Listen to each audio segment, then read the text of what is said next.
Let's mute that one too. Good evening, guys. Another Saturday evening. So we have one in the house. I wonder who might that be. So I hope you have had a great week and a great day. It's the beginning of this weekend, so that's nice.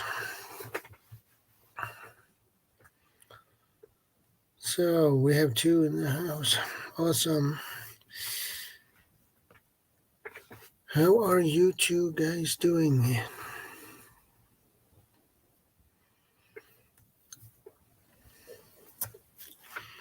And I wonder who you are. Please type in the chat so I know who you guys are.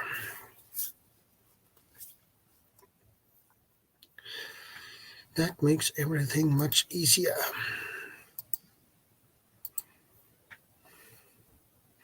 So we wait for more guys to join the stream, so they will drop in. Idaho Garden Girl, good to see you, my friend. How are you doing?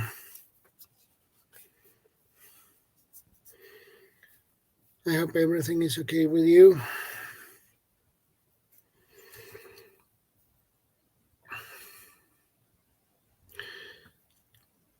And it's good to see you again. Adventures with Sug, GTR, good to see you.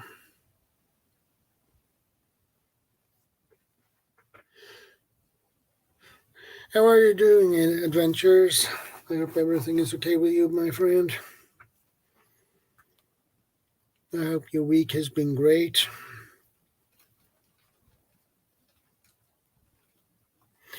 Jenny, Nonya, good to see you.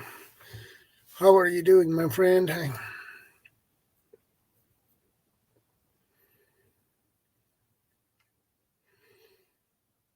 Well, my week has been pretty good, so I can't complain.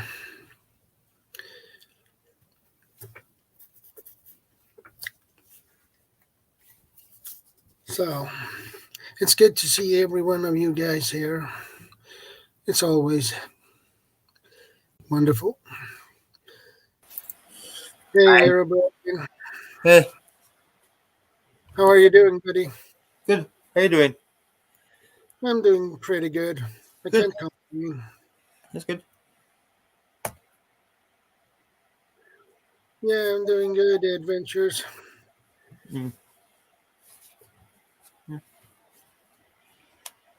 So, how has your week been?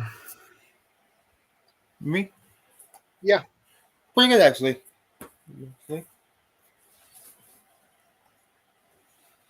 How's the weather? Well, it stormed yesterday, but that's about it. It wasn't even a storm, it was just really high winds. Winds and rain. Yeah, we had rain too. We had rain today as well, so. Oh. Yeah. Yeah, Jenny, I'm doing good, so I can't complain. Yeah. Hey, Huga, good to see you, my friend. How are you doing?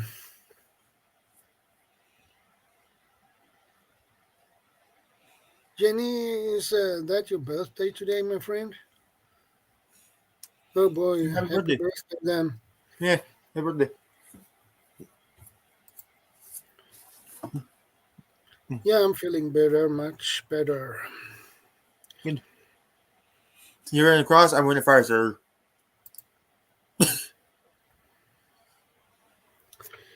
I'm doing fine. Busy trying to get gardening done. Lots of weeding to do. Tomatoes are getting ripe.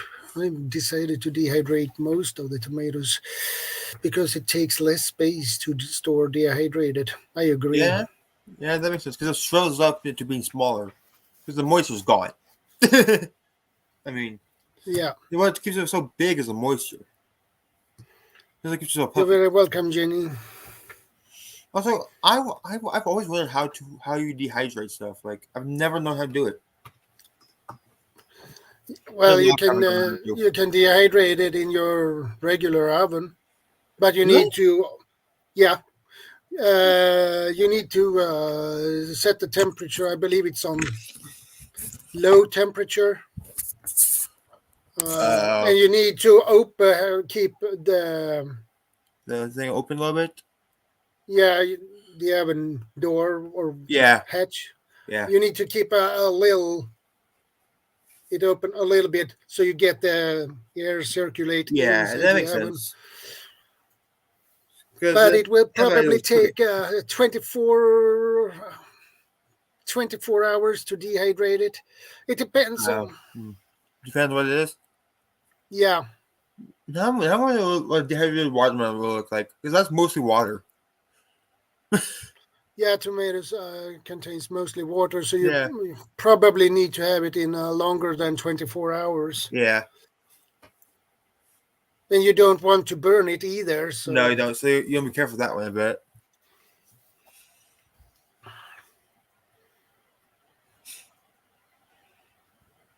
Nice. Another dehydrator. That's cool, actually. yeah, I have an electric dehydrator. They are pretty good, actually. But if you don't have one, you gotta do what you gotta do. Indeed. I'm always saying that to people. Like I don't want to have to do this, but I'm like, you gotta do what you gotta do. But yeah. Canning Yeah. potatoes, dehydrating peppers today. Nice. Well, that keeps you busy, Hugo. Right? Canning takes a while, if I remember right. Yeah, I have an electric dehydrator myself. I have Um, none of those. Because I'm the only prepper in my whole family. But yeah. Some of my family thinks it's kind of stupid. I'm like, I'm a slight bit hyper if you couldn't tell. Just a slight bit. But yeah. I know, girl, are they worth getting? Been looking at getting one as camping food is bloody expensive. Oh yeah, Yeah, it is. huh, Even here in the yeah, States, yeah. Everything here in the States going whoop with price. Everything's jumping up in price here in the States.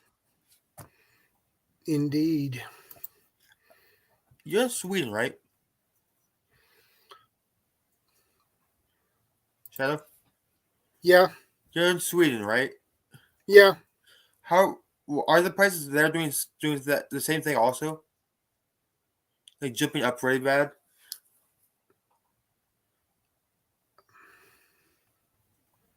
Shadow.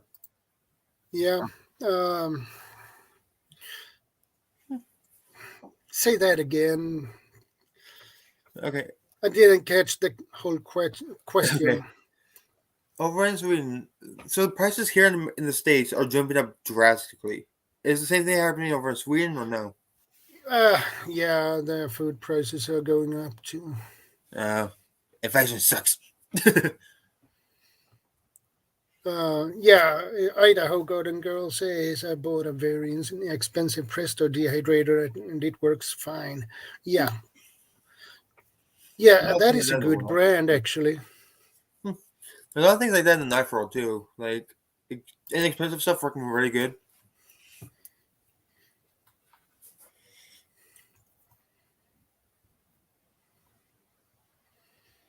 Mm. Yesterday, the international. Mm. Hey, my friend, good to see you. Hey, buddy. Hey there. Hi there. I thought this. I thought this live stream was about being positive. Yeah, that too. I Well, mean, it's I basically a kind of free forgot that pod. downturn. And we're talking about Nope. the International Monetary Fund. Oh, that's a great start. Oh Lord. Yeah, I agree with that. You know, I got to elbow your buddy a little bit there. You know. Yeah, I know that's what you're doing. Not like most people. well, the topic is basically three parts of it. So Oh yeah. Oh, okay. yeah, hand tools, generators, be positive in any kind of situation. But I was supposed to be. Okay, King prepping, let me hip you into a secret that Shadow knows. I had a 4 hour long hospital test yesterday. I'm not positive. I'm pissed off. Jesus. Yeah, My aunt who works at the hospital will be irritated by that one. She works at the hospital. I know. I thought And it like was going to be 15 minutes. No, no, they didn't Not tell that's me a until I four-hour got there. long. Yeah, yeah. Oh, yeah, the hour. uh-oh. Oh, the hour. Oh, we're sorry. The hour is just so we can prep you. What? So that was my day. Yeah, I'm not feeling positive. Uh, My aunt no, would be no, pissed I about that one. understand that. Sorry, Shadow. But it is a good way to start. Today's topic will No, be positive. go ahead and put the sentence back there about the IMF, and I will endeavor to be positive. Try to be anyway. I will. Yeah. Good Lord. Just My, just so oh God. I'm sorry. Go ahead, dear. My aunt would be so irritated about that one. She works at a hospital. Then She hates it when people do that. she must really love patients then, because She if works that's in the the kind of PACU in the after surgery. wow, I love those people because most of them are actually pretty cool. Yeah, my aunt. She's probably one of the last nice ones there. God bless her. Right. God bless her. The last time they asked me to fill out a form and say how many surgeries I've had, I couldn't remember. I said, "Can I just tell you about the most serious ones? Will that work?" They didn't appreciate my joke. Yeah. And I was like, "Well, that's what you're getting." So, Yeah. ooh, I'd love to have a dehydrator like that. I don't know what any of that means. Well, That the is a good presso stuff one. anyway. Well, it's when you want to dehydrate your food. And Well, for a lot of people, it's food that they've either grown or brought home from the grocery store at a good price. yeah, we grow our own tomatoes, but that's about it. I'm the only prepper in my family. Hello. Hey, Andrea, cute. Hi, Andrea. Good to see you. How But are you doing? in my whole family, I'm the only prepper in my whole family. Now, I have a question for you. Do you grow tomatoes in dirt or hydroponic? We actually bought a tomato plant from one of my aunt's coworkers. So we have it in the pot on the porch right now. For now, I'm thinking about talking my family to planting it. Yes. Hydroponic tomatoes are the worst. They have no taste. I don't like tomatoes anyway. Dude, I'll pretend. I'm just going to pretend you didn't say that. Well, I'm sorry. I'm starting like a bit more. I used to not at all, but I'm starting to now. We're so positive. Besides, I think if you're gonna grow tomatoes, it is better to grow it in soil. It's Yeah. better Only thing is, it's hard for stuff to grow in soil. because those plants grow so big. So if you're True. gonna have that in a hydroponic system, it would be a nightmare, basically. True. Well, most of But the ones that you buy in supermarkets are hydroponic and they suck. uh, but the thing is, like our soil is clay soil. Okay, Andrea, no Clay and problem. ours. It's always good to have you here, my friend. And hey, Guardian Prepping. Hey, Guardian, good to see you, my Go friend. Guardian! Why don't I you love your join us ultimate up bald here? eagle. Shout out to South Africa. I got it right this Yep, time. yep. Be more brings up a very interesting point. And a point close to my heart. Ha ha ha ha ha. That's right, damn it, I said it. Oh well, I've done it once. It's good medicine. you don't believe me, look Kidding at the me. latest studies from Israel and Great Britain. They won't even let that stuff be published in America Why does that not surprise me? because America's basically run by big pharma, and True. one way or another, they don't want people to find out that THC and CBD combined can actually put your body into a state where it will repel cancer. Yeah. Thank you. As a person who has already battled cancer twice, that kind My of thing kind of my keeps. nurse aunt has brain cancer, and it is literally, if they would take it out of her brain, it'll kill her. That's where it's at. That I have a best friend in the music industry who's dealing with the same thing, and basically they monitor him with radiation. When it gets out of the boundaries, they give him a little bit of radiation. He goes right back to work. Yeah, my aunt usually gets chemo. Hey, Tammy, good to see you, Oh man, sis. bless her heart. I think it's chemo. Could be very. I can't remember fully. I've talked about it sometime. Probably not a good idea though. We've my friend has been with us now since I found out about his cancer. He's been with us now for over 14 years. Nice. Yeah. My aunt's had it for about 5-ish so far. Tell her about my friend. Tell her hang in there. Oh, she is. It's actually Plus, we dormant need right her now. too. It's dormant right now. It has been for a while, or so they say.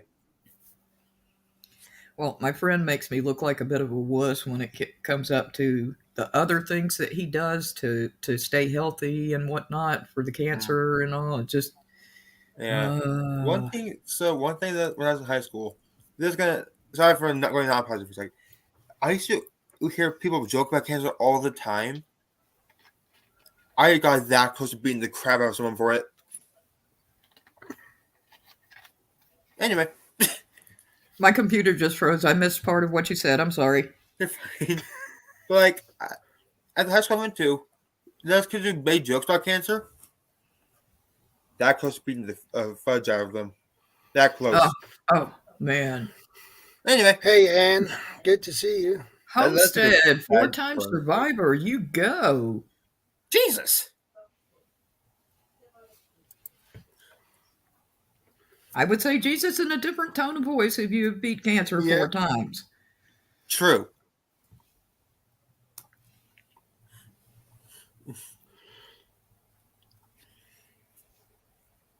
Actually, one of the reasons they're doing such lovely tests on me right now is we're trying to find out 2 things at once, and one is, am I fighting a third battle? We don't know. Oh. Yeah. It's good to see you, Ann. Hi, Ann. Hello. And Homestead and Tammy and Hello, everyone. Adventure. Yeah, Tammy Trott is a nice woman. What She happened has to a sense of Sherry? humor. My sister, Sheriana, yeah, my sister Sherry Anna. What we need I to go. have no idea where she is. Well, we I got to haven't go. seen her for a while now. We need to go drag the internet and find her and drag her back in here. You're coming with me. Yeah, indeed. Oh, you think I'm kidding? No, I don't think that. I'm just saying. Like, I just imagine us doing that, though. It's like you're coming with me. All we got to do is find her on YouTube, though. Hopefully, she hasn't lost her name. Oh, yeah. Probably not. And I'm serious. When somebody calls me sister, by golly, I take it serious. Yeah. But yeah. Hi. Okay. But yeah. I was trying to explain what was going on, and I saw that it was like 2 minutes before the show began, so I'm trying to type all this out to Shadow. What's happening is they finally decided that they hurt me so bad yesterday that I can't have something for pain. Well, it's got to be delivered here. Oh, jeez. They say 2:30. I'm like for sure betting it's going to be 3. But that's just me. Not that I'm not positive. Not that I'm not positive. Yeah, But I'm hello. out of everyone that they that this pharmacy delivers to, I'm the furthest patient away from their place. That's Well. why. Yeah, that's why I had the extra time. Yeah, I was like, hey, I thought you weren't giving the benefit of the doubt of anything for a minute. I was like, but I was like, okay, that makes sense. The You are 3 most o'clock name is welcome, posted now. Tammy. But yeah. Oh, one thing about losing the name on YouTube, I might be having to make a new channel. And Shadow, I'll explain it in the Instagram chat later. But Okay. Instagram has chats? kind of. We're in a group chat. Yeah. I didn't know that. Yep, they have group chats on there. I have 3 Instagram channels. They're all sealed shut. Mm. One is for a show that doesn't exist yet. One is Yeah. my current, and it's put into put into sleep. I forget what the right word is. Yeah, Shadow. This is where my roommate would come in handy, but he's laying down in the other room. So, King, to explain the joke to you, a couple of weeks ago, my roommate was in the background, and every word I couldn't think of, we could hear him piping up in the background. Oh, he's not gonna. He doesn't even have a YouTube name. He works on computers all day long at work. He's like, the last thing I want to see is a computer when I'm off work. But he's great with stats and facts and words and all that kind of stuff. And I've known him for 20 years, so he's almost like got an inner circuit to my brain, thank God. I agree. But yeah.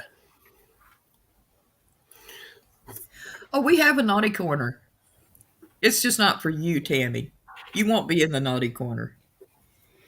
No, Darren will. Honestly, Shadow, I read the title for the hand tools thing. Mine went straight to these immediately. Well, like field knives and stuff. It was in an instant. That's knife geeking me though. I've been collecting for like 6+ years now. Just 6. I have an bench rate 810 that's I'm gonna be sending to get customized. King hasn't figured out I like to tease him yet, Shadow. He'll get there. He'll get there. He'll get there. He'll get there. Eventually. He'll get there. I prefer a baby Gerber. It's a double-edged weapon. Yes, sir. And I can hide it so many places on my body. Check it out. Look it up. It's a baby Gerber. And they're tiny. I have 2 Gerbers. But you don't have to. You don't have to be big to really mess up somebody trying to hurt you. True. This is my Gerber prodigy. Yeah, see, somebody might have time to see you take that out and see it coming. Yeah, but I mean, with the baby Gerber. I'm talking about field knives though. There you go. Now I'm the one not following. But yeah, like field knife. I don't use it for this stuff. I use it for like field knife stuff.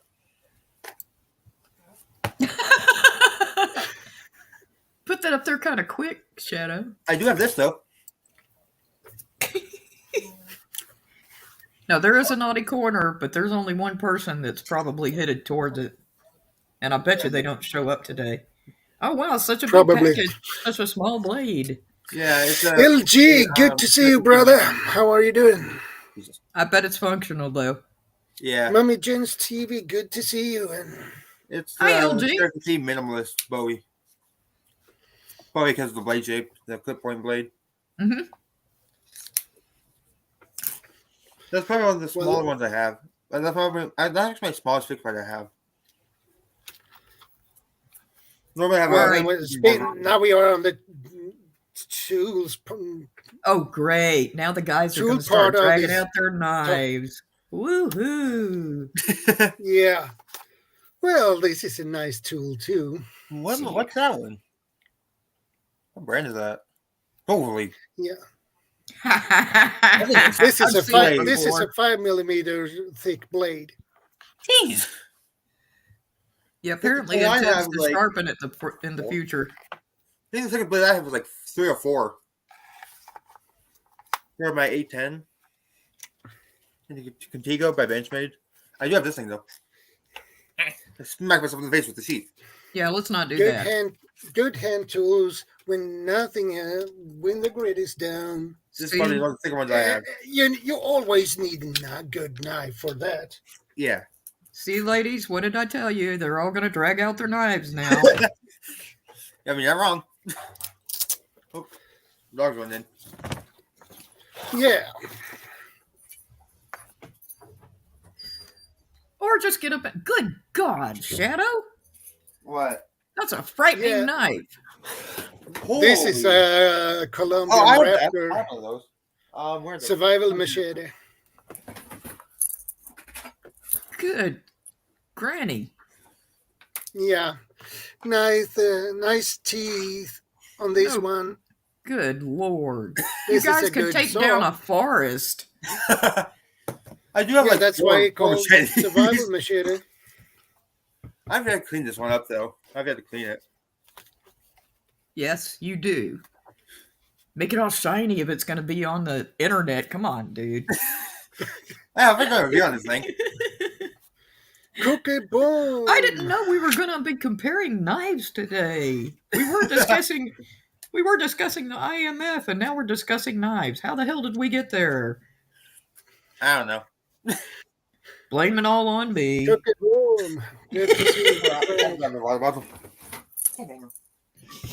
It's that A7 girl. God knows what's coming out of her mouth next. Shadow is gonna cut My my bad. steak for me.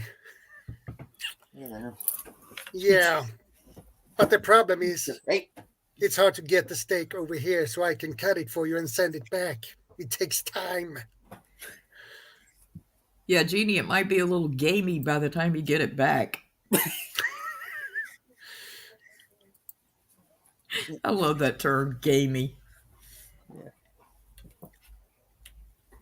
I think I know. What?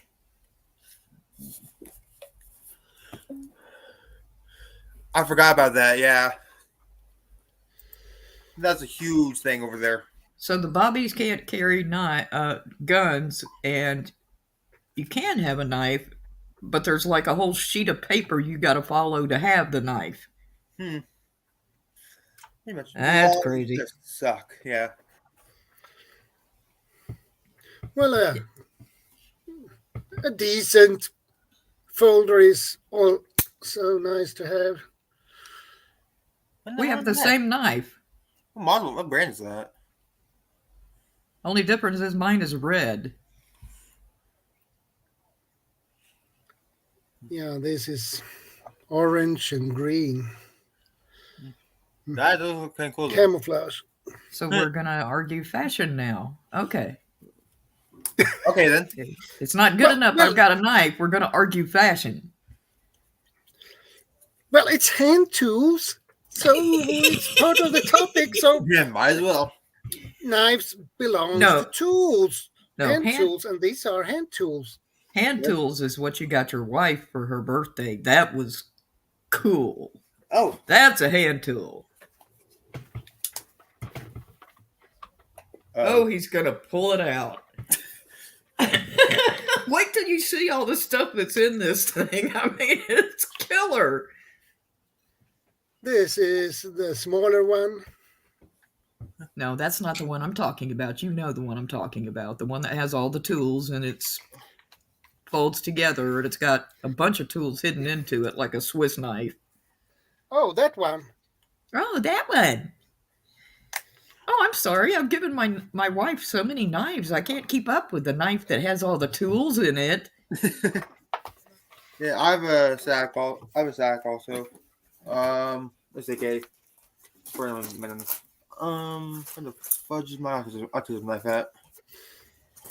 Okay, Ann, no problem. Can't find my autism knife. Dang it! I have to look for the thing. Should be flash. Right Well, you mean this little baby? Guardian, that's true. Oh, the Wave Plus. I haven't seen that one before. I think. Yeah, this is the Leatherman Way Plus. Yeah. Yeah. I'm going to let them a signal sometime. He's like a dino. Nice little plier. Needle Yeah. nose pliers, Yeah, always handy. always handy. Then you have a Mm. side cutter here. So Oh yeah, wire cutters. yeah, you can cut. Oh, it's just your hand. You're doing that. You gave us a beautiful picture of your knuckles, Shadow. Yeah. That's the And straight. this That's what a work this with. blade is for ropes. Yeah. Cordage. What are you Can doing? come in handy too. Yeah. What do we have more on this one, baby? A nice So, saw. in my experience, I find it's better for rope cutting, in my opinion. Well, for And paracord anyway. you have That's a file. Okay. diamond file for Right. your nails, probably. Oh. You can use it. You Yeah, probably use that for your machetes sharpening though, because you're supposed to use a file, not a stone. and you have another more. That's a very coarse one. Yeah, and you have here. It is a little bit of a hacksaw, Mm. so you can cut metal. Mm. I meant to start counting all of the stuff that he's got in one knife tool, and I've already lost count. That's quick. Oh well. And you have Phillips What? I said what? Because my name is Philip. Phillips screwdriver. Yeah, these are flat bits all the time. And you have a can opener. Those things are fun for me to use. I like using them. And here you have a nice little scissor. Yeah, that's a tiny little pair of scissors. Where's my autism knife? Yep, you can do a lot of needlework with a tiny pair of scissors, though. Indeed. And when I say needlework, I mean anything from embroidery to making a tent. Hello? And there you have a smaller Phillips. Oh, I forgot about the screwdriver heads. Yeah. Got a smaller and a larger. Yeah. Oh, I'm sorry. Am I yeah. giving it away now? This is a flathead. Yeah, the flat bits are normally able to be taken out, flipped around like Leathermans. I disagree. Really? Like a flathead screwdriver is very handy. Yeah, they are handy. Try changing out a wall fixture without a flathead. Good luck with that. Wait, who said anything about that? Oh, I You thought can you said you use- might as No. well get rid of it. No. The Leatherman flat bits. You can take it out and flip it around. Oh. I That's what did not I know We this have either. Fishing Frustrations UK. Welcome, Harry my was- friend. was- Good to was- see was- you. was- said that. Kind of like that name. Fishing frustrations. Yeah.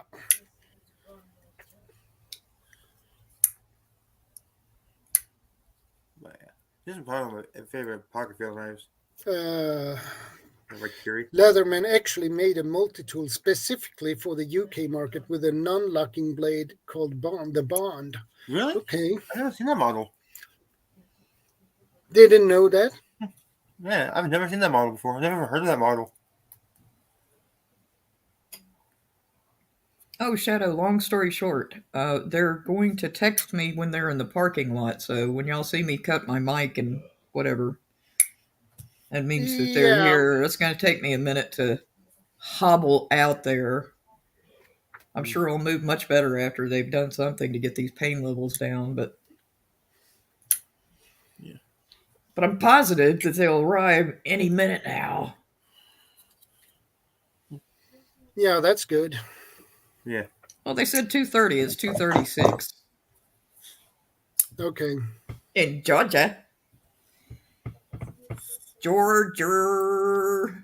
That's 1:36 for me right now here in Iowa. Yeah, you need the flathead screwdriver Yeah. Yeah, they are pretty useful.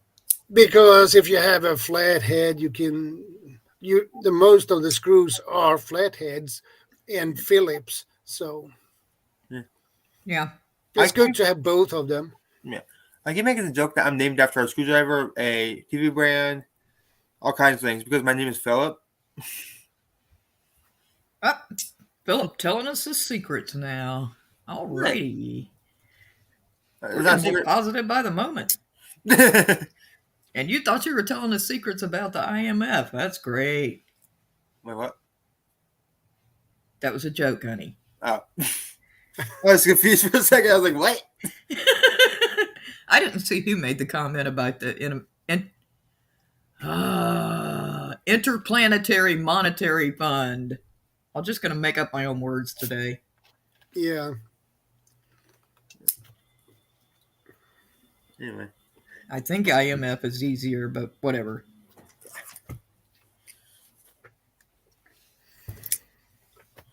Anyway. Screwdrivers, it's always nice to have. Yeah. Especially in different sizes. Knife somewhere. I don't know where I put it. My autism Swiss Army knife. Can't find it. I don't know where I put it. Oh well, I'll look for it later. I'll look for it after. Uh-oh. Hmm. I can't tell if my phone lit up or not. Oh. Hey, Second Star, good to see you, brother. Oh. Now he got an idea, probably. And he's back again. That's quick. Yeah, my bag is over there by the table.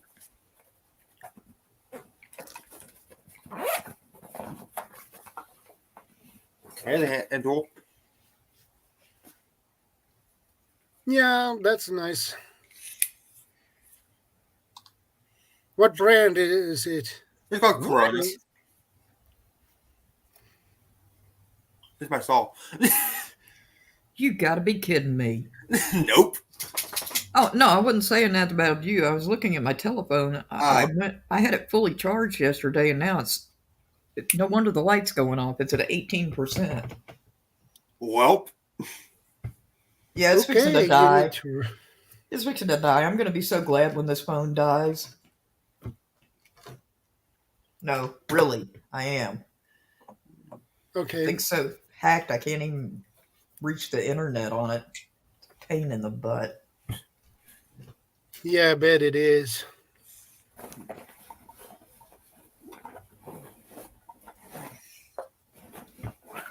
I also Freeman have my hatchet in my bag. James, good to see you, brother.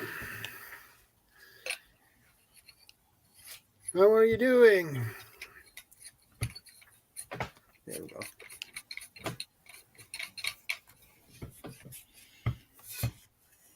Uh-oh. Hatchet. I forgot all about that. Huh.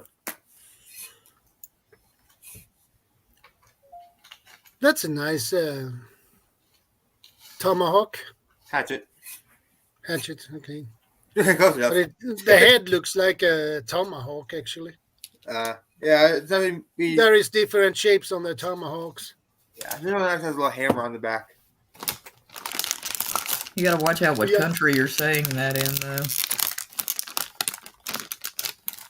Once again, Shadow's got a question mark over his head. Okay, I'm a fan of the Atlanta Braves because I live in Georgia. So the Atlanta Braves, they just took the step before you do when you get the World Series. So everybody's real happy, except the indigenous people, because I just found out we have a holiday called Columbus Day. That was last Monday. Yeah. Well, apparently now it's Columbus Day and Indigenous Persons Day. Yeah. I would think that I'd hope or think that I would know that since I am part Indigenous Persons. Yeah, But I didn't watched know. American Me. So, I did not know that. Yeah. I did it a while back though. But anyway, the big thing is they always have people that are demonstrating outside the stadium that you don't call it a tomahawk. You should call it a hatchet. Because tomahawk, that's racially insensitive. Is it really? Yeah. Dude, you're surprised at how crazy our country is right now? True. Really? True. See, there you go. There you go. Oh, I'm woke. Well, you know what? Go back to sleep. Because you really sound like sheep, but you're claiming to be woke. Yeah. Hey, So Catskill, done with good that. to see you, man. And hopefully I didn't just piss off half the audience. Yeah. But since a lot of our audience is Filipina, mega love shout out, everybody. Well, some people got that, Philip. Yeah. You'd have to be a fan of Darren Dobson's and Jay Mikes to get the mega love shout out. Who? Or Filipina. Or a fan of Filipinas.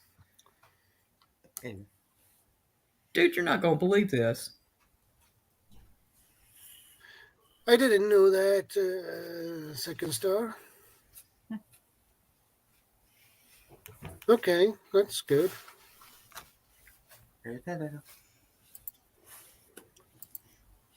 Sometimes my dog's tail and he doesn't even care. I know. Right tail.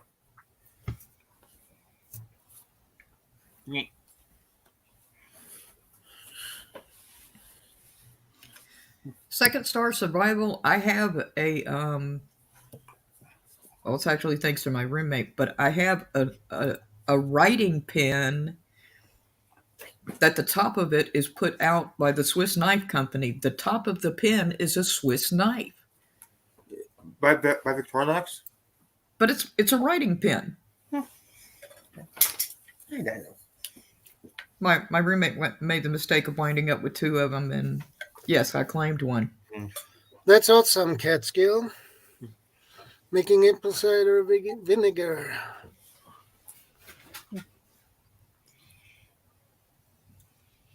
I didn't even, but it has the Swiss Knife brand very clearly on the label, and if you push the end of the pen, it's also a flashlight. Wow. It's not a big pen. It's a regular sized writing pen. It's just a little bit larger than your regular size. I normally carry on a tack pen, but I lost it. Two Beers, I had the idea, have been thinking about that idea actually, to convert an exercise bike to generate electricity. Hey, Two Beers. Probably pretty hard to do, though. What a hard time consuming. Well, I don't think it's that hard. You need the right stuff, the right parts for it. But I believe Two Beers can explain how you convert it. They did that on Gilligan's Island. Yeah, Gilligan's Island, yeah. They made a bike that could transfer and make electricity. Yeah. That's cool, though. Philip, I think the chat room wants you to introduce your puppy. Oh, Dino? Here. Come here, boy. Yeah, I've actually had him since I was 10. Wow. He's 9 years old. Okay, adventures. Hey, Dino. Didn't know that. Thanks. Dino, camera. He's like, damn it. Dino, here. Just be glad that Dino's not a cat, because if he was a cat, all of a sudden, I don't know what it is, but when your cats get on screen, the first thing they want to show you is their butt. Yeah. Have you noticed that? Yeah. Okay, unless it's Shadow's cat. Shadow's cat, all you see is the top of the tail. You're laughing. I'm being serious. That's how Yeah. a lot of cats are, though. Like either Buzz or Tail, either one. They don't care. Hello, EOMK. Well, when I check it, is Guardian. Very clever, Shadow. Good to see you, bro. Hello, everybody. Hey. Yeah, I'm smart. At least you got a foolproof way of checking. And yes, tell us more about your puppy, Herobrine. Yeah. Not a couple years ago, he actually got stabbed. Yeah, because like What? yeah, the animal control and police blamed it on me because of my autism. They said so too. And we think we know he did it too, but he's still walking around the streets. I'm thinking. I'm thinking very bad words right now, but I won't say them because that would get me in trouble. Uh, Plus, they would say, "Oh my God, Becky's got a potty mouth." Okay, no laughs at that whatsoever. How you doing, Guardian? I just laughed at it. Oh, sorry, Daniel. I just laughed I, at it. I was chuckling, but my mic's on mute. Like, sorry. I do apologize for being a bit. That's a good quiet. idea, Two Bears. We don't need to. No, don't mute your chuckles, dude. Don't do that, But please. yeah, but yeah, it's like I'm surprised he's not scared of my knives. I'm surprised, but he does have PTSD against males now, which I can understand that. Everything of male did because he will snap at almost any male he sees sometimes, but if they're female, they're just fine. Like if it's a male that he doesn't know or something, he even snaps at me at times. LG, it's just Guardian. It's probably an alpha puppy thing. I don't know. I would bet. By the way, Guardian, I don't want to hurt your feelings or anything, but I think you might need a facial, buddy. Your skin's looking a little rough there. A little bit rough. No, Yeah. I've had a very heavy day. So Who is that? Who is that avatar you picked? oh, that's the Emperor of Man. It's very deep in like really nerdy culture. It's from Warhammer 40k. I love it's nerdy like, culture. and yeah, you would love the Warhammer. If you do, you'd love the Warhammer 40k universe. There's more than 350 illustrated novels on it as well. Like there's really good literature out there for it to back it up. There's immense amounts of lore. So if you ever feel like a bit bored and you want to find out a bit more about something that, like I personally have, really gotten into, like for the longest time, I've been interested in it for quite a length of time. And it's, as I say, it's very deep in geek and nerd culture, but I absolutely love how deep it goes and just the psychology behind it and the way that like it's set up and how deep of a universe it is. The reason why it's impressive is honestly because it's everything just like amped up to be the year 40,000. So obviously everything as it is now just absolutely ramped up to be like ridiculous. But it's that's why I say it's like it's a very British thing, very UK based thing as well culturally from the UK. It's quite big, and yeah, it's just something that I do a little bit on the side amongst all my other adventures and stuff.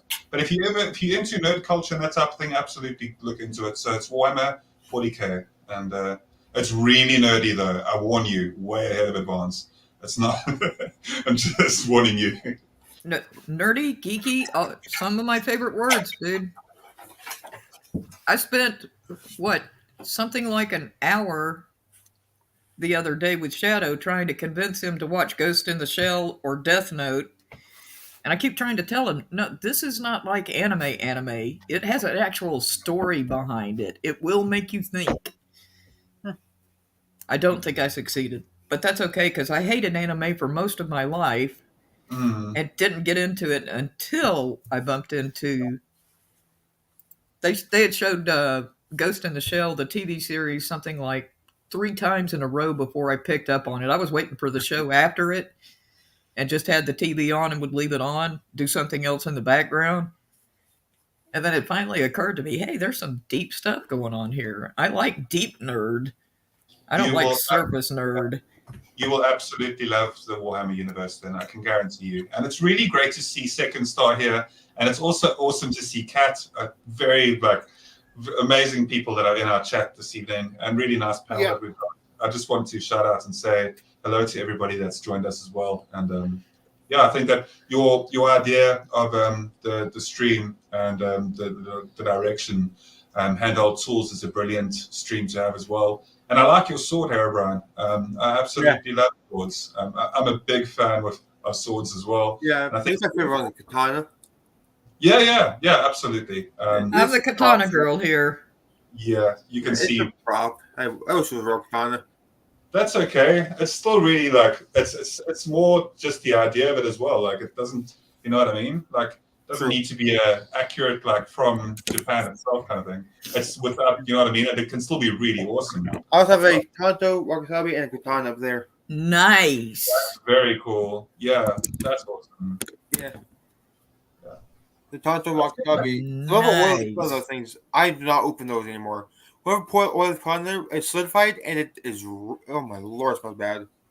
Yeah. Well, I think that thing. Yeah, I think that the discipline behind the martial arts of as well, you know, like across the board, Thank the you. discipline of self discipline and structure, and like having a high regard for like a strong like idea of discipline.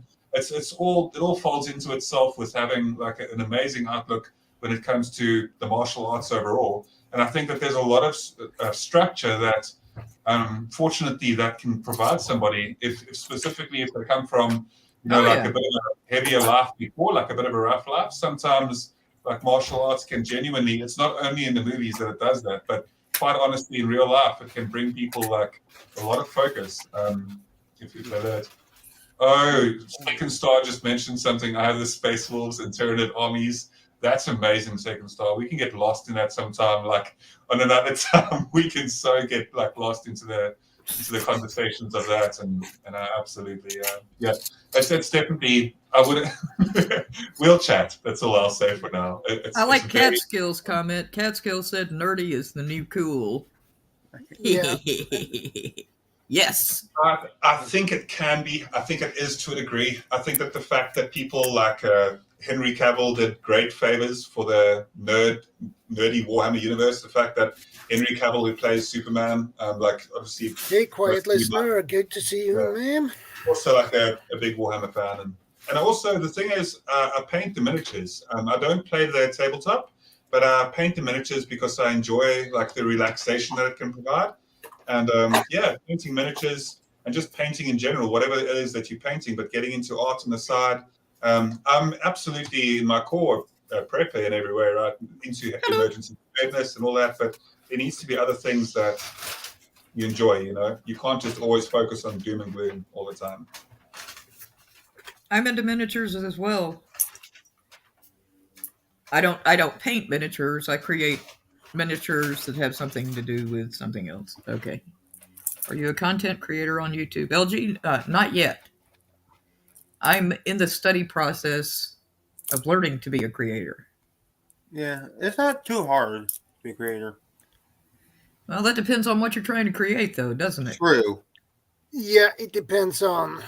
I like a knife reviewer. That'd be different from other things. So if we're speaking about just creativity and that type of thing, I took a business trip about 2 months ago to a city that isn't too far away from here. It's about 200 miles. So I'd say, like, quite honestly, about 350-ish, somewhere around there, kilometers. And I took a business trip anyway, and I stayed at a nice bed and breakfast. And the bed and breakfast that I stayed at, the couple who own the bed and breakfast, they actually have like a whole thing where they create masks. And they create all these artistic types of masks and that type of thing. And just seeing their expressiveness as well, and having the opportunity to go through their studio and see the way that they made the masks as well was extremely interesting. It was such a lovely time. That was cool. Yeah, it was a lot of fun. And they have like a whole bunch of peacocks out there as well, like all around the property. So, and it's also nestled into the forest. That's exactly why I chose the place. So I always choose like a bed and breakfast that's deep into the forest as possible, you know? Peacocks scared the hell out of me. A friend of mine her aunt had an animal conservatory, and we got there right as the sun was setting over into Alabama, where this was huge piece of property. And I didn't know what all sorts of different animals they had. And she's got this like 3-story house. She's got 3 life-size Spocks. She's an artist. Life-size Spocks that she puts in this house. We sat up, we talked till like 2 or 3 in the morning. And then I think we had some wine while we were talking. And then they took me to a separate room. So I'm like several rooms away from my best friend. And in the middle of the night, she's like, oh, by the way, the house doesn't have any air conditioning. If you get hot, just throw up the window. So I threw up the window. And if you've never heard a peacock in the middle of the night, it sounds like a woman being murdered. It scared the living hell out of me. I was like, what is that? I'm wandering down the hall looking for my friend. Some poor woman on your property is being murdered. We've got to go get lights and guns, and we got to go fight Bigfoot, I think. It was a peacock. Not the thing. No, they make another sound that just sounds like, oh, God, it will scare the hell out of you. LG, thank you. That is very sweet. I appreciate that.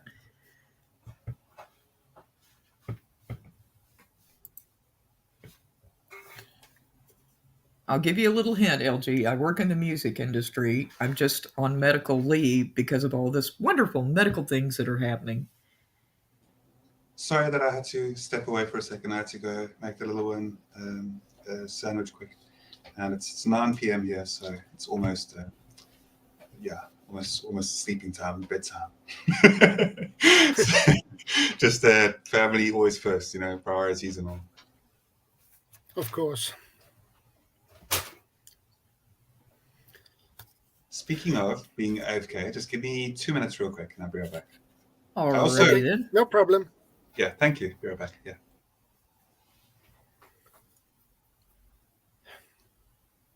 Guardian is wonderful. He has a very good connection today. Yeah. Very good. How did you figure out it was him and not that other person? Because if I, on every screen, square, where when you pop up, you have the mic and you have 3 dots. Okay, don't tell me the see- secret. I was just I fixing can to see- say, if you tell me the secret, then other people might know how to get around the secret.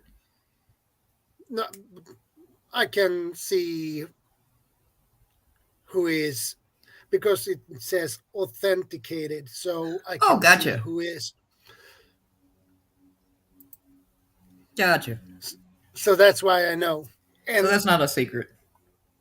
no.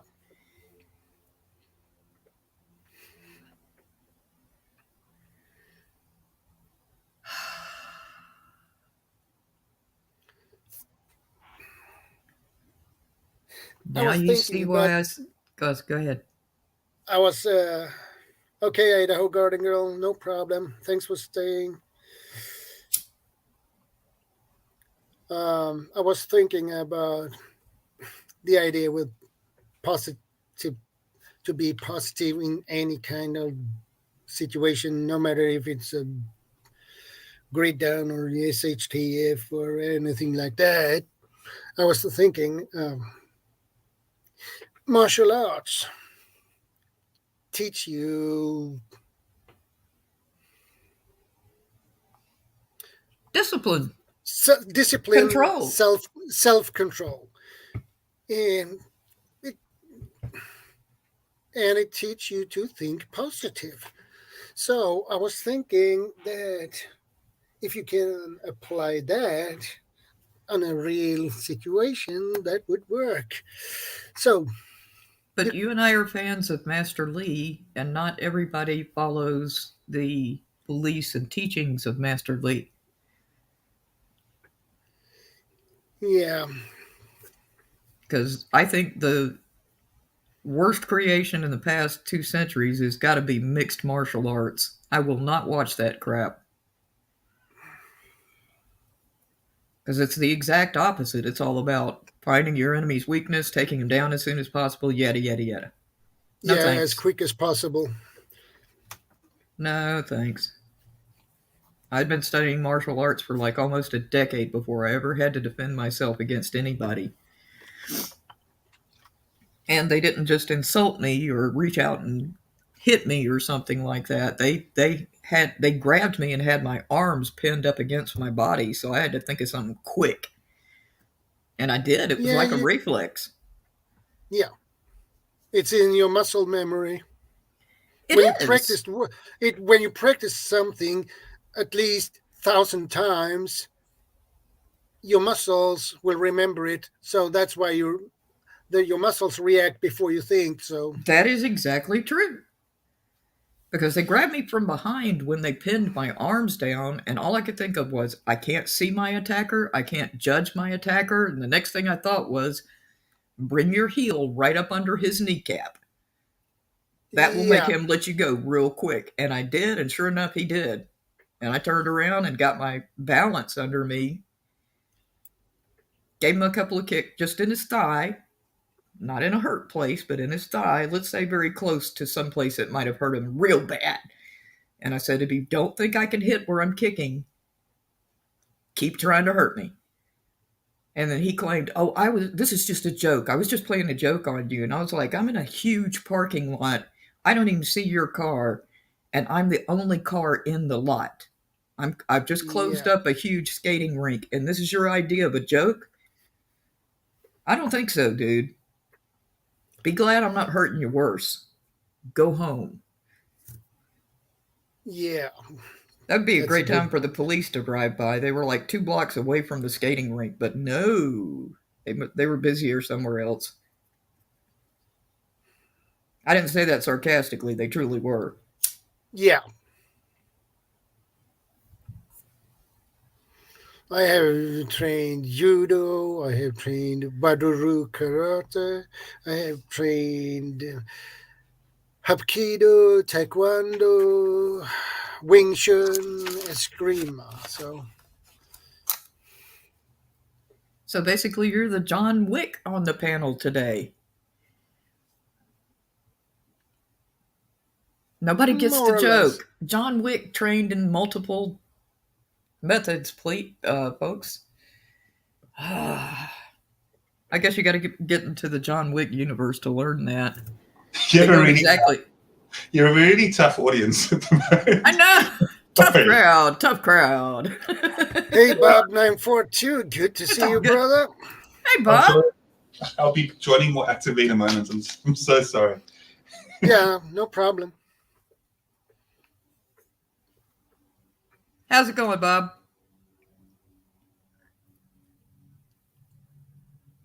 Yeah, I think Bob will join us pretty soon, too. You always do. Oh, good.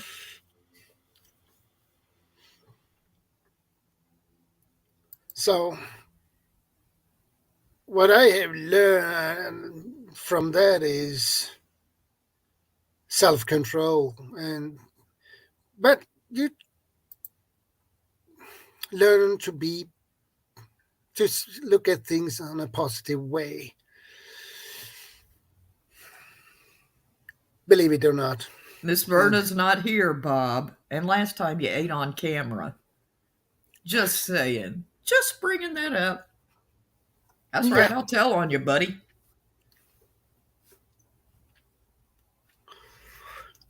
So,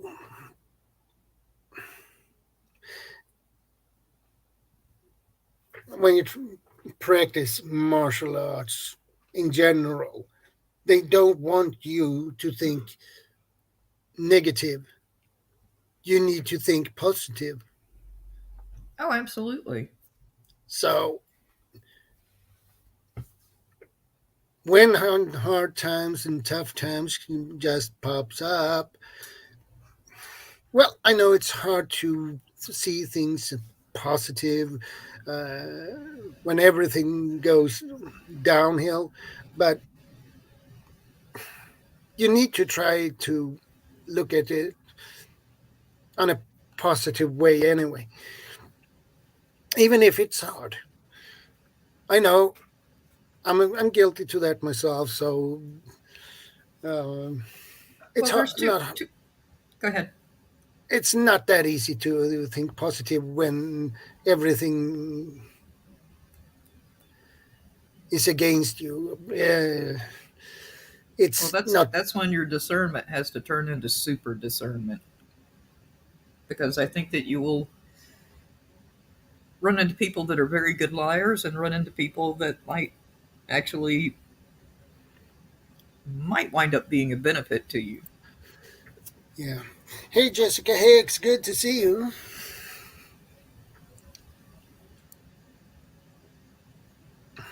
Well, Jessica, why are you always on the run? Slow down, enjoy life a little while, hang out with us. And no, that was not sarcasm. I meant hang out with us. McBean, Scottish Fitness, good to see you. Hi, Mike Bean. It was nice to meet you a couple of weeks ago.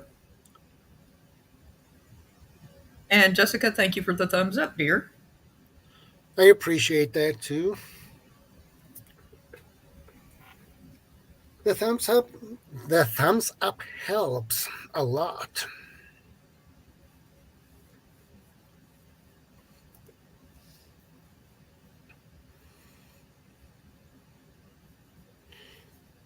And to try to see things in a positive way when everything goes downhill, it takes a lot of practice. And the right way of thinking, or the proper way of thinking. Because you need to, it's a matter of practice and training. And it depends a little bit on how mentally well prepared you are mentally. Peace, Jessica. Thank you for dropping by. Okay, busy weekends, huh? I know the feeling.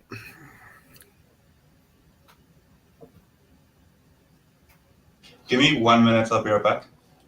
Okay, No, Guardian. no. I have to. Sorry.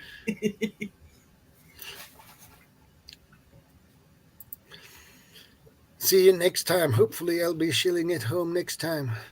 Yeah, hopefully.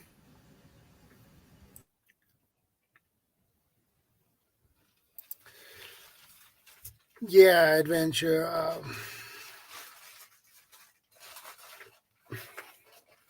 You can make through a disaster, a major disaster, a SHTF, a collapse, if you are prepared mentally on it. Um, it, it makes everything easier.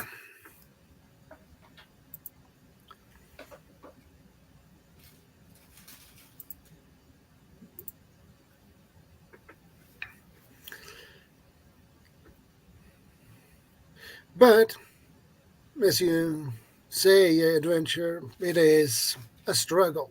But that is something we need to practice a little bit more. Hey, Bob. Mhm. Good to see you. Hey, handsome. How you doing? Mabuti, Ikaw. Hello, everyone.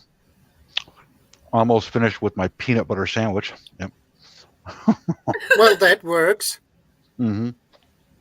That's why it I takes love peanut butter. longer. It's peanut butter. Mhm. You can time a peanut butter sandwich against other sandwiches, and I kid you not, time them out. The peanut butter will take the longest. Mm-hmm. Well, martial arts practicing also brings a family very close together. You do it as a family. Yeah, I agree. Mm-hmm. It does. But as far as I know, they all stress one thing: the best fight you ever got into was the one you were able to avoid. Just, Exactly. mm-hmm. Yeah. Unless you're like me and you just happen to be born crazy late behind everybody else in the family. then getting them to get involved is like not going to work. Excuse me. My closest brother is like about a decade older than I am.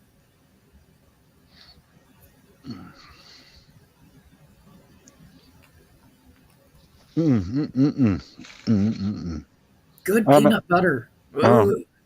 I'm at the new house now. Oh, congratulations! Man, we haven't completely moved yet, but it's just piece by piece by piece. Well, I had a little lack of motivation among my son and wife until the other day. I went over there and I removed the laundry detergent,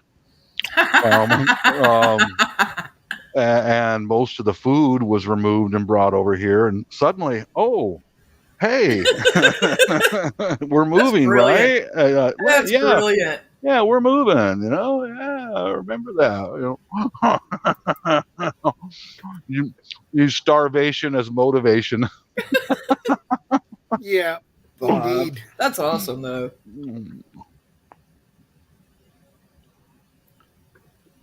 I got to remember that. That's a good trick. I got to remember that one. Yeah, it's nice. I'm washing clothes right now. When those are all done, I'll take the first shower here and things like that. Just one little baby step at a time, man. Yeah. Yeah, that's another one that would do it for me, is to walk into the old bathroom and there's no soap, there's no shampoo, there's no towels. Oh, crap. Yes. I guess we are moving now. Yeah. That'll be that. I'll take another trip back to the old house, and that's some of the stuff that's coming with me back here. All the towels, shampoo, all that stuff. It's definitely so tiring, by the way. And hello, Bob. It is tiring. Yeah, it's a lot of work, man. Yeah, by the end of it, you just kind of want to just sleep a day away. Just. Yeah, I know. But it's exciting. That's the thing. It's I enjoy the whole idea of. Recently we've been doing a bit of renovating by painting 2 of the rooms, and we're going to be painting the whole house, kind of thing as well. And it works out pretty affordable to paint too. And we're doing the painting ourselves, so we make it's fun, and it is choosing the color and that type of thing. And where was I going with this eventually? Guardian. Hey, Guardian. Guardian, will you adopt me? I'm very, very good at painting. Yeah. I'm not teasing. The last apartment that I redid, I undid all the crap that the bad painting groups had done before me. Right. And the manager said, you did a better job than the last professional 3 crews that I hired to do an apartment. I said, that's because I can't stand it done wrong. I hear that. Yeah. So whenever you want to adopt me, dude, just let me know. With our progress on this place, I'll fill you in real quick, is that we got internet hooked up yesterday, and as soon as the technician had to come out and put some new fittings on and all that, and got it up and running, and then she gets in her van and she took off, and then it just went. Duh. What? It just stopped. I was like, what the heck? So we're on a 3-way call with the wife and tech support, and they did all their stuff, and still nothing. It went from a half a YouTube video down to a minute, and then it went down to, boom, it's just off. So my son's getting off work soon, and he comes here about 7 or 8. He had to work over, and he was going to take a look at the router and all that. But as soon as he logged into his tablet, it came right on. It was like, what? Yeah. As soon as he logged in, I was like, what the heck? What happened here? And I said, sorry, man. Did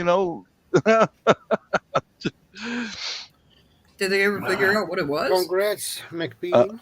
I don't know, but I'm pretty happy it's still working. I'll give all credit to my son. He was standing right there. He went upstairs to check the router, and then he came back down, and he logged in on his tablet, and they went, dude, it's working. You're freaking magic, man. You're hired. I don't get it. Congratulations on your 30-year anniversary. That's awesome. Right on. That's true. Yeah. Tammy Trot, hello. What's the topic here today, guys? What's happening? What's up? Be Well, it's positive. hand tools, generators. Be positive. Be positive. Yeah. Oh, I only Yeah. caught the last part. Be positive. Yeah. Shadow, you It's just made me a lie to my three-part topic, roommate. basically. Oh, Yeah. no, you're kidding me. Hand tools, and now we don't talk about normal situation. Now we talk about SHTF and collapses and things when everything is down. So you need hand tools for that. Certainly Okay. do. Mm-hmm. Okay, can I give an alternative view? Okay, please do. What if you're so positive and you meditate positive that the shit never hits the fan? It's What even if we better. what if we don't collapse? Mm-hmm. Because you're capable of sending your positive energy out and connecting it to other people. Just saying. Yeah. It's just a thought there, people. Right. So the thing is that see you later, quiet listener. Not a problem. So when it comes to the general idea of positivity as well, and the usefulness when it comes to survival situations or SHTF type scenarios too, like the strength that I know that what I'm going to say now can come across as a bit of a ramble, so I'm going to try and be as concise as I possibly can about it too. But when it comes to the way that positivity has such an important effect, because a lot of the time in desperate situations throughout the past, when people lose hope and when people get into a depressive state, when people lose that drive, that willpower to kind of move forward and to keep on, it's definitely something that can not just impact themselves but those around them. Welcome to the panel, Tobias. Thank you for joining us. Hello, So hello. give you a moment to say hello to everybody. Good to see you, Yeah, two we can hear beers. you well. Yeah. Sure. Well, I agree with you. Well, you want me to call you GP, general purpose? Guardian, I'm betting that Guardian was not quite finished yet, but that's just a guess. Yeah. And by the way, Guardian, congrats. Your signal is very strong today. There we go. Yeah, no, thanks. I'm all happy all around, and I definitely am positive for a couple of reasons. And but I'll carry on with that in a second. I just wanted to not introduce, but allow two beers to say hello to everybody. And I also agree with Bob thoroughly on this topic. I think that Bob also understands the usefulness of how good it is to have a positive mindset. But go ahead, two beers. Hello. Hello, everybody. Hello. So, Bob, first two things you got to do is take the TV out. The second is cancel the internet connection to your old house. I meant to mention that Two Beers wrote that in the chat, and it was awesome. Definitely want to do that. That's a great way to get them over. Yep.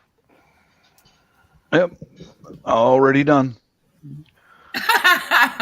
Yeah, he was just explaining about the signal, I think. Yeah. But we haven't watched TV in my family for 12, 13 years, something, maybe over 10 years. I love it. I find it vile. It's just all marketing and propaganda, so I'd rather do without it. Yeah. I'm using my laptop. I've been working the last 3 days on it because it kept crashing constantly. As soon as I got to the logon screen, it would freeze up. Sounds like mine. Yeah, that's rough. It's always like tech is kind of, it's inevitable. It'll give you problems. Hello, I've got to intersect and say hello, Hendo, and then I'll allow you to continue. Go ahead. Hendo. I would boot it up and it would get to the logon screen and crash, or it would get past the logon screen, and just as Windows was starting up, it would freeze up.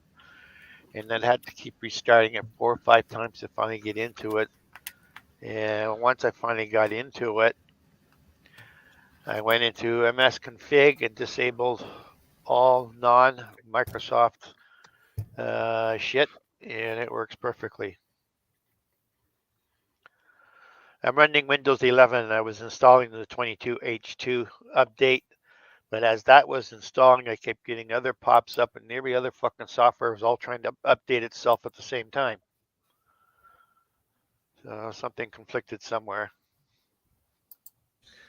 Yeah. I'm getting ready to go to the Philippines in 4 weeks. And this is what I'm going to take with me. And I ran into a problem when I was in the Philippines back in March with my video logging of the 6 weeks we spent in the Philippines. I quickly found out that my DJI Pocket Pro camera, apparently it doesn't have a clock in it. So you take videos on it and it comes out as DJI file number DJI 0001. Next one is 002, 003, 004. Then when you reformat the card, it comes out as DJI 001, then 1 in brackets, 2 in brackets, and so forth. And there's no timestamps. The only time there's a timestamp is when you upload it to your computer. And the timestamp is of when you uploaded it to the computer. Well, it didn't take me more than 3 weeks to fill up my hard drive. What? Yeah, I have a 1 gigabyte SSD drive. Shooting in 4K takes a lot of space. Yeah, there we go.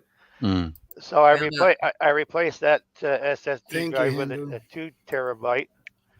Swapped everything over the two terabyte drive. It worked fine. Then the 22H2 update for Windows 11 came out, and as it was installing it, I had everything else trying to update at the same fucking time.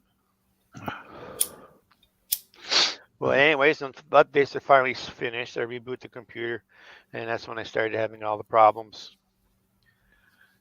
And there's something with the Asus. It's a Asus G521 laptop. It's a high-end laptop. Seems that the Asus software is conflicting with a lot of things. Two Bear, I can't see your avatar very well. Is that your puppy? Yes, it is. What a cutie! Yeah, it is. She's 8 years old. She's a cutie. She's a Lhasa Apso. Aw. Looks similar to the Shih Tzu, but don't mistake them for Shih Tzu. Completely different personalities. Mm-hmm.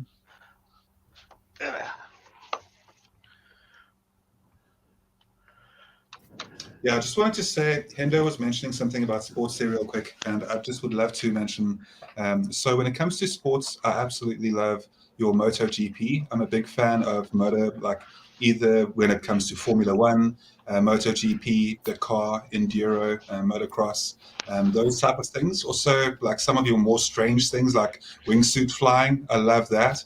And I also absolutely like, if I am going to be watching things when it comes to anything on TV and that type of thing, I always gravitate towards watching like National Geographic or anything to do with animals or anything where I can learn something about like the wilderness. I know it sounds like strange, but I absolutely can just binge watch like a lot of nature documentaries, specifically with David Attenborough. Like I'm never tired of his I'm never ever tired of his narrations, and like I think that it's just like amazing to soak in. Like I'd much rather watch like a whole bunch of animals doing animal things than watch people running around after a ball on the field.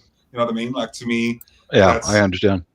Yeah, but I have a complete respect for the camaraderie of rugby and team sports. I get it completely, and I think I fully support it. I understand how good it can be too. It can sometimes also raise people out of like problematic. Hey, Catskill, good to see you, man. I understand how good it can be Hola. too. It can sometimes also raise people out of like problematic. Hey, Catskill, good to see you, man. I understand how. Sorry, that was me with the echo. You're fine. I know. Sorry. How are you guys doing? I'm sorry to interrupt you, Guardian Prepper. I was actually listening. No, you're good. Welcome to the panel. It's awesome that you join us as well. This is always a very interesting place to have discussions. And every Saturday evening on my side, I think afternoon on your side, we catch up, and it's great. Okay. Yeah, no, I've spoken to Shadow and you separately on Lives of Mine, and you two are both like some of my favorite times, like talking, like very interesting, just different from a lot of what I see on YouTube. So I'm happy to be home and to peeling apples and listening. And my computer here is so sticky with but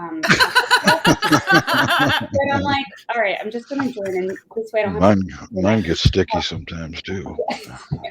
Bob. not that crazy. Wow. What? But yeah, so nice to meet everyone else that I haven't met. Too much information. I got apples here, guys. Okay. All right. I'm good. All right. See, Bob knows that was directed at him. Leave it to me to spice up the show here, huh? Mm-hmm. Yeah, it's really like a bar chat sometimes. You know what I mean? Like It is. I like that on this conversation with the type of people that, for some reason, Shadow attracts. The conversation never goes too far down the drain. You know what I mean? Just in a light kind of silly kind of way. Playful fun. Yeah, exactly. Which is always good. And then speaking about people who speak about interesting stuff, there's creative redundancy as well, and he's always got a lot of input, and I absolutely have so much time for him. I agree, and I feel like I've honestly moved away from a lot of YouTube just because it was like I was inundated with like the same stuff, and even for me creatively, I don't want to like recreate the wheel over and over and over again. So, I put up something when I feel like it's interesting, and if not, I just leave it alone, So it's nice to talk to both of you. And how's everyone doing in your parts of the world? Guardian, you can begin. I speak so much all the time, though. That's the problem. Please, go ahead, Shadow. It's much more interesting on your side. That's not fair. Hey, babes in Toyland and other things. Good to see you. No, I just love people, and I end up like chatting too much. And then when I get into a ramble, I just go on and on and on. And then I get tired of my own voice, and I'm like, shush now. He doesn't. He So doesn't. go. The secret is he thinks he rambles too much, but he doesn't. And you have such a nice accent. We don't mind, So That's true. That's also exactly true. That's exactly why I want Shadow to go, because then I can listen to Shadow. Go for it, buddy. Well, on my part, it's pretty good. We have at least 10% inflation here, and the price is going up. Mm-hmm. Only 10? Yeah, we have 10. That was a halfway joke. Yeah, I know. Halfway joke, halfway not. It seems like it's and now they want so ridiculous here. Now they want to raise the rents with 10%. I believe it was 10 or 20%. They wanted to raise the rents. For what purpose? What are they saying it's for? Just inflation? Everyone has inflation, so we'll raise the rent. If you rent something, the company who owns the apartments, their expenses increases, so they need to raise the rents. But I don't think they will get it through with 10%. I don't think so. Well, I'm gonna go take the first shower in the new house, guys. So I'll be right back in a little bit. Clean, Yeah, but I'm still a little dirty.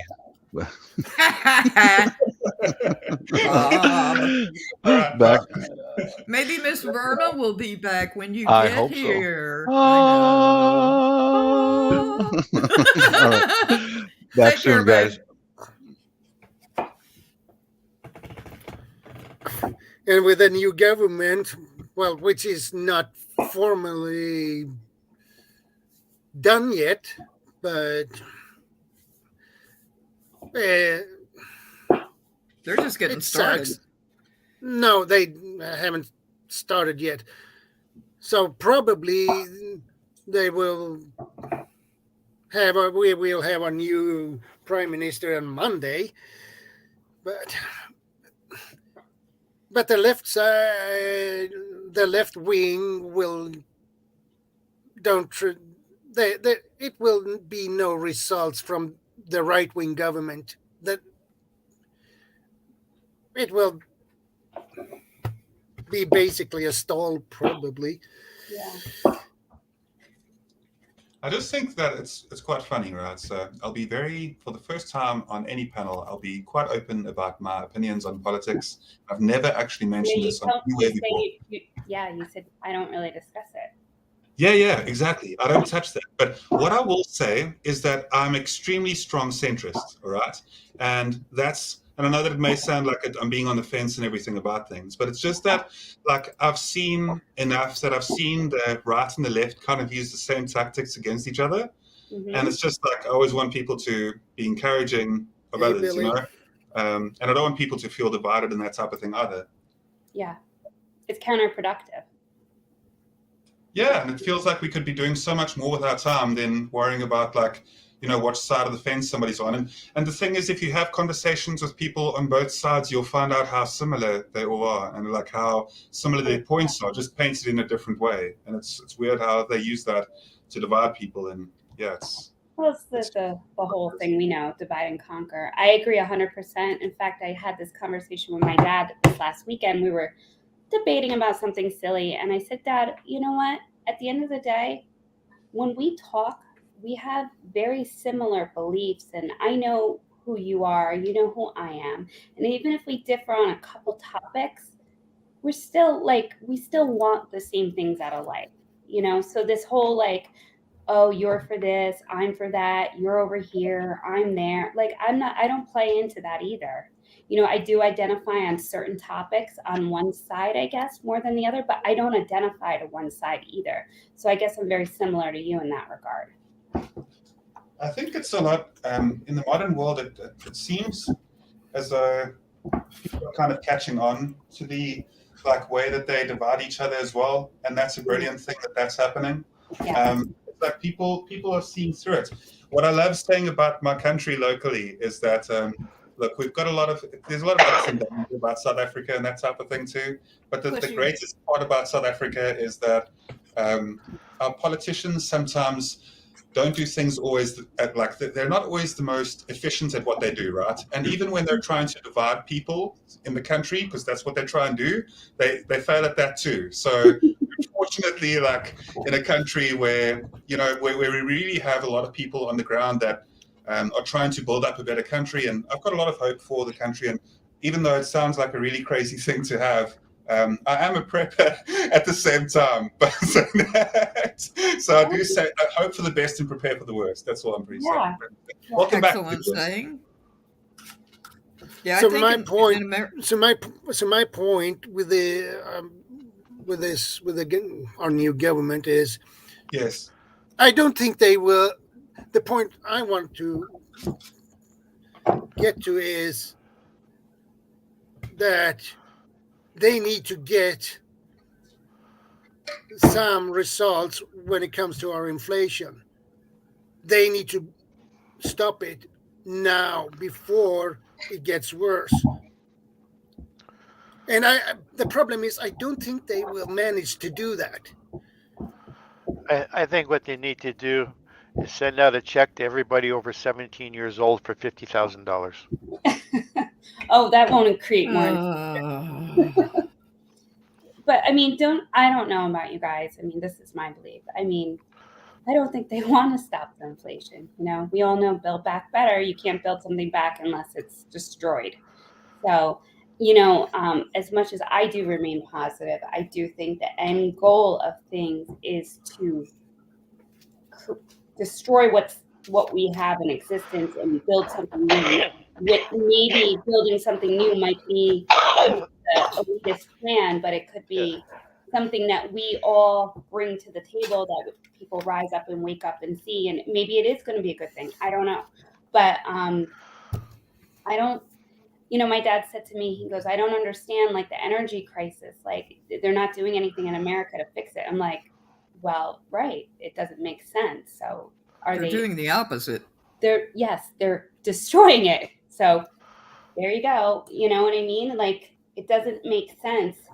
and yet people fall in line. So they're trying to destroy stuff so they can recreate and reimagine. And I could sound like I'm a member of the WEF here, but we all heard the stories and seen the stuff online. Yeah, and we have the problem with the Nord Stream pipeline too. Those Yeah, 2 leaks. That is a little bit worrying. Yes, that's definitely something to keep your ear on the ground about as well as much as you can. Just pay attention to that very closely. And I will definitely say that just a little quick interjection is to say that the biggest threat when it comes to SHTF type scenario is absolutely across the board. And you can look into the statistics behind it as well. And it'll always come up, no matter how much you research, with the fact that WAR, so like that occurring, can absolutely be the highest, thing that the most plausible, impact that we would have that would cause us to go into a SHTF. So that is absolutely the highest threat that we should always keep our ears and eyes on at all times and realize how severe that threat is, because that type of thing isn't just it's not like some random threat. That's something that's occurred many, many times in the past. And the only time it hasn't is from the end of World War to the second WW2 to now, which is known as the Long Peace. So there's only a brief period of time where we've experienced this amount of peace within the world. And if we fall back into that, which we may very well do, because there's a lot of people that could benefit greatly for us to do so, that would mean that we could definitely go back into something like that. And that is imperative, that we actually understand the threat that poses and how to kind of prepare for that. And basically make sure that whenever you're preparing, that you prepare for things across the board. But I'm sorry that was, I'm sure you understand what I'm getting at, right? You understand where I'm coming from. Shadow, I'm curious, in your part of the world and Sweden there, do you guys have the same issues with like the farmers in the Netherlands and things like that? I mean, I think all parts of the world are experiencing something, but it seemed to really pick up over in the Netherlands. Are you guys experiencing some of that? Well, we export most of our food. We import more food than we produce for ourselves. Yeah. So every third bite you take on the plate is imported food. So what is the primary food that your country grows that you're exporting?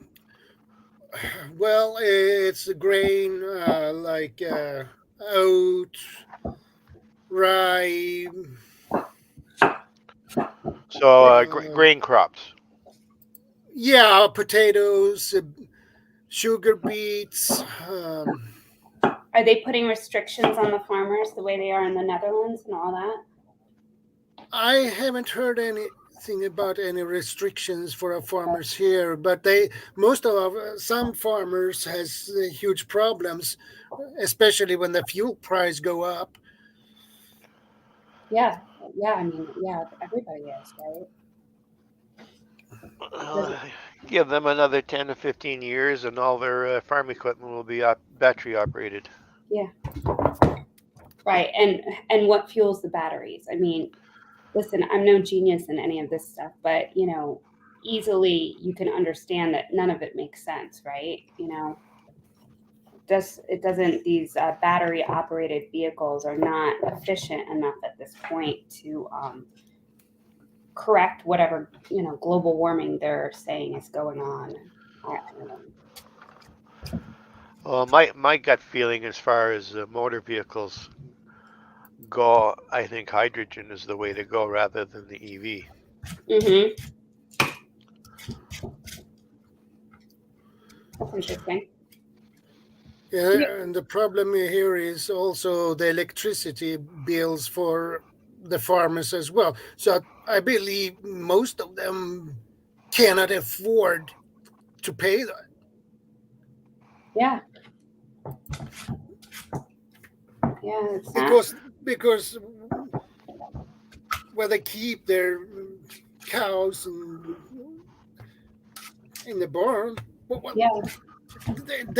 it's needed to be you need the electricity to keep the air conditioning going, ventilation keep I, going there. So that will cost a lot of money for them. I've heard of a couple of large farm operations in the U.S. are completely well, they're not spending any money for energy because they're using methane capture for all the cows, and they're using the methane to power the generators. And apparently, they have enough methane to power all the electrical needs of the farming enterprise. Interesting. Yeah, but you know what? If there's any kind of patent technology on that, that'll be destroyed. I mean, I don't know if you guys ever heard of, I forget the guy's name who invented the water-powered car, and then he, he met with someone, I don't know if it was like CIA or whatever it was, but they met with somebody and at a diner and was poisoned, and they took his patent for it. It's a real thing. You guys could look it up. I forget the guy's name. You're absolutely right. Yes. Yeah, I mean, so it's interesting. There's a lot of, I mean, even these solar powered vehicles and electric cars and whatever. I'm sure there's actually probably technology that is efficient. It's just not going to be given to us, or it's not being utilized because honestly, the grand scheme of who's ever in control is not to make things better. It's a power struggle and money and all that stuff. Unfortunately, in my opinion. Anyway. Yeah, there's a saying that you shouldn't be concerned about what you don't know. You should be concerned about what you can't imagine. And that's the thing. Like, there's stuff that is kept from us completely as citizens, right? That we are completely ignorant of. Hello, by the way, Vanessa. Good to see you. Welcome. Yeah.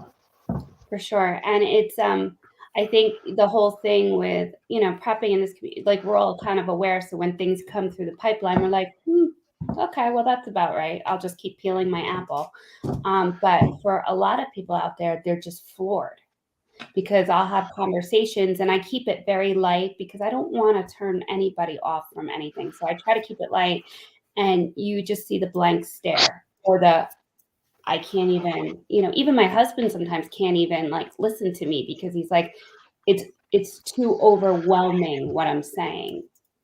And for me, it's just like a casual conversation, but I hear that. But it's important, I think, to have those conversations and to do them delicately with people because the more people aware, the less people reacting, the more people preparing. Because when, things really do go down, you don't want the masses panicking. It doesn't matter if you're okay. Like more people that are okay, the better. Mm-hmm. Yes, that's true. Yep. That's because eventually, if you have a lot of people, the more people that you can get prepared as well. And what you were saying about having to tread lightly is definitely something that is, it's so, because of normalcy bias, right? Most of us are familiar with normalcy bias, and when we run into that, people don't really want to discuss it. They don't want to discuss things turning bad, and they'll wait until the very last minute until things really get rough, and then they'll even this is the thing, you'll even ask some people, what would you consider just trying to increase your skill levels for a world where we can't rely on the resources that we currently do, and or you'll ask them a simple other question like, would you think of getting a bug out bag, kind of just a bag to cover some of the basic skills, and they say no, they'll just pack it up when if things go bad, they'll pack it at the last minute. It's like it's taken me a decade to kind of craft the understanding, and not the bag itself, but the skill sets behind the bag, and that are so much more important too. And just realizing that, and then when somebody says that they'll do it at the last minute, it's like, you're not going to be able to do that. It's not. You've got to understand. It's not just grabbing a 50, a quick DIY, a little pre-made kit. Pre-made bug out bag kits is the worst thing that you can think of, and I'll survive off of that, because you'll have no idea how to utilize any of the things there, and it's just it's ridiculous, and the way that people see it. I think let me add to that, Guardian. I think when people become parents, that's when it really kicks in with the bug out bag and having food and supplies stored away. That's really a tipping point for many people. It was when you have a child that is totally dependent upon you, Yeah. and you can't turn off the TV long enough to go to the store and get some more powdered baby formula and store it away. That's what changes a lot of people's mind, is when they first become a parent. A lot of people, but it's funny too, because there's also so many distractions going on that I think, I was a young mom, and I'm a mom to a 4-year-old now as well. So the way I thought when my older two were young is very different, because I was the typical 22-year-old distracted in the early 2000s, whatever I needed, I just pop in a Walmart and get what I needed it, so I see both sides, because now I'm in the last 5 years, I've been in a very different mindset, but you would hope that people would be more prepared, but I think sometimes people are just caught in the rat race of surviving day to day, True. I'm gonna say adios to everybody. I gotta get my wife into gear and packing her bag and boxes so we can get them out the door. Right And on. hopefully they'll arrive in the Philippines before Christmas. Because any Christmas presents I'm gonna give out is gonna be in those boxes. Yeah, I get them out the door. She hasn't moved her ass yet. Bye. All right, bye. Peace out. It was nice to meet you, by the way, and I hope that you come back on a Saturday evening and join us again for a bit of chat. I pop in and out of ShadowScoutSwede and numerous other people on the internet. Yeah, that's perfect. I look forward to it as well. Thank you. LG, I agree. Thank you. I just read your comment.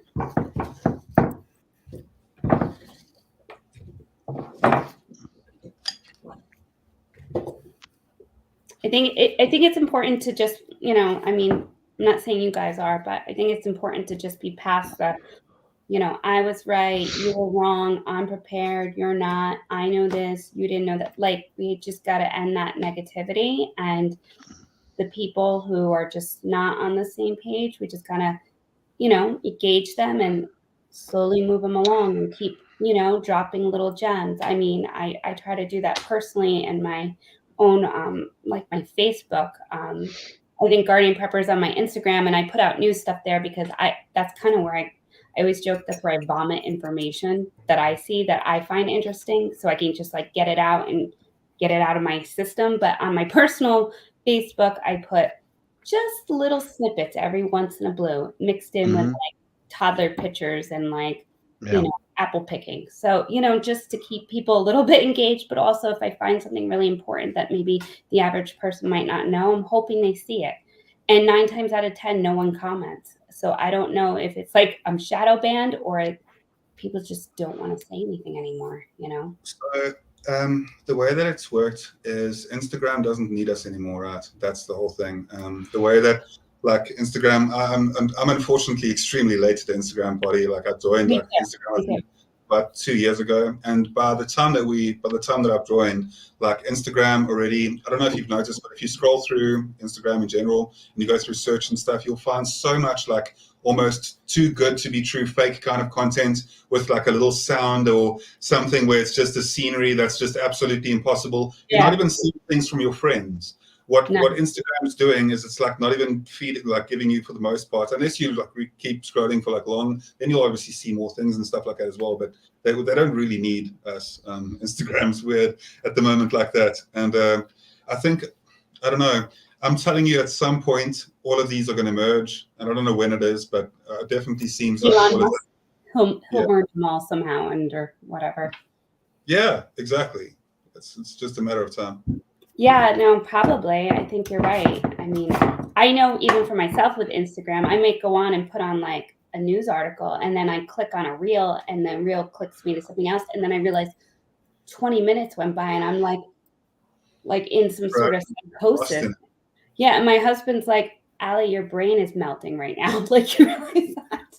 I'm like, let me get off of this thing, And my wife also does a similar thing with Facebook, where she'll scroll through Facebook as well. She'll scroll down, and like it's pretty interesting because that's where sometimes you get like a lot of stories and that type of thing. Yeah. And I completely understand. Like she'll find out a lot of just different facts and stuff, and you just scroll. And the thing is, it becomes like something where you enjoy. It's just something that, without having so much of an information feed, it just becomes, that you feel like different, and it's just perfectly chilled. That's like that's something that she enjoys. So like I don't have any.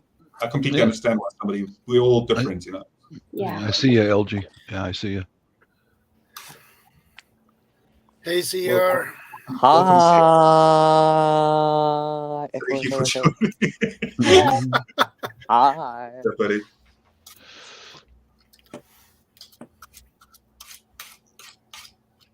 Thank you very much, Tammy. I appreciate that. Thank you. I enjoy everybody else's accent. I always sound strange though. Like if I hear myself in my voice, that's why whenever I'm talking, I'm like, shut up already. That's bad. That's why I let you do all the talking, GP. And I know, CR, you see, we've got people like CR. So yeah, welcome, CR. How have you been? What's been up? It's good that you joined us this evening. Evening? It's afternoon time.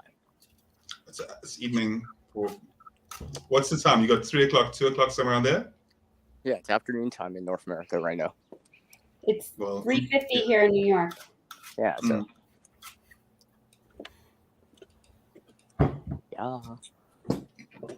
You see Hendo's comments? Because Hendo's got a very, I'll just distract that for a second. So Hendo's got a very interesting story. And Hendo also is from South Africa, and Hendo is currently living in the UK. So Hendo is actually, and something that I really enjoy is I find the online community is very interesting, right? So what I'll do is, if I meet somebody here that I haven't met before and I find out that they're also somebody that creates a bit of content or something like that, I'll go and check their content out, and I'll go and find out what they do and that type of thing, see if I can learn something from them, because you can always learn something from everybody that you meet, right? No matter who they are. Like even the dull and ignorant, they too have their story. Yeah. So it's absolutely that whatever you do, you follow those roots. And Hendo, wherever I go, sometimes I'm in a completely strange corner of YouTube with learning something else from one of the new channels or something as well, and then I'll see Hendo pop up again. It's just great. Yeah. It's good to explore. Yeah. What's the price tag on those diesel generators, Vanessa?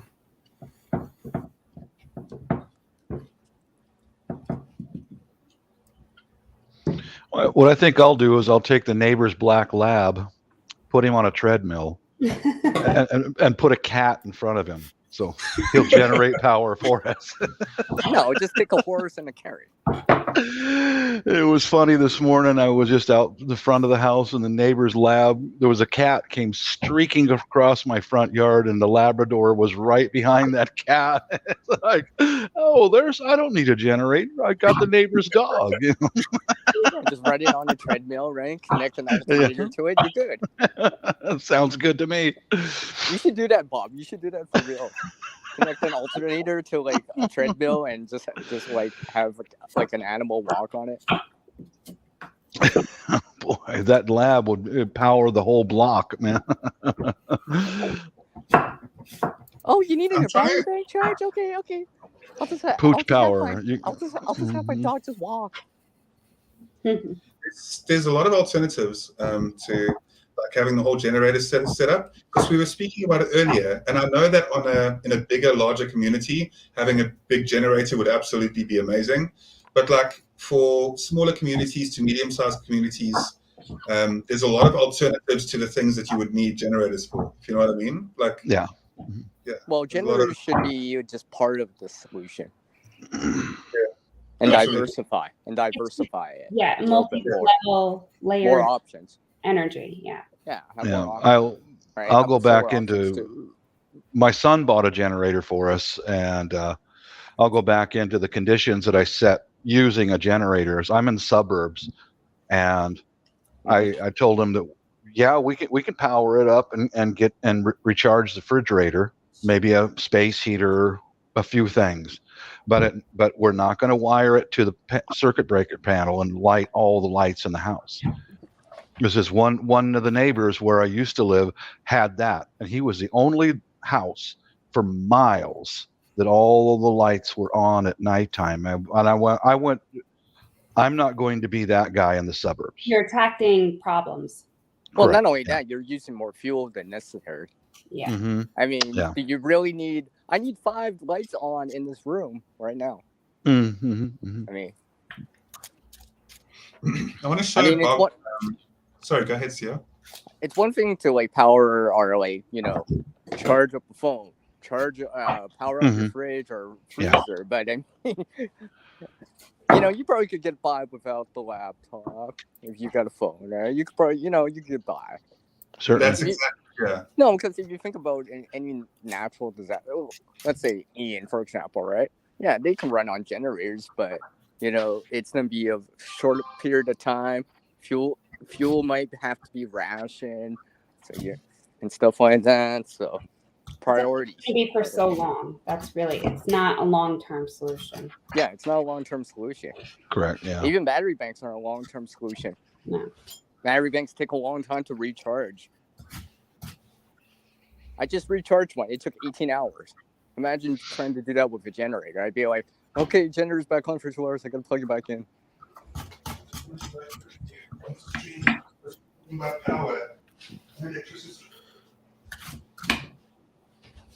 That's a decent effect. So I just want to show Bob. I've shown Sia already. Whoa! What? You showed me what? No. I showed the petrol inverter that Oh yeah. I have as well. Yeah, you posted that on. I'll show you over here. So Nice. Mm-hmm. yeah, it's a 20 kilowatt, 20 kilowatt petrol inverter. That How much time do you get out of that? So Give or take. you can run for about 8 hours of power. That's on. You can Is run, that on max? Like max capacity, max. yeah, Power that's output? max. Okay. That's max output for that. So you'd basically be able to run for about 8 hours on 5 liters of petrol. So that's pretty efficient if you're able to store petrol as well. Then in like emergencies and that type of thing, and it's mobile to a degree. My necklace is irritating the hell out of me. So. I have a Honda one that looks just like that. Yeah. So the thing about it, so obviously, so it's a 20 kilowatt as well, right? So it runs. How heavy is it? Trade power, petrol inverter. It's extremely light. Oh yeah. That's why you have so much difficulty. Mm-hmm. Yeah. Yeah. Mm-hmm. Sorry, GP, we're not as strong as you are. Like you hear that like that might be like, guys, can you help me? I can't get it on. You would obviously look in any case, any bugging out or anything, you'd always utilize like a 4x4, or you'd utilize like a type of vehicle that you'd be able to transport a lot of other gear with as well. Yeah. So having an extra inverter could absolutely be something that's useful, and then knowing how to repair it as well. Like knowing basic electronics can be extremely useful. Oh yeah. Well, any of the trades, right? Like plumbing, electrician. Yes. And the thing is, we've all got different things that we're good at, and like people have skills that will really like come in handy in those type of scenarios. Yeah. That's a perfect size generator. I like that. That's very good. I have a Honda one that looks exactly like that, and it's a Honda oil or gas generator. Yeah. It looks exactly like that, and it runs Very about the smart. same time. Yeah. And it's very quiet too compared to generators in general. Yes, that's the trick behind them as well. That's also why we have that, specifically because it's a lot quieter, and that's only like in desperate situations. If I need to do like a work conference meeting, for example, on the PC, and I need to do that like late in the evening, because sometimes I've got a lot of international clients as well. So when I do like some of my work, sometimes I'm working at like 3 o'clock in the morning, 2 o'clock. And then we're having power outages, which is our local load shedding. And then during those stages, I'm still able to run that efficiently, which is great. So you guys are actually experiencing like rolling blackouts and things like that, like Yeah, it's every day. We've been experiencing them for over a decade now. Oh, I didn't know that. Oh, wow. Yeah, Mm. it's in fact it's getting to like 14 years or something. I don't know. It's ridiculous how long we've been experiencing them, and it's just that we really look. We are grateful to have power when we do have power. I'll give you that. I believe it. Yeah. Meanwhile, in America, when, you know, my Wi-Fi goes down for 15 minutes, I'm like having a hissy fit, you know. So I, you know, it's a different world sometimes. Well, you can't blame yourself for that. Like you It's obviously, conditioning, right? yeah, it's just because that's what's happening locally. You know Yeah. what I mean? Like you're not used to that. It's all about kind of like just what the person's kind of used to, and also, quite honestly, the Hey, poverty. hanging with the chef. Good to see The you. poverty, if we're speaking about positivity and stuff as well in the stream, I think it's important to mention that when you have people locally here that are in a situation that that there's a lot of people that go to people's garbage bins when the garbage trucks are coming along, and you could see the streets almost full of people on a specific morning, okay? And when you see that once a week, it really reminds you to be grateful for the small things that you have on a constant basis. And I'm being serious about that. Like as a South African, you really learn that that's why it's important to be happy all the time and not to let things like bother you, and not to sweat the small things, because there's people that are in terrible situations all the time. And I've actually had amazing conversations with people that are in very bad situations, and it's amazing what you can learn from them. Oh, I believe that for sure. Yeah, especially in our international travel, like I do. I've seen the other side of the planet where people haven't got enough to eat. Yep. Period. Exactly. Yeah, they're scrounging. No shoes. Yeah. Right. I've seen it many times. Yeah. You know, that's the thing that somebody asked me. Sorry, go ahead. I was gonna say, like, pretty much all major areas nowadays have, like, quote unquote the tent cities, the you know, all this stuff. Yeah. Right? Every place. Here in Canada, the US, probably exists in Europe too, right? You don't hear about it much, but I know it exists because you can see it with your own eyes, right? You drive down, it's like, well, there's their tent on the side of the road. I mean, I just drove through DC 2 days ago, you know, the capital of the United States, and blocks from the White House, there's tent cities. What a shame. How embarrassing for my country to have people come over to come see this wonderful country, and there's just tent cities there. And it's a shame. It's terrible, you know, and this is the situation, and this is what is allowed. And, you know, and it's not just in DC, it's in every metropolitan city, as you were saying. Basically. Much of that comes down to corruption. Oh, yeah. Yeah. Yes. Yeah, it is ridiculous that, look, I understand why even military is a contentious topic these days, but I understand why there is a military. I'm completely aware, because as soon as you don't have that, I mean, if we lived in a perfect world, we wouldn't need it, sure, 100%. And then we could make sure that all of those funds could also be redirected into assisting people. I think that I'm hopeful for a future where we put the desire, those type of desires from like those type of situations in the military as well, and we can maybe move towards more science and progression, and move towards a world where everybody. But I understand that utopia is not easy to get to, because the situation's way more intense than I can ever explain right here. Like, I understand that there are things that I may never understand the full ramifications of.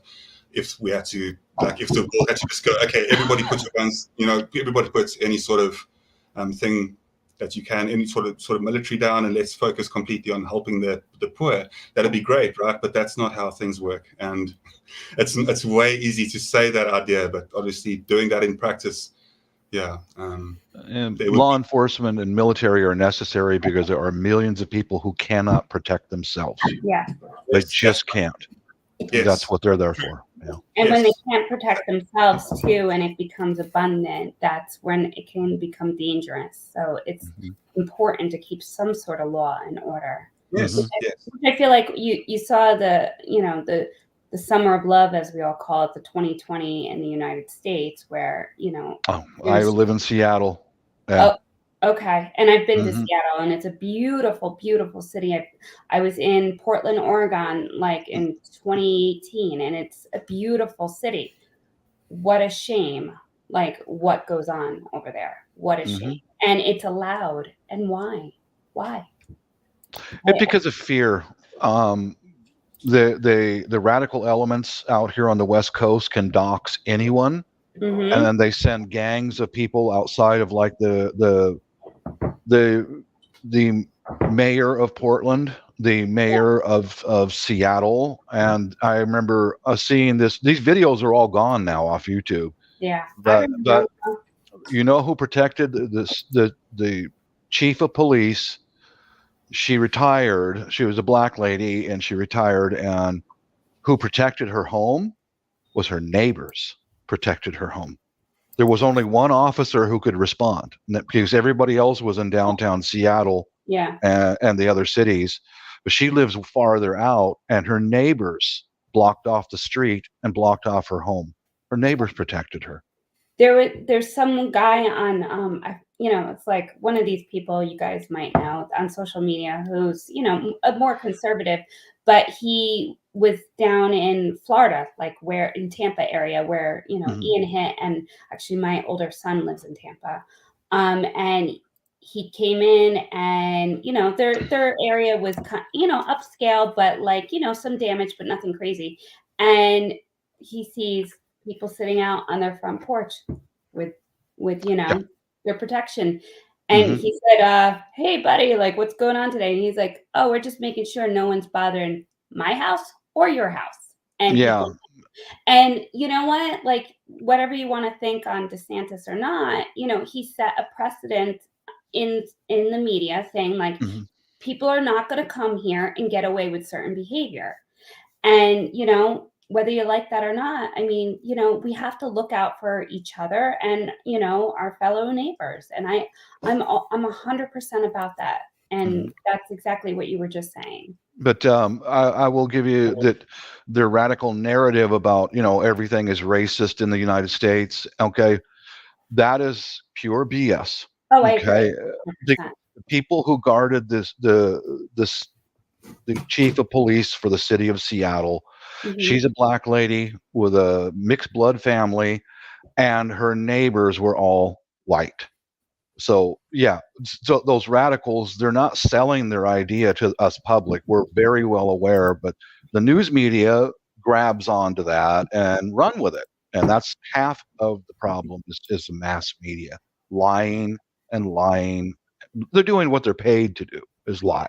Yeah.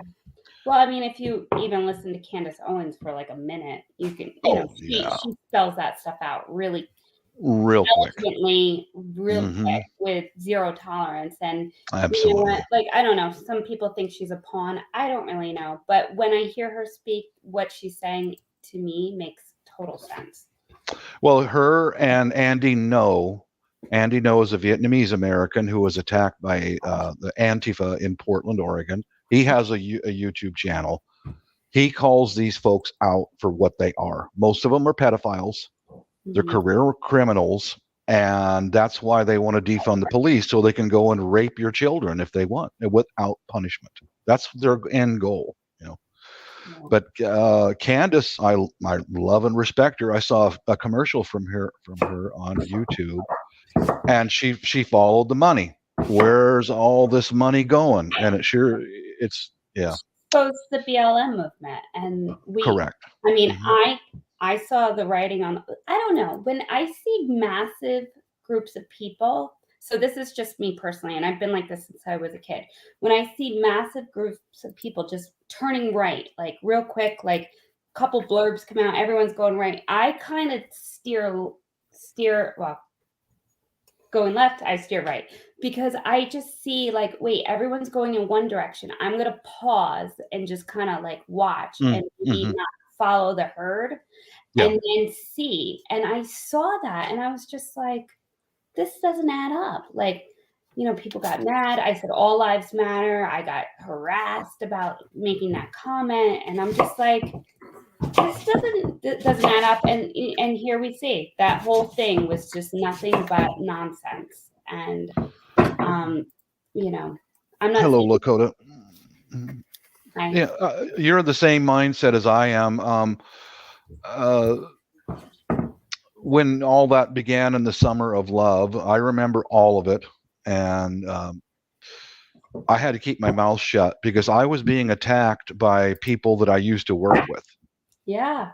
Yeah, if you're in the workforce, forget it. Same thing with my husband works in New York City construction. So like he has to play like that little bit of politics too. And I said, and he's not on social media. And I was like, you don't really know what's out there. Like, just do your job. Don't like hit any hot topics and be quiet. And yeah, I agree. You know, I agree. I feel like it's easy for me. I'm an at-home mom, so I can jump on here and I can say what I want. And I don't have I'm not losing a paycheck, at least not yet, because of my husband. But you know what I mean? Like, I feel for people in the work situation. You do have to survive. You do kind of have to be quiet and play the game a little bit. You do, yeah. Yeah, I was this was on my old Facebook page with all my former Boeing employees that I used to work with, and I found out who I really was working with. Oh, and you find out who your friends are real quick too. Bingo. Yeah. I found out real quick. All I did was, it was during the sickness time, and it was brand new. Seattle was the first area to go into all the shutdowns and all that. Was it Seattle or was it New York City? Oh wait, Seattle got it. The first. We were the first. Yeah. I was actually living in Yonkers at the time, so I was right when the second Yeah, because we're international ports of entry. Yeah. And all I said on that Facebook channel was, someone was whining about how the current Orange Man president was not providing masks. Yeah. And I stated that, my wife and son are in healthcare and they have their masks that they need. And I was attacked, Oh yeah. It's these blind following TV watchers are dangerous. They're actually people of very low IQ, and they don't verify anything that they hear. But what's one of the reasons why I haven't had a TV in my house for over 10 years? Smart. I won't have it. I won't have it in my house. I don't have cable at all, and I watch YouTube and other like Rumble and all that, but I don't really watch TV. I have no interest in movies in Hollywood. I'm sorry. I feel like I'm taking over. Guardian Prepper, you have a competition. I'm enjoying talking to you. Someone of a pretty like mind. Yeah. Sorry, Shadow. Yeah, you're right, Shando. Shadow's favorite thing is to get people on that ramble. That's why Shadow and I get on so well. Start. Yeah. Yes. Shadow gives me guidance and tells me when to shut up, and then I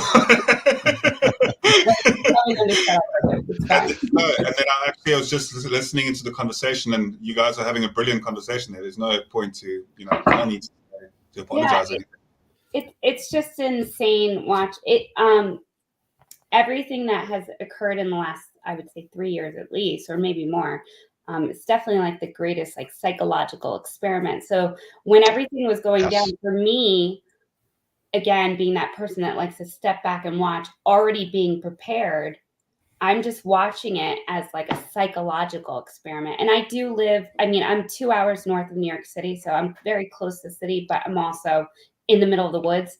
So it's easy for me to kind of be tucked away out of everything, and watching people and the way they attack each other, mothers and even my brother. I don't talk to my own brother after 3 years because he was living in LA and wearing his this to the to his own mailbox, and I'm living my best life. I'm doing gardening, cannoning, and learning new skills and doing all this stuff. And it was actually like an awakening renaissance period for me more so.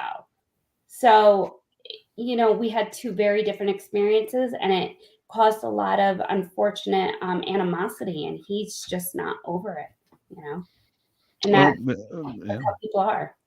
Well, I'll follow this up, and I'm going to bail and go get some more stuff from the old house. But I'll follow this up with I just met some new neighbors. We're in a new house. We're not completely moved in with, and you must be careful with what you have, because we have food, and example is like right over here to my right are a stack of boxes that's canned goods, canned food, and I labeled all of the boxes in the Bisaya language.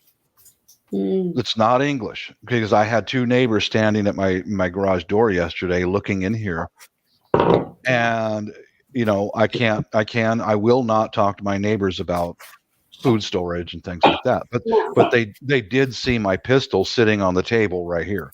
And I told them we just came from a hellish nightmare of fentanyl and methamphetamine, and don't freak out, because I open carry, and I will not stop open carry. Where did you move to now? We're still here in Washington State. Okay. But I moved farther out. Yeah. But you really got to be careful about who you talk to as far as being a prepper, and what you have and what you don't have. Absolutely. Yeah, that's what they call operational security, OPSEC, right? Bingo, CR. Yeah. Share as much as you're willing to share. Once you share it, you just think it's already out there, right? Kind of deal. Well, whatever. Yeah. Not only my canned goods is labeled in the Bisaya language, but also my fighting gear, because I'm able to protect what I've got, and I several boxes said AWAY, away. No, in Bisaya that means fighting. So the neighbor saw away and baon. Huh? What the heck? Yeah, keep guessing. Don't come in. Don't come in the building, but keep guessing. Yeah, well, I'm gonna bounce, guys. I gotta go continue moving. Nice meeting you. Okay, Bob. Bye, Take care. Bob. Stay safe. God bless. Peace out, everyone. God bless. Bye. So, I really have got a lot of time for Bob as well. I think that some of the preparedness veteran. Good to see you, brother. I'm always interested to see. I love Bob's bug out trolley that he has, the concept that he's built, because he's got a pretty decent way of being mobile and being able to keep a decent amount of gear with him as well. I think that might be at the old place though. But yeah, good to see preparedness veteran. And then we were having hey, what's that thingy as well? It's always good to see you, preparedness veteran. The comment section was actually having a very interesting conversation as well. If you go back just a little bit, you can read. You don't need to pull them out, because I don't know if they're. I know that YouTube's a little bit sensitive and stuff like that, so you don't need to read them out at all or anything like that. But I do recommend going through some of the stuff, and it's essentially the conversation was revolving around what the men in blue and women in blue have to put up with, and what they kind of got to deal with. Like, it's funny that people kind of they will say all these things against against the law enforcers, and then what happens is, as soon as there's any sort of a problem, the first people that they call is, the people that they have been speaking badly against like the whole time. And it's definitely something that is a rough situation to deal with. Because I'm pretty sure no one wants that WWROL, right? Without rule of law. Yeah. And like any sort of, and not just that, but if you take that, you kind of encourage the requirement for military police. And that's something that other countries have actually seen, that when you take away the police as well, and you encourage the government to implement the military and use them to police, which happens, then you're faced with something completely terrible. And that has happened many times in society. And it's not like governments are, it's not like it's impossible for them to do so. So, I don't know. It's just pick your battles, know where to kind of just... And also support people that are trying to, like... A lot of people join the I know that it's a contentious topic, so I won't speak on it too much longer, but I will say that a lot of people join the men in blue and women in blue so that they can protect people, and so that they can help others, and they try and do so out of an honestly, like a place of coming from a good goodwill, Sure. and unfortunately, and the will and the desire to protect others. And unfortunately, in the modern world, I don't know. But that's why I say this topic itself is contentious, and it's something that I don't like really, coming around and that type of thing, because there's a lot more to it. Speaking GP, yeah. Keep speaking. No, I won't. I know where I want to hear. I know what I can and can't say on the internet, bro. I've been around for long enough to know. I talk too much. I should listen more. No, CR. I should listen more, CR. Okay. Well, guys, I need to take a quick bathroom break. I'll be back in 30 seconds. Okay, shut up. Of course. As soon as I say, maybe Okay. Shadow should speak, he just takes off. I'm going to be right back in 1 minute. I'm going to let CR and Kat speak. You leave me CR. Well, hello. Yes, so much that you guys can catch up on. Fine. All right, CR. So, what part of the country are you from? Out west. Where out west? The place that's still warm. Okay. Yeah, because I'm kind of cold. I'm in a tank top and I'm kind of freezing right now. So, someplace. I mean, it was cool out this morning. It was like 33 out this morning. It's warming up now. The sun's going up now. So, Colorado? No, I live here in Canada. Oh, in Canada. Okay. Maybe I should bring the air icon up. My actual channel icon up. This is a modified. What channel are you? Do you have your own channels? Because I'll sub to it. If I didn't. Well, hook me up on Instagram too. That way I can follow. What is your name on Instagram? It's the same channel name. Okay. Yeah. Wait, I think I've seen it. Might be. Yes. I'm pretty sure as soon as you see it, you'll be like, oh yeah, this guy. Yeah, I probably comment on things with you, right? Yeah. Yes, I do. Yeah, leave me a comment so I can on YouTube. I gotcha. Okay, cool. Oh yeah, I see it. I know. I see it. I saw a notification. That's how fast it was. Yeah, no, that's how I operate. Right. I'm a New Yorker, don't waste time. Yeah, just like how Shadow's already back. Like, look, I know. That's why I just said that was literally the fastest watch like right next I've ever known. It must be like next door to the room. Yeah, I'm fast. That's efficient. Indeed. Efficient bladder. Oh. No, you get it done quick. Fast and quick. It's pretty crazy, but my sister's been living in Rochester for the last 15 years, in New York State. So that's what I thought you meant. Rochester, New York?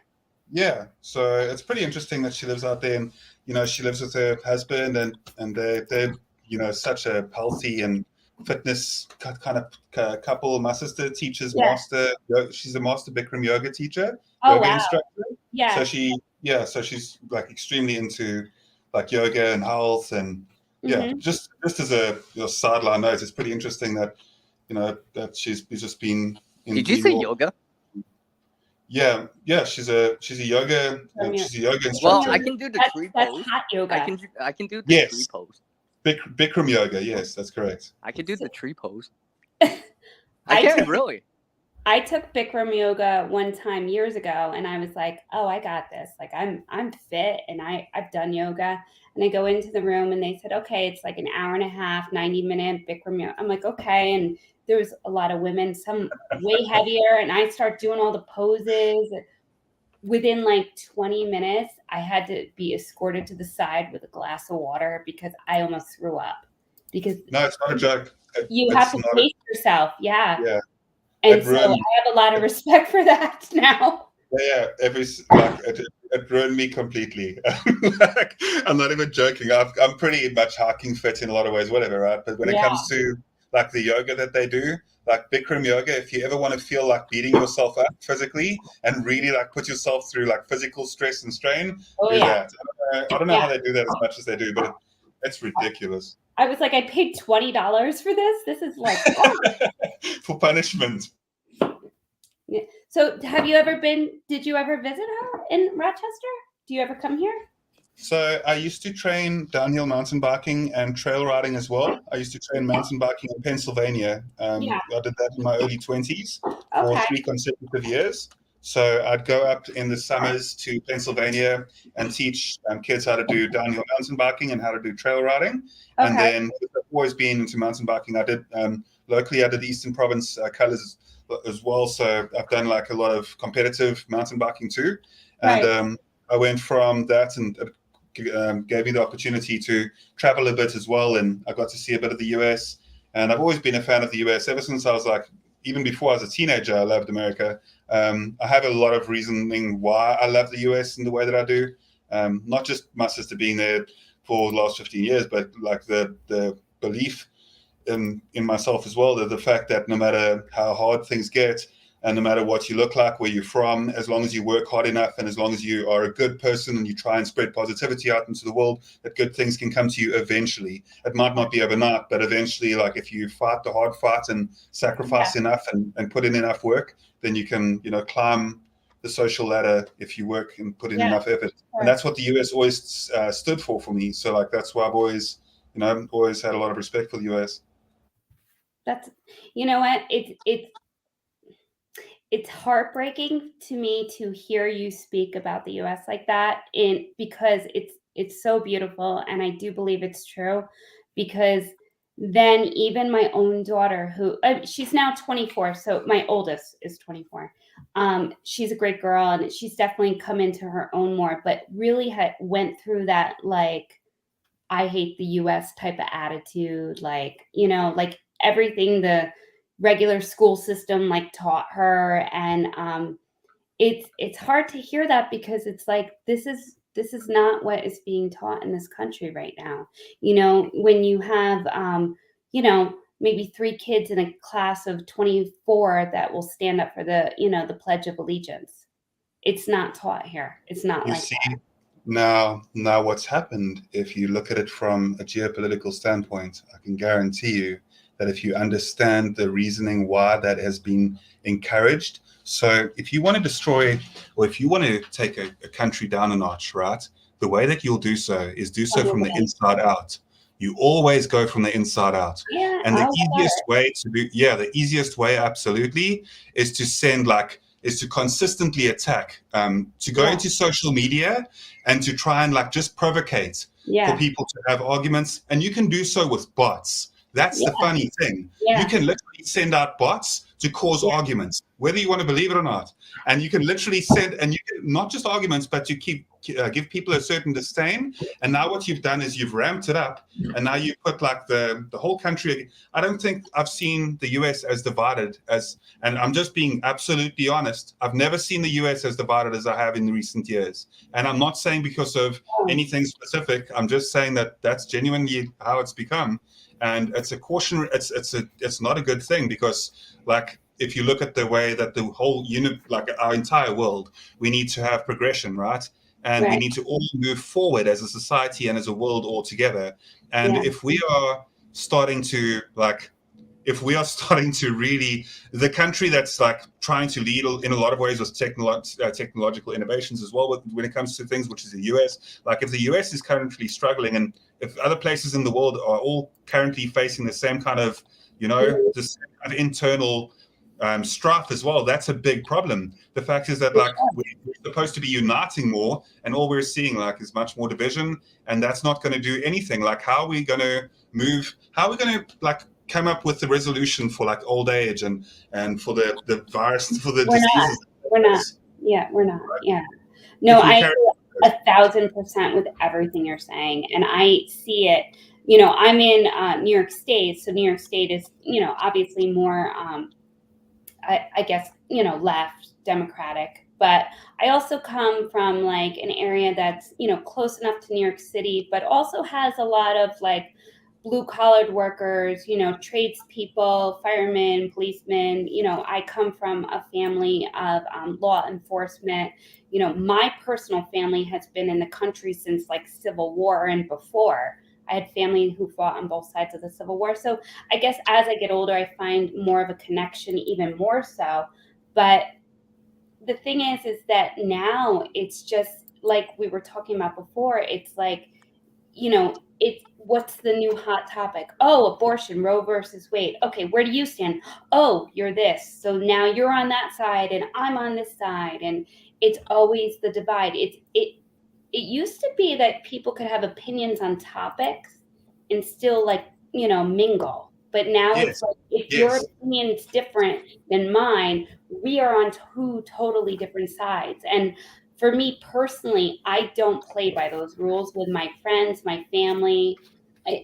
For me to say I'm not going to associate with you or be friends with you, you have to be like a bad person in general. Like, I'm not going to deal with you. Your opinion on politics or even on like a social political ideas, it doesn't matter as long as you're a good friend and you're a good human and you're a good family person. We could be okay, Yes, and I think that I do believe in some ways that we may just be going through growing pains as the world, and I think in a lot of ways we are making progress. We also are impatient, I believe, as people, myself included. That because I try to speak about hope and positivity, right? I really try to, and I think it's a great title for the stream, and I'll bring that up again. The fact that it really is a good thing to focus on.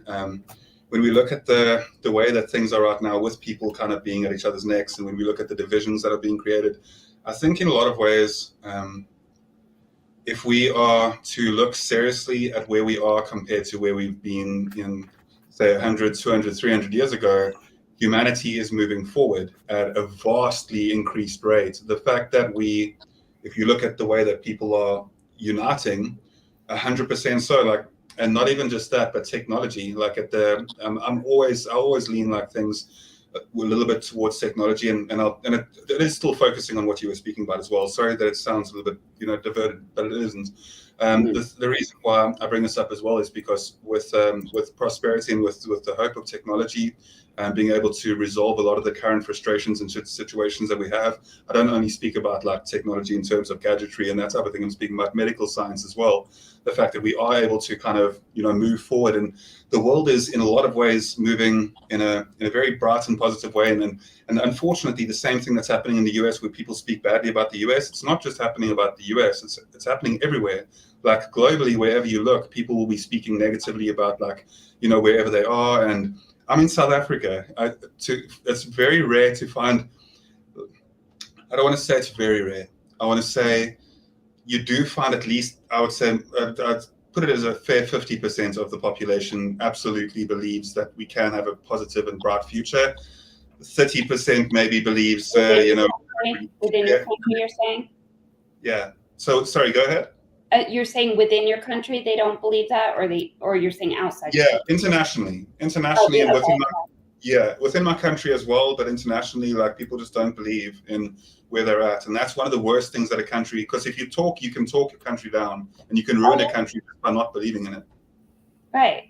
And and I said to my daughter a while ago, and she's actually come around, so I'm very thankful for that, and I think it's maturity. But I said to her, like, where else would you rather be? Like, these are the opportunities you've been afforded. These are these things. And, after a conversation, she's very open-minded to the thought of it. And I think all the weird social cultural things kind of like she's smart enough to see through it. She's a very loving and accepting person, and so am I. So I don't really care what the average person does, as long as they're not affecting my life or my children's life or my family's life in a negative manner, or I'm being forced to do something. Then I have a problem. So I'm thankful for her with that, but I don't know. See, now I'm rambling. I think it's important to always keep refocusing the conversation, as you're saying, in a positive light. And I'm actually very thankful to talk to you guys today, because yesterday I was driving from Virginia to New York, and I listened to a podcast that I don't normally listen to, and it's more spiritual. And I just turned it on because the Wi-Fi went out, and so my doom and gloom channels I couldn't listen to, and they were just kept re-talking about, let you be the light from within and lead the way. Like, so when you get into that direction, like, oh, this is bad and that's bad and that's bad. And there's no, like, you have to redirect it because there's no other way. Yep, exactly. Reroute that negative energy into something positive, right? Take the high road, as they say. Exactly. So that is where I'm lacking, in not in the sense that every day I'm walking around here like sad or mad or angry, because I actually really don't live my life like that at all. But I'm almost cynical. Like, I live my life the best life, but I'm also like, everything's going to hell, so whatever. But so I need to channel that in a different way to be a positive output into things. If that makes Yes. No, that's right. Go ahead, Sia. I don't know if you've got, because I know that. No, Sia, I have lots to say, but I'm listening Please to do, you sorry. two first. I'm listening to you. I'm being nice and listening. I'm a listener today. No. I've heard some of the positive. I have heard some of the positive things and I know that you have a lot of more insight as well. So I want you to speak. No. No. I just have these tidbits. CR, just speak. Like, I don't want to continuously ramble. I mean, that has CR in it, but I don't want to continuously ramble. That is quite smart of you. Continuously ramble. I know, right? I made that up. It's because of you I brought that up. You were the influence. I mean, you were the motivational speaker. No. My point is that having the more people's minds that we have on a certain topic, the better. And I know that you've got important input as well. And I don't want you to, like, save your input for just now and then forget one or two of the things, unless you're like sitting there. Because, okay, so quickly, just before I let you ramble creatively. So my cousins and I, what we do is we send each other voice notes, right? And because I grew up with my two cousins are younger than me, and we're basically like brothers, right? And we have like a WhatsApp group kind of thing, and we actually send each other extensive voice notes sometimes, just like, things, thoughts and type of things, and that type of thing. And I'll actually sometimes take down notes because it's so long, so much ramble that I'm like taking down notes, and then will respond to some of the. But anyway, go ahead, please.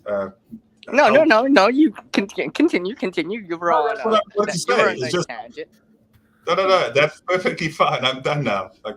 No. I want to listen to you. I like your insight. I like your insight. No, you have a way with words.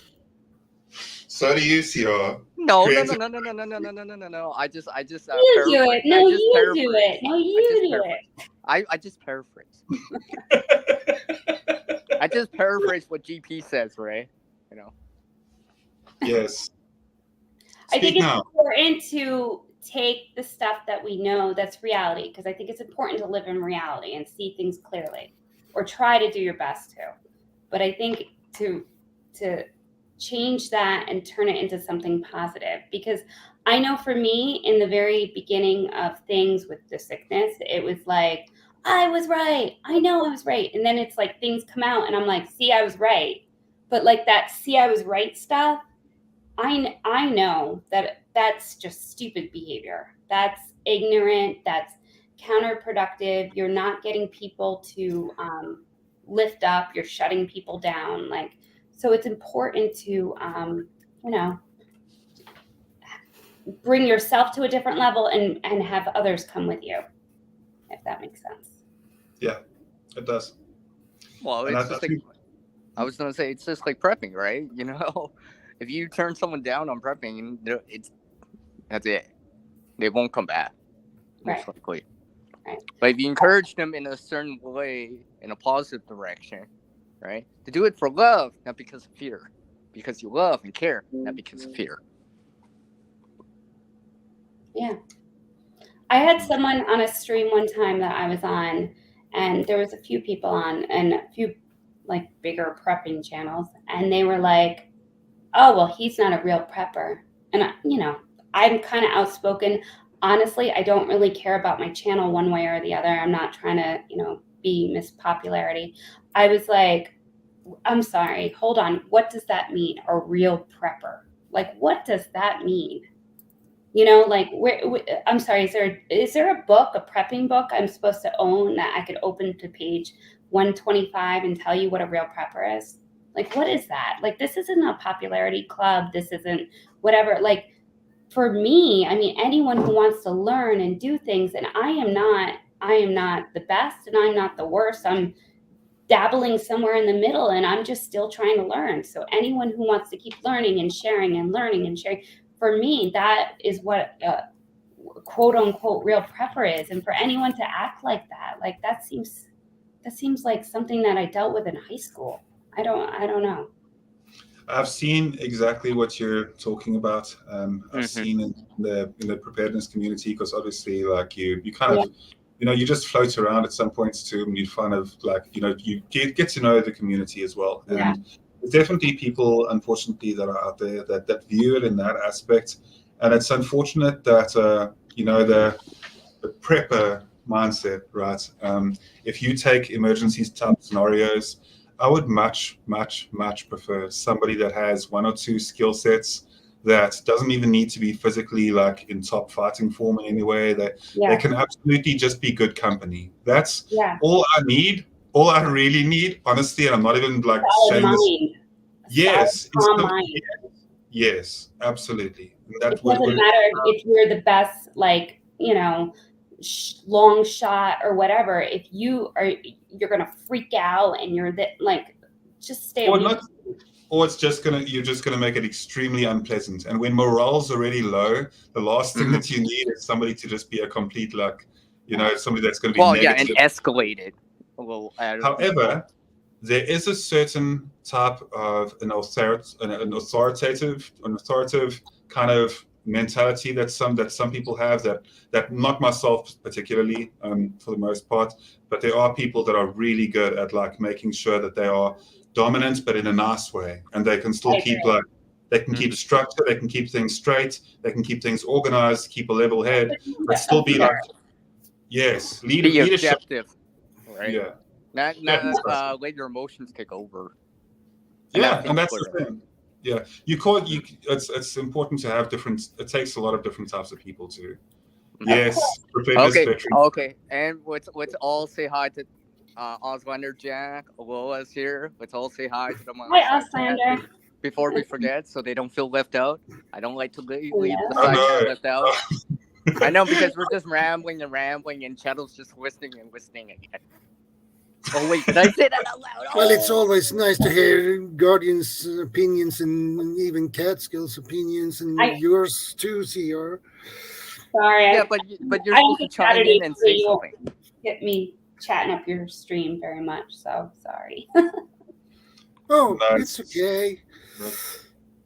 It's good to see you again, Catskill. Of course. Yeah. No, we had a great conversation along with GP. So. Preparedness Veteran says something very important there, and thank you, by the way, Kath. Everyone has potential and can be trained up in something. A can-do attitude is very beneficial. Yes. And so this is why. Hello, by the way, Auslander Jack. I was going to say hello to you earlier, and then I was mid-ramble, as CL would say. Oh, don't worry. Oh, and Huga's here. Hi, Homestead. I'm sorry. I've frozen onions. So. Hi, Huga. Hi, Huga. See. Yes. So there's definitely a lot Ruby, Lexika Vlogs. Good to see you, man. Or miss. Preparedness Veteran wants to see your cat, Shadow. Well, if you. I believe he's not the only one.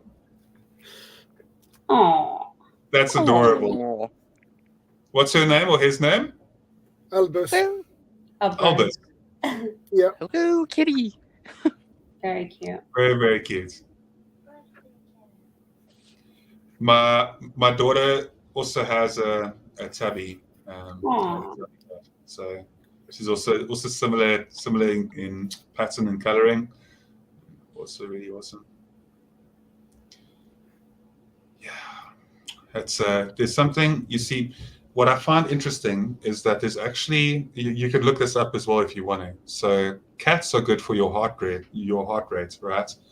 Stroking a cat, having a cat near you, is actually good. They've done scientific tests on this, and you can. That's what I'm saying. Like I don't usually say anything. I know that sounds outlandish, but genuinely, cats are really good to keep a good heart rate for yourself as well, and they're very good at relieving stress. They're actually extremely good as you'll find that in most prepping situations, cats can be amazing because they can keep a lot of the vermin away from your stocks. Yeah, sure. Yeah, good for mice, right?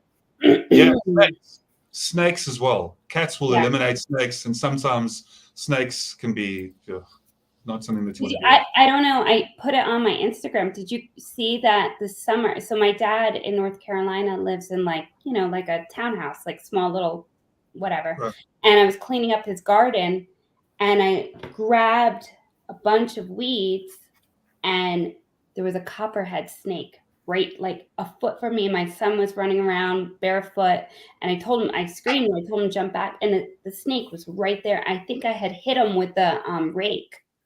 But copperheads are venomous snakes, a very deadly snake. And it was right there and, he ended up killing it. But, yeah. Yeah, I'm not familiar with this. I'm actually looking it up now. Yeah, you have to see. You'll probably have to scroll back a bit. But, I put all the news clips. But, yeah, it's there. It was really, really kind of scary. But I mean, when you think about it, you have children, you think about it, my 4-year-old's running around with bare feet in a little plot of grass. And there is like one of North America's deadliest snakes sitting right there, right in front of me. And it was a large snake. It was large. Thank God it didn't strike either one of us or my dad. But I was a foot from it. I kind of didn't react like scared because I was like, wait, what kind of snake is it? And then I realized it was a copperhead snake. So you gotta be careful. You never know. Yeah, there's a similar story to that as well.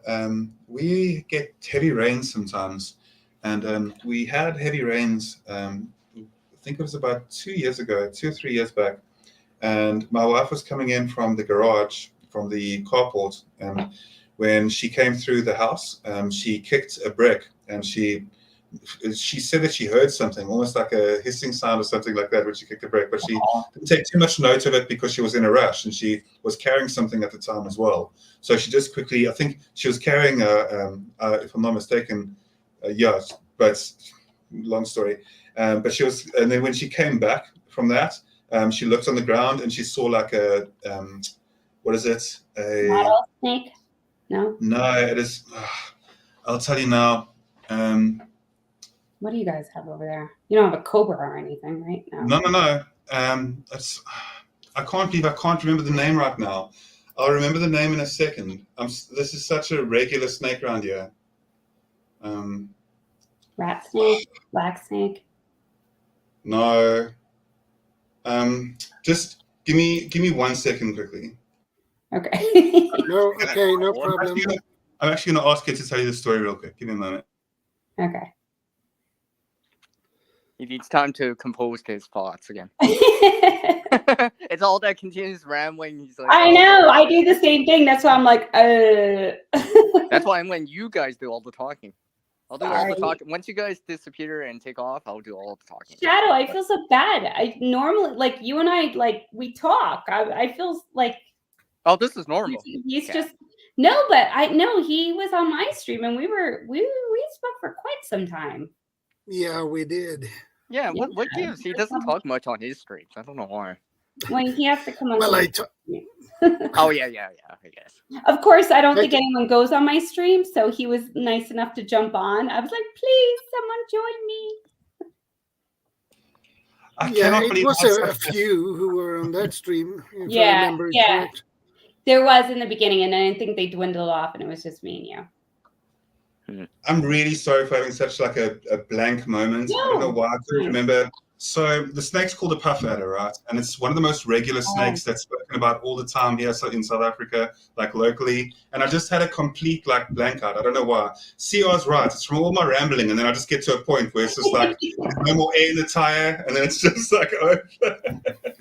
What was I talking about, guys? I forgot now. Guardian Pepper, when's your birthday? Sorry? When's your birthday? Like, what sign are you? Oh, my birthday is on the 31st of December, the last day of the year. Capricorn. Capricorn. Okay. No, I'm a Sagittarius. I was thinking you were more either Sagittarius or Gemini. But yeah, Capricorn really seems appropriate. Not Yeah, that I'm big into astrology, but you know, No, it's interesting. It is an interesting topic as well, just between people, and sometimes the correlations can be very uncanny, like uncanny for the most part. I just find that they are. Shadow Scouts and CR, what signs are you guys? Just out of curiosity. Gemini. Well, Wait, well, Gemini my sign has CR in it, by the way. What? I said my sign has CR in it too, by the way. I'm just saying. Oh, you're Cancer. Cancer? Capricorn? I don't know any others that have CR in it. I'm running out of. I don't know. I just want to hear Or you ramble unicorn. about that. Well, so, what sign are you? I'm a Scorpio. Oh. Oh, that's the other one that has CR The in guy it. with Sting. So Geminis are good twin, bad twin. So Shadow is this nice, very nice guy that we know, but he's got this devilish side, I'm sure. Scorpio, I've heard some things about Scorpios. It's not true. It's not true. It's not true. No. Capricorn, I don't know what the things with Capricorns are, to be honest with you.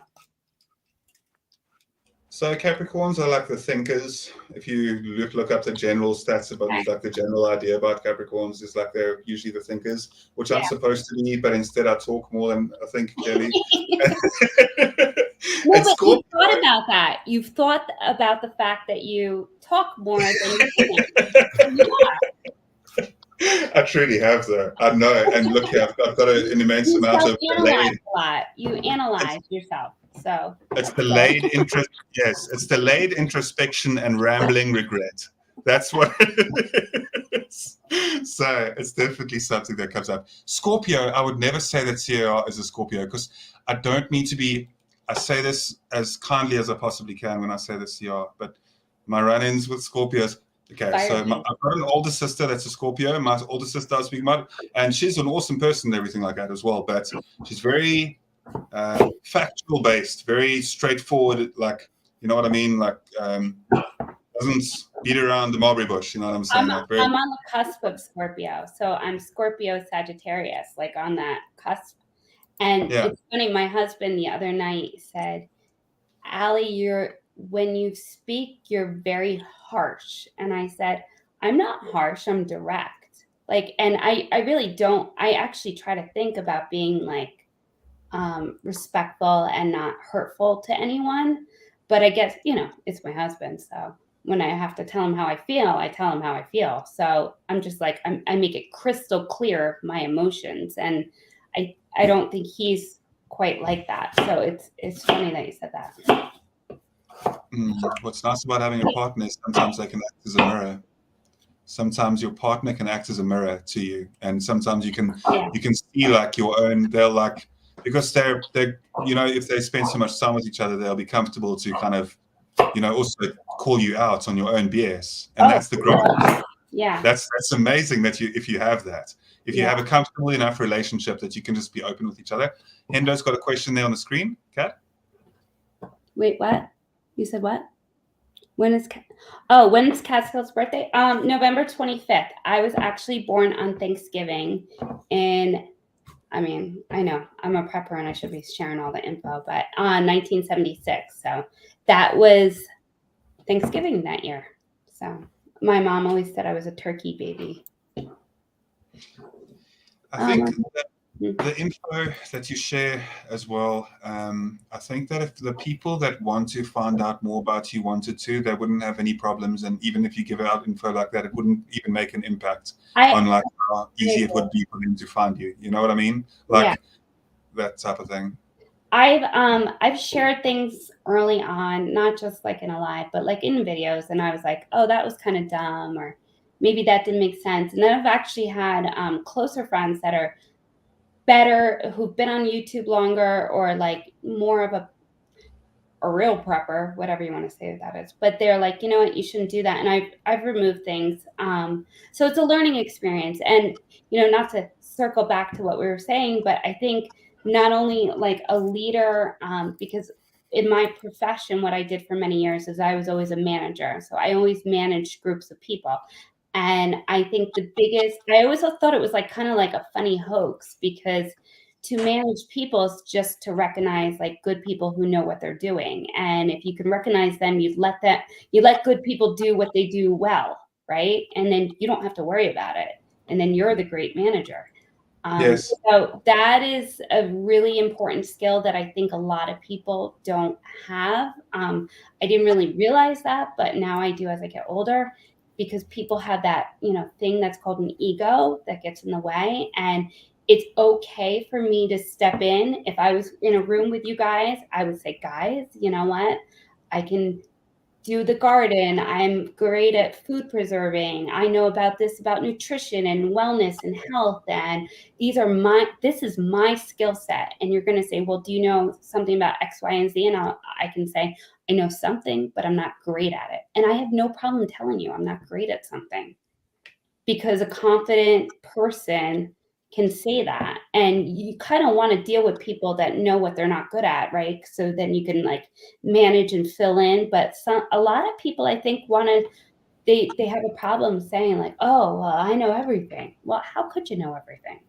As a manager, when I was a manager, I didn't know everything, but I knew a lot of things, and I relied on the people that I worked with to tell me the other things, So I don't know. That's just what I, that was my profession, a couple years ago. And, now I'm home full time, but this is what I see in like, community and moving forward, and just in people in general. Like, you have to, not everyone's good at everything. Not everyone has every skill, and not everyone can do everything. And you gotta be able to, look at other people and rely on those people for different things, and be able to manage that within, if you have a mag or that kind of thing,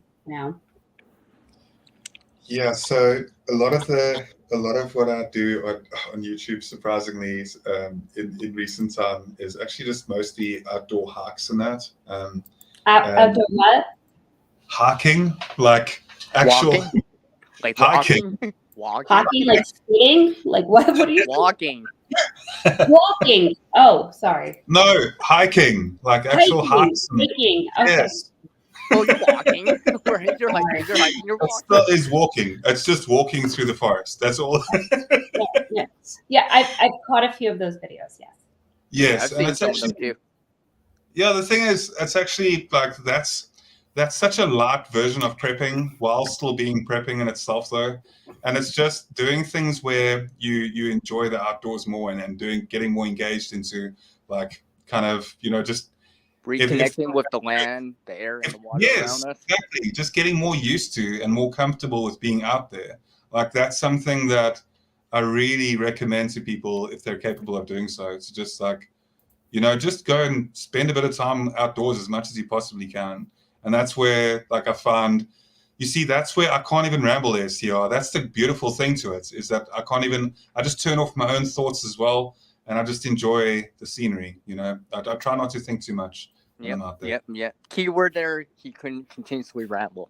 Keyword there.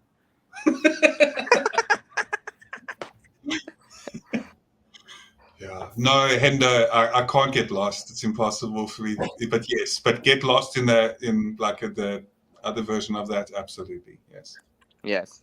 I mean, yesterday I went out for a walk for like almost 2 hours. I know. And look here, LG needs to go, and if LG's leaving, I'll definitely be leaving myself as well. I'll say Okay, cheers. LG, take care. Stay Take safe. care, God LG. bless. I know PV took off too. You guys were talking. That's why. Yes. And I'm not just leaving because LG is leaving, but it is 11, and I have been on for 2 hours already there. And I do enjoy these conversations, and I appreciate you for... I understand. You don't want to continuously ramble again. Accommodating my rambling. Yeah, so thank you very much for the stream, everybody, and Thank you. till next Till next You're time. very welcome. Bye, GP. Thank you. Bye-bye. Take care, Guardian. Hey guys, I am going to be leaving too, because my vinegar solution is full. Oh my God, you guys help me get my apples ready. That's a lot of apples. Yeah. What are you making with that? Are you? I'm gonna make applesauce with this. I'm gonna make apple cider vinegar with this, and then I have a whole nother bowl that I hope this weekend I will make apple So pie. you compost the peelings too, I guess, or what do Yeah. you? So well, no, I'm not gonna compost them. I'm gonna put water in it, and then you put like a cheesecloth over it, and you can make apple cider vinegar. Oh yeah. It ferments. So Okay. yeah. Okay. So That's that's probably what I'm better gonna use of it. Yeah, and then I think my husband will be home in a half hour, and I have to have dinner. So Oh yeah, you better get that ready. Yeah. I mean, I don't have to have dinner. It's not like I'm gonna get beaten, but yeah. If I want a happy husband, I'll feed him. So yeah. Indeed. Yeah. So I'm gonna jump off. It was nice talking to you guys. I appreciate. Yeah, nice talking to Take you. care. Yeah, it too. was really nice to catch up, and I hope to do it more. Whenever I can, I will definitely jump on. You said you're on Saturdays mostly in the afternoon. Well, Yeah. in the afternoon here. Yeah. Okay. Every Saturday. Every Every Might- you Saturday, might see me 8 p.m. every my Saturday. time. All right. All right, guys. All Well, right. thank you for having me, and hopefully I didn't hijack your stream too much. So. No, Oh, I do you that all the didn't. time. It Don't was worry. fun. All right. All right. You guys have a nice weekend. Take care. Yeah, Bye. take care.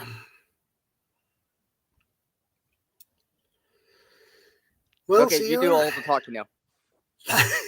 Oh come on! I do all the talking every Saturday now. If I don't want to continuously ramble on Well, and who on got and canned on 7 and on quarts again. of potatoes, 10 jam jars of onion today, and made 5-gallon bucket for off-grid laundry.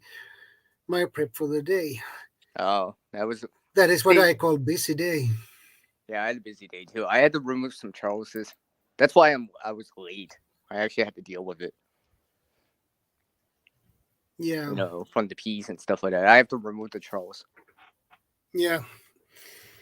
Done for the season here. I still have one more major harvest to do, but that'll be this week, this coming up week, maybe tomorrow, Monday, or something like that. Who good knows what I'm talking about? He Yeah. definitely knows what I'm talking about. How's the weather in your area now, CR? It's sunny out. I know it was cold, quite cool out this morning. Like when I was working on the Charles, I actually had to wear a long sleeve shirt, a jacket.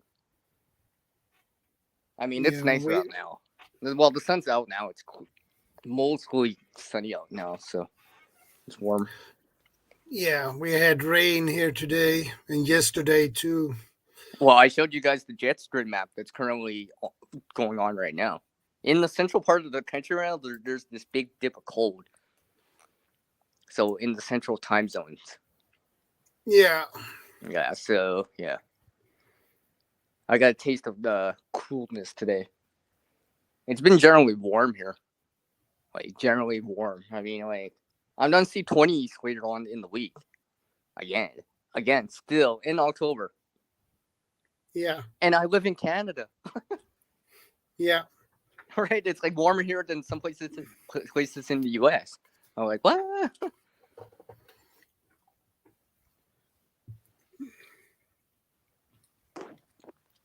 I'm gonna check and see how our temperature were here today.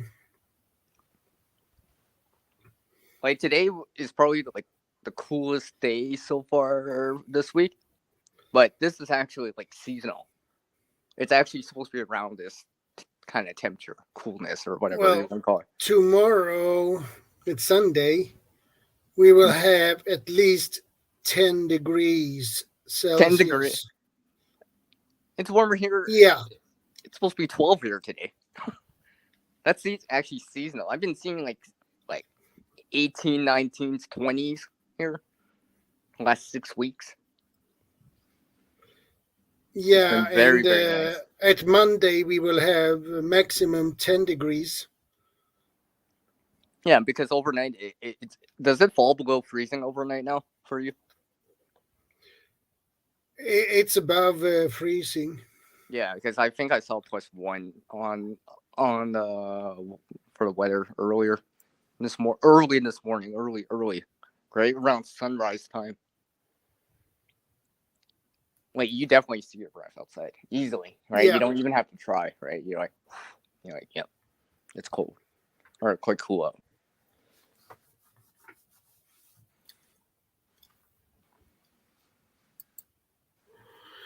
I mentor a 9-year-old and 12-year-old girls.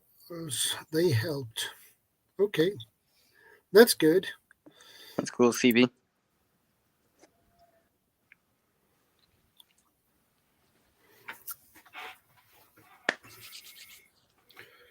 So I expecting we will have at least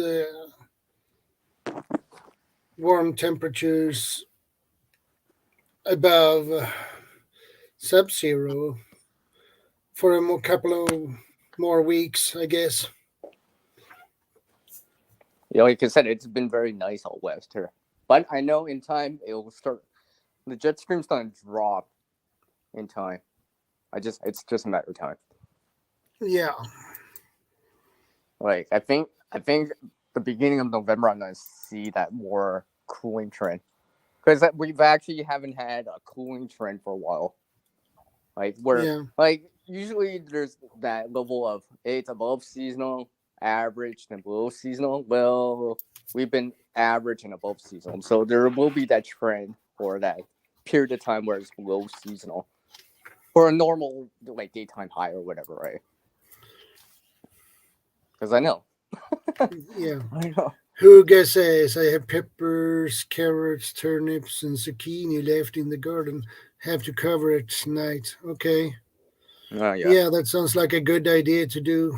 Yeah, I had to cover a few things too last night. Amongst other things. So, how is your garden doing this time of the year? Are you asking me? Or are you asking her? You. Are you just asking? You know, you're just asking, right? I mean, it's kind of like late in the season, right? Pretty much let everything just finish off. Start to pull things out of the ground, and stuff like that. I've already removed the trellis earlier or two. I had to remove them out. I still have flowers growing. Like, let me bring up my. Let's see, where is it? Make sure I'm facing the back. Back here we go. I'm serious. I still have flowers growing. Look. Oh, I still have flowers. Yeah. Nice color too. Yeah, I mean, like but I know it's not go down. It's just a matter of time. It's just a matter of time. I mean, we're getting less daylight hours, so yeah. That's why now it can be warm during the day, but at night once the sun sets, it cools off quite dramatically now. So that's another reason to be ready. Yeah. Like if I go out for a walk I was gonna say if I go out for walks in the morning or whatever, I gotta wear a jacket, maybe some gloves too, because it's quite cool out.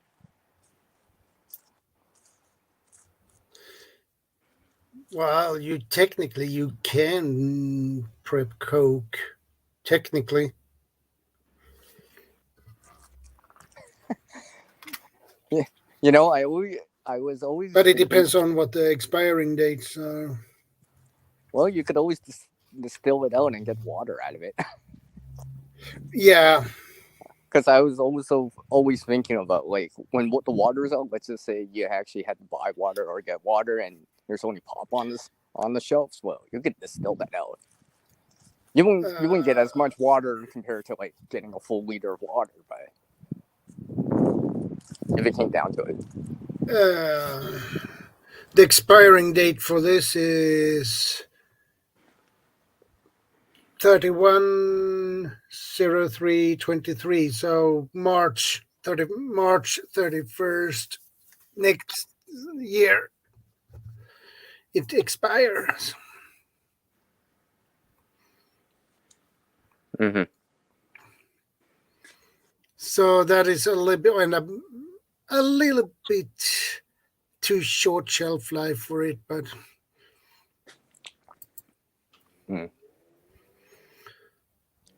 happy chickens and rabbits while I finish the garden. I still have marigolds.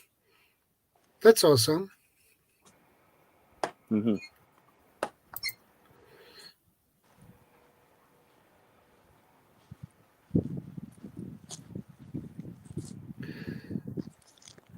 I pruned my rose bushes. They won't make it in a freeze. So I have 3 bouquets of roses in my house. Yeah, yeah, Coca Cola, but the shelf Oh, life on them, this one is not that good. I also have this growing, although that's an annual. It's a geranium. One of my friends gave me it early in the season. It's still going. It's still going Okay, that's good. for now, but it's an annual still. As soon as it starts to that earthing, and yeah, it'll be done. But for now, it's been able to handle the plus ones. But I know it won't be long before it too also dies off. But at least I can enjoy it for a little bit. Replace it with moonshine. Yeah. Okay, so I missed the whole conversation about the tools. I was like so late. I'm like, no, I missed the whole conversation Hey, about the Liesel tools. Delegero. Good to see you. Well, Hi. yeah, hand tools, Mm, preferably hand tools you don't need any electricity for. hmm But I think it goes Like, without saying that hand tools will take longer to do something. It's just the way it is. Obviously, any power tools or um, tools that like use like some form of power to mechanically. It's like a drill, right? Yeah, I have a hand drill too, but I know that a power drill isn't just going to be that much faster. It's just the way it is. But I don't have to wait for hand tools to recharge a battery or something like that. It's good to have something like that, right? yeah, some drills and some Well, screwdrivers. it's just like that saw that you So, saw. That you, it's just like that saw that I saw from you. That many of yeah, you have saw. I mean, seen. Sorry, yeah. I'm saying too much saws. No.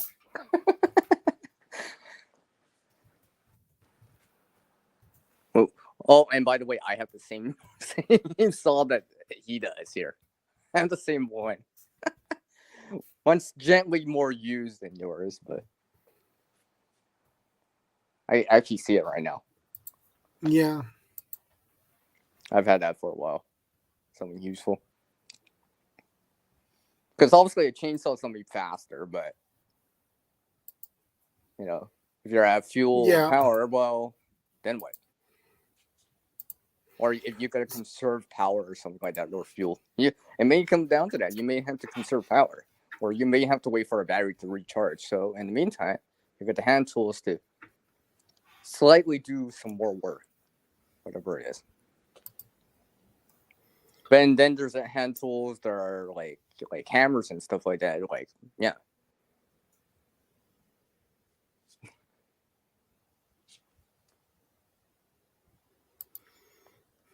sooner or later you will face the fact that you can't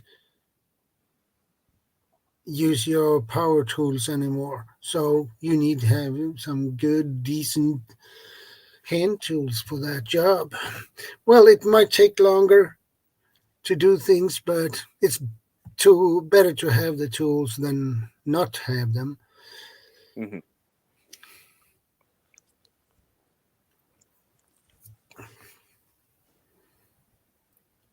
Yes, power tools are more efficient in terms of speed and efficiency, but they require power. So, which means you got to recharge something or you got to have fuel for them. So, when those are in Yeah, short supply, or you got to recharge it, or you got to ration it, right? You can still use hand tools, whatever it is: yeah, saws, drills, a planer, etc., etc., etc. yeah,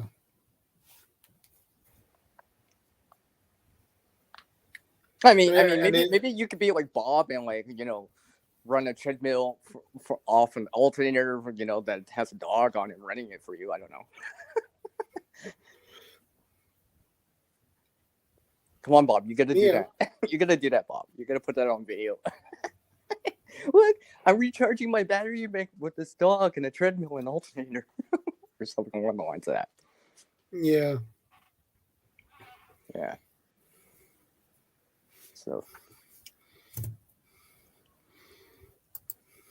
Well, it could be.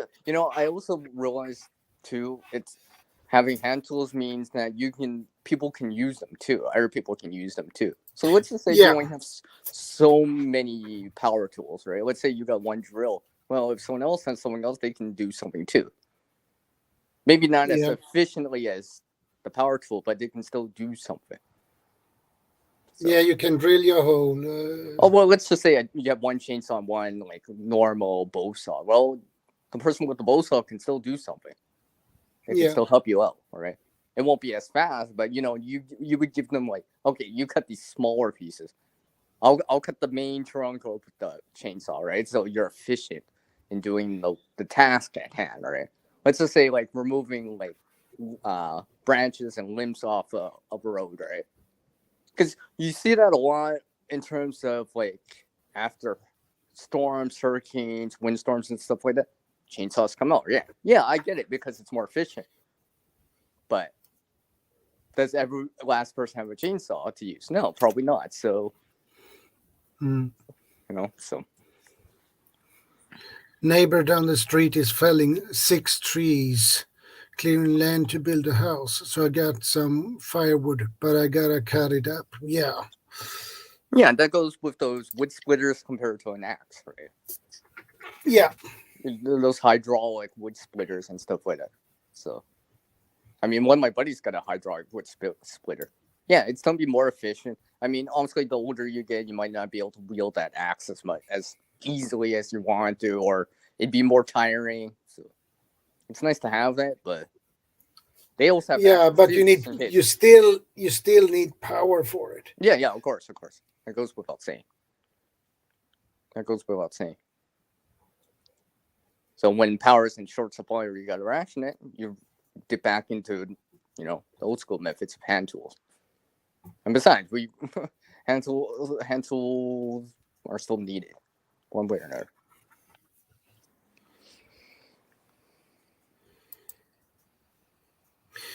Come on, overseer, you can help me chop wood.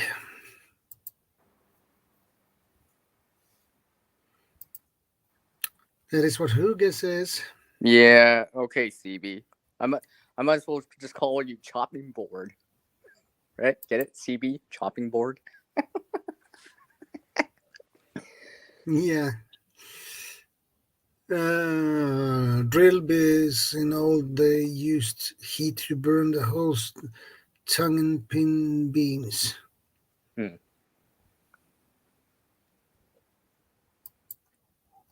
Yeah. Some of those electrical tools, like let's say cordless screwdriver or something along the lines of, or a drill or something like that.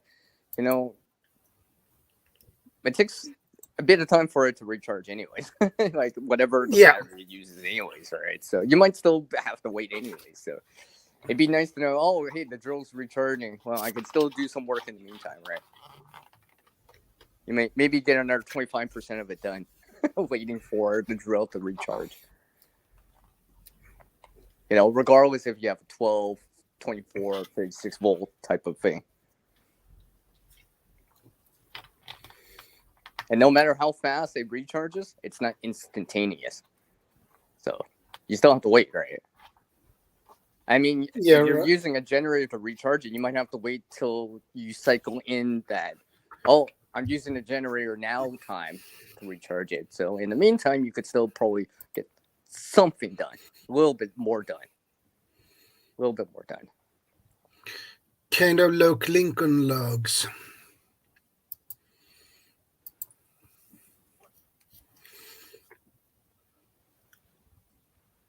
Never heard that term before. Lincoln logs. I don't know about that.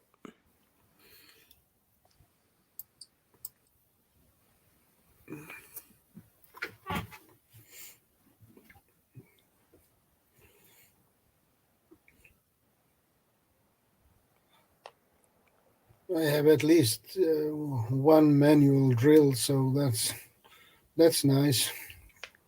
Yeah, and maybe like actual precision screwdrivers, manual screwdrivers, right? Yeah, And stuff like that too. that is nice to have that too. Yeah. Well, it comes back to what I said earlier, having options, right, and diversifying. So Yeah. you use the Okay, best. Tammy, no problem. Oh, Tammy's back.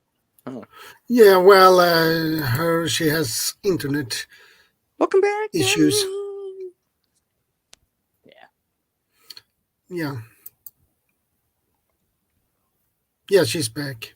It's just like because I actually had to use those snippers versus Yeah. like electric trimmer, right? Yeah, electric trimmers can be faster, but sometimes it's nice to have those giant snippers, right? Hedge snipper. Well, you know what I mean. Bob knows what, whatever the term is. I forget. I have one of those. Children game for building a game. Oh, that I don't know about. Damish sell That's- raw edge wood here. Cheapest way to get wood for projects. Okay, Huga. That's awesome.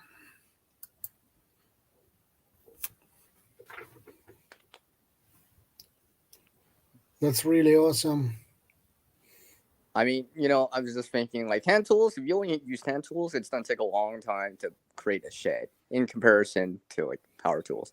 I mean, look how long it takes power tools to make a shed. So, but if you don't have any power and you have time on your hands, you'll eventually complete it. Eventually. Yeah.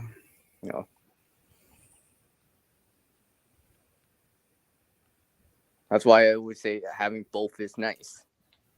So Yeah. if you're short on time or whatever, it needs to be done now, and you can use the power and afford to use the electricity or fuel or whatever. Yeah, I get it. But if you have more time or whatever, you can spare maybe some hand tools, right? It all depends on the situation.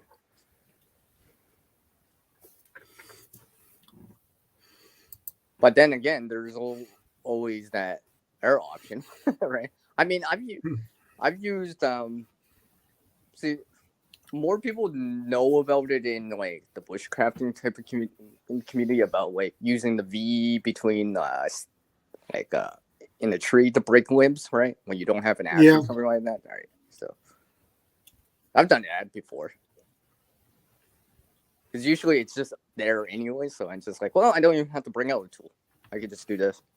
And generally, when you can do that, it's a little bit safer because you don't have to handle like a cutting tool, right? You don't have to worry about that because you're bending it away from you usually. So usually it's harder to get hurt doing something like that. Or let's say it's nighttime or whatever, and you gotta conserve light, or you don't have much lighting, or you can't see so much. That's probably safer than handling an axe in the dark or in low light conditions.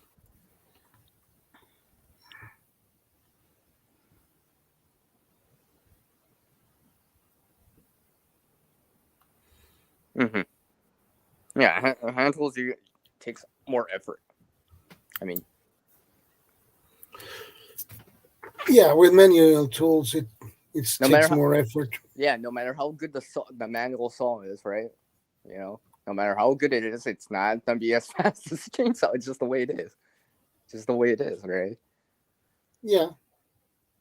So look how fast a chainsaw spins around, the RPMs, the revolutions per minute or whatever, right? Compared to a saw that you're only getting like maybe 2 back and forth strokes every second or whatever. Compared to a chainsaw, it's like, and it's just like, yeah.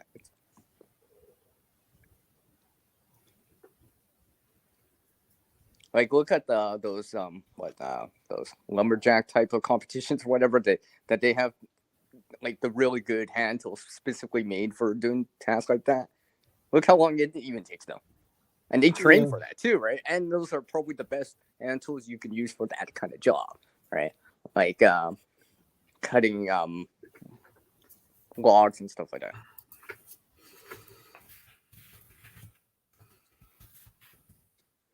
Yeah, not a lot of people have a lot of hand tools at times. I mean, most people have something like the common hammer or a screwdriver, right?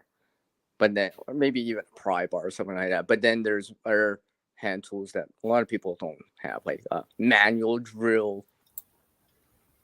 Like they might have a saw and axe, but something like that. But they might not have the more specialty things like a planer or a mechanical drill that they can use and stuff like that. Yeah. Along the lines of that, so. Because it also reminds me like things like it's like the comparison to like a crane to like with block and tackle, that's block and tackle compared to just a simple pulley, right? So Yeah. I'll say a crane's gonna be able to do a lot more than just Yeah. a single pulley, but that takes power.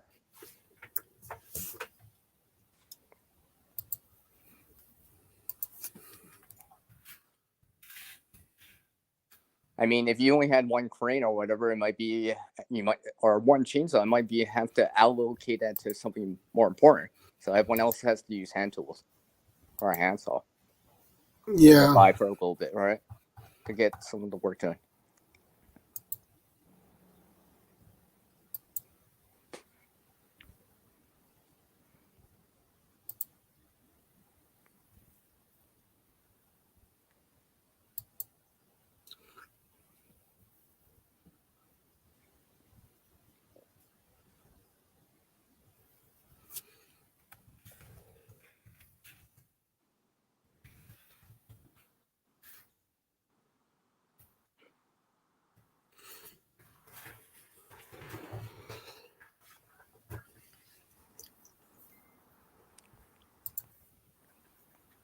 You just randomly change my avatar every 5 seconds.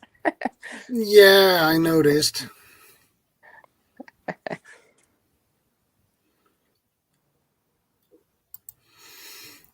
Biggest reason for power tools is power, time, and ease of use. Yeah. Well, yeah, I mean, that goes without saying. There's a reason why it's more efficient. Well, that we've been able to do a lot more. It's because with power tools.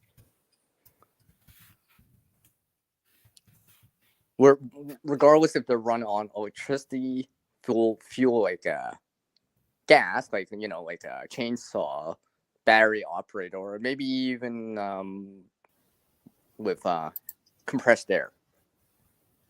Yeah. Because I think even the Amish use compressed air.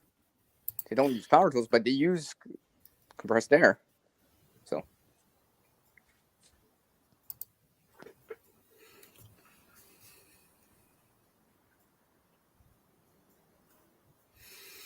Yeah, compressed air is useful too. Yeah. Because it has potential energy in it. So you can do work with it. You just have to project it. What's the word? Well, I'll just use the word projected into a form that you can actually use that kind of energy to do some work, whatever it is.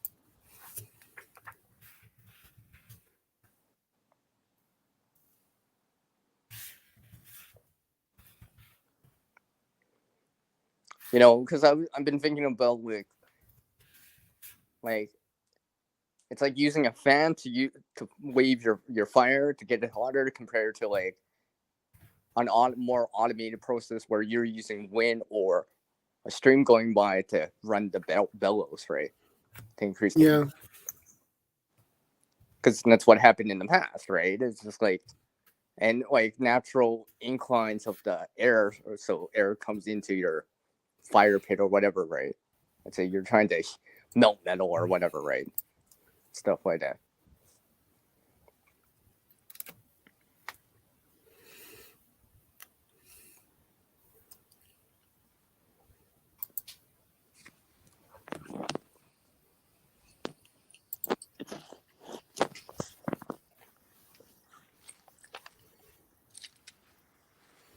What's another form of hand tool? I just noticed you were using it earlier. That back scratcher. Yeah, it's a Yeah, that's nice a hand one tool. too. That's it. Yeah, something like that, right? That's like the difference between like using a machinery to rake something versus hand raking, Yeah. or like This is made of metal. This head Hmm. here is really made of metal, so that's nice. It's like the difference between using an auger and a gas powered auger, right? Ice auger or for the ground, right? Yeah. Because I know sometimes some of my friends, right? They have both mechanical and gas powered ice augers, right? Sometimes they just bring the mechanical one just because they don't have to worry about the fuel. However, they have to manually do the work. So as long as you can manually do it and get it done, you're still good. I mean, you don't have to carry in the fuel and all that stuff. Don't have to worry about mixture. Even if it's a battery operated one, well, you don't have to worry about the battery getting too cold or whatever and stuff like that. You don't have to worry about that so much. Yeah, I agree.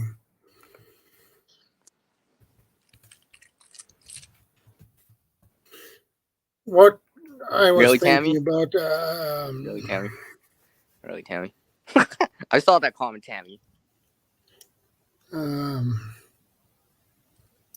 Sandpaper and do that Oh yeah, yeah. It's like by hand, and if you compare it to power to like an to what's that called?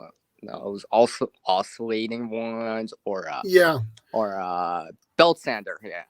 yeah belt sander, that goes much Oh yeah, you're gonna do this a lot much faster. faster. Yeah, Revolutions per then second, right? just Compared to do doing it like by hand. this. That Yeah, takes right. basically forever. Oh yeah, right. There's a big difference, right? There's a big difference. But when that oscillating or belt sander works, you need to do it manually. Yeah. I mean, sometimes you use hand tools just to touch up on something, right? Touch up something real quick, right? You don't have to bring out a power tool. Just to, like this little spot. Yeah, I could just do it by hand. Kind of deal, right?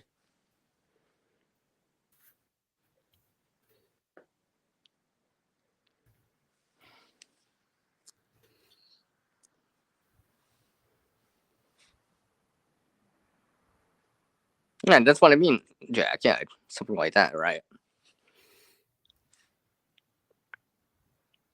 Because you need more precision than speed. You know, maybe you're using the power tools to remove the bulk of the material or bulk up the surface or whatever, but then you touch it up with by hand at the end. Faster or better, not so sure. Well, I agree. Mm-hmm.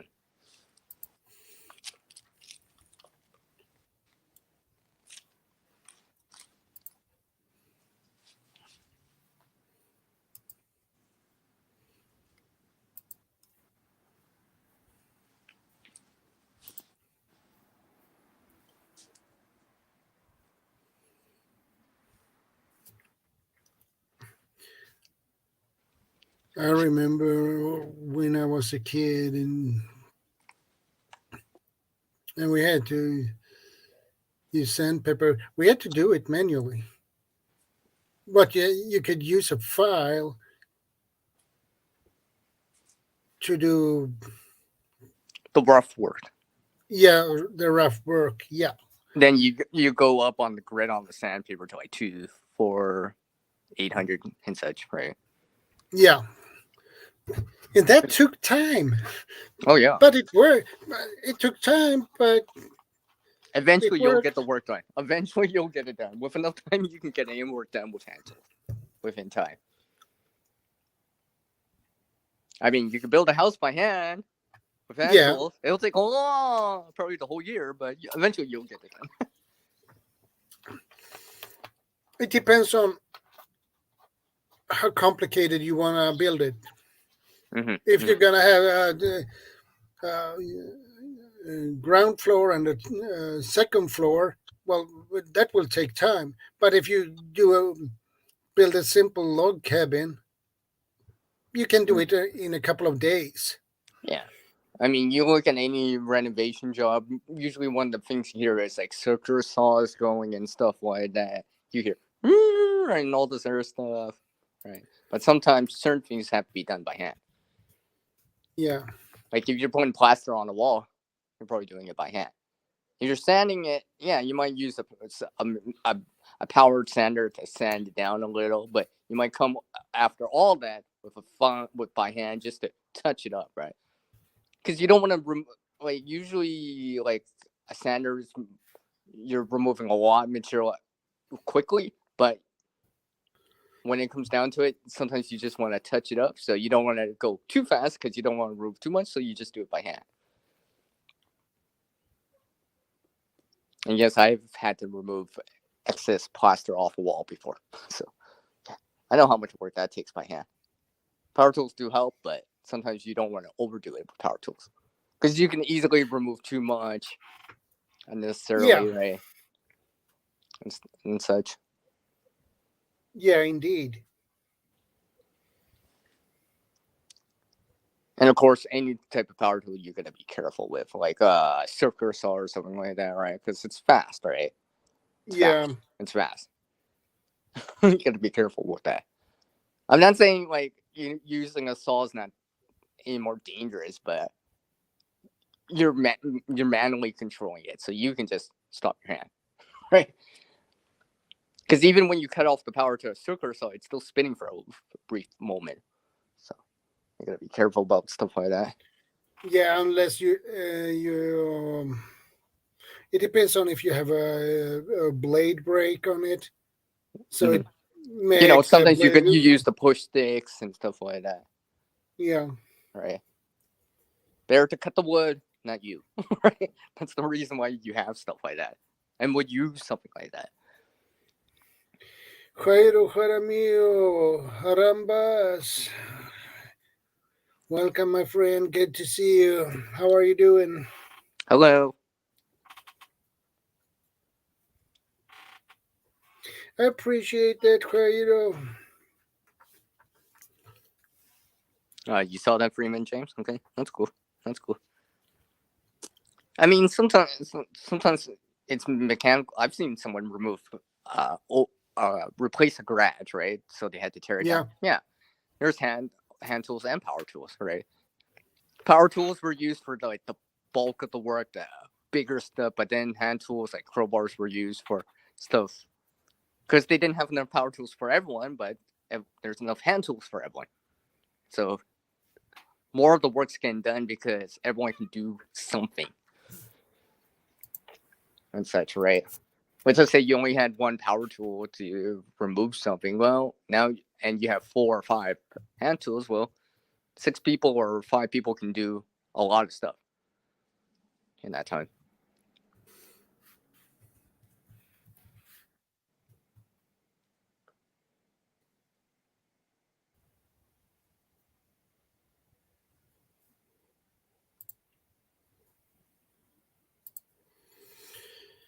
Homesteaders.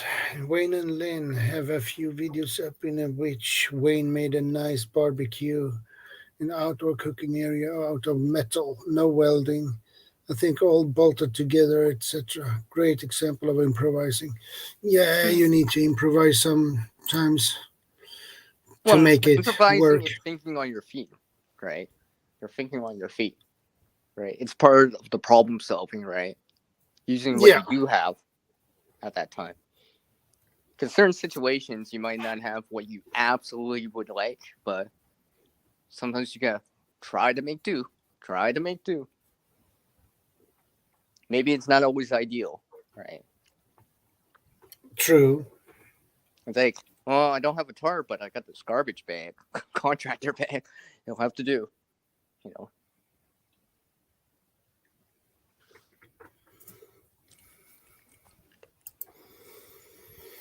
Learning to make the most of what you have is the key. Achieving one goals with what you have is the key.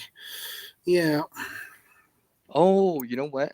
I do have another example of mechanical tools versus power type of tools. And I mention this because I live here in Canada. Snowblowers, right? Yeah, snowblowers. Yeah, honestly, a snowblower is gonna outdo any mechanical snow removal tool. That's a given. That's just a given. Yeah. But those snowblowers, you can have issues. You can have a cold start. You know, and it has moving parts, right? While Yeah. a shovel and such can always be done. Generally speaking, it'll take more work and all that stuff. I mean, I've shown here on the channel already back like 5 years ago. I made something that uses mechanical advantage for shoveling. People always, when people drive by, they always like stop. It's like, did you do that? Yeah, I just put it together. You know, it's if I don't need the snowblower, or let's just say if I have issues, I can still do something. Because basically uses a wheel and a lever for mechanical advantage for me, right? So I'm using those things too. Obviously, it's still not as fast as like a snowblower, but I can use it in combination with a snowblower, right? Let's just say like pushing the snow to one side, then the snowblower comes in at the end, right? Yeah. And it comes back to like fuel too, right? Let's just say I'm trying to conserve fuel or save money on fuel or whatever, right? Conserve fuel. Well, hey, it's only half a foot of snow. I don't need to bring out the snowblower for that. I can manually do it. That's why I have it. So it was just something I put together with scraps from things that people were throwing out. I just put it together into a certain way to help me. You'd be very impressed with that, Bob. And the thing, there's like no welding or anything like that. Just imagine if I had access to that kind of stuff, I could make it better, more durable, more stronger, and stuff like that. It's helped me out. It's definitely helped you out. Hell, it's already made me money too before, and stuff like that. Yeah, like literally, because another thing is that's like certain things like a snowblower or whatever. It takes two hands to do that, and like shoveling by hand with a normal shovel, it takes two hands. The reason why I made this is because I can almost shovel the snow with one hand if I wanted to. Obviously, it's a little bit slower, but it's possible. Let's say you had an injury or something like that, right? Yeah. I can still do it to a certain degree because I have mechanical advantage in terms of I have wheels to guide it, so I can move the snow wherever I want. I can lift it because I have leverage advantage, like a seesaw. All right. Now, if I have access, if I'm using both hands to do it, I can actually lift the snow 5 feet in the air without even really trying, and I don't even break a sweat. And it's less stressful, right? You know how shoveling snow, sometimes they say, oh, people that have heart conditions or whatever, you have to be careful, right? I know obviously you lift by the knee and your legs right now with your back and all that stuff, right? So it's useful. So that's why I kept doing it. And besides, I sell commercial products. I'm like, well, let's see what I could do just by scraps, right? There is commercial items like that, right? Unfortunately, I don't have the money to spend for that. But I do have things I made that can help me out.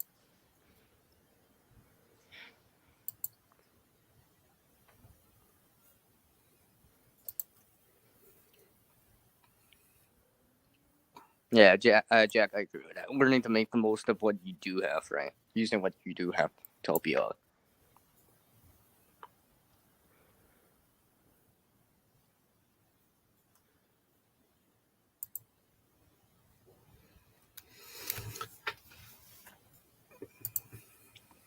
Can you highlight that comment from Jack right there, the last one he put in?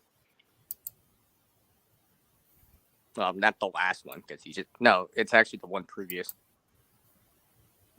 So while You he mean was that living in one? Europe, your wife had a semi-automatic snow remover. She would feed me the snow, I'm assuming, and I would shovel the legs. Yeah. It's just like me, like maybe pushing the snow to the side, then using a snowblower, right? And something like that. So, because I have used this mechanical snow removal tool that I made that uses leverage and wheels, right? For like Yeah. feet of snow. Obviously, if it's higher than that, then it's more difficult. But for anything lower than like a foot, I can get the job done pretty quickly too. Fairly quickly. I can conserve on gas or fuel, right, if I had to. And stuff like that. So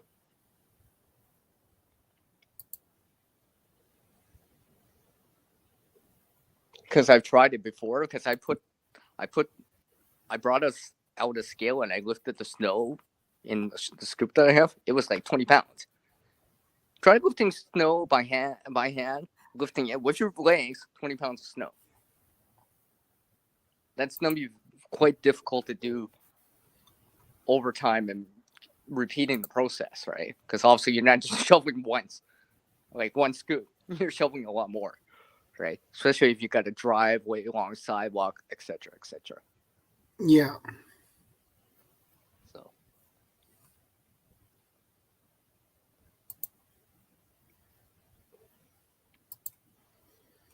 and that was just made from scraps. I'm working on making another one actually, because it's just been so useful.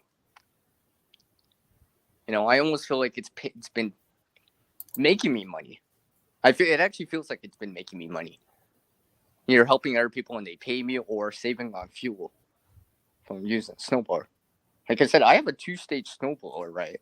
I've ever tried it out. I made sure it works before the season starts and stuff like that. So it's there if I need it, right? It's there if I need it, but I have the best of both options. Because I have options. I have mechanical and a powered option. So, and such. So,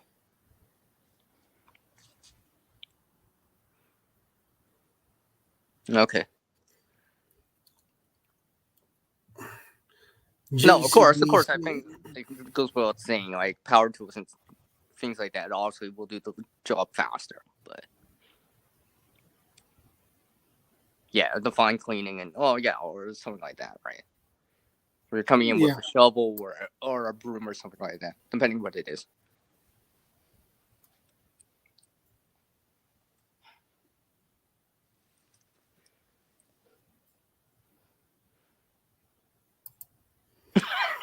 Tammy.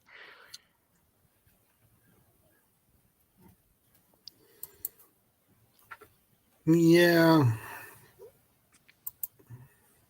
Because, and I mentioned this before when we were talking about tools in the past, right? This is why I'm a big believer of like still having those more quote unquote old school methods, right? Because they're maybe slower, obviously, but they are reliable because they don't take fuel. You just have to be able to manually do it, manually lift it, manually turn it, manually pull it back and forth like a saw. But they generally don't wear out because there's no moving parts generally, compared to power tools and such, right? Power tools don't have moving parts and such, right? You got to maintain them. You got to oil them up, lubricate them, fuel them up, use the battery, charge up the battery, etc., etc.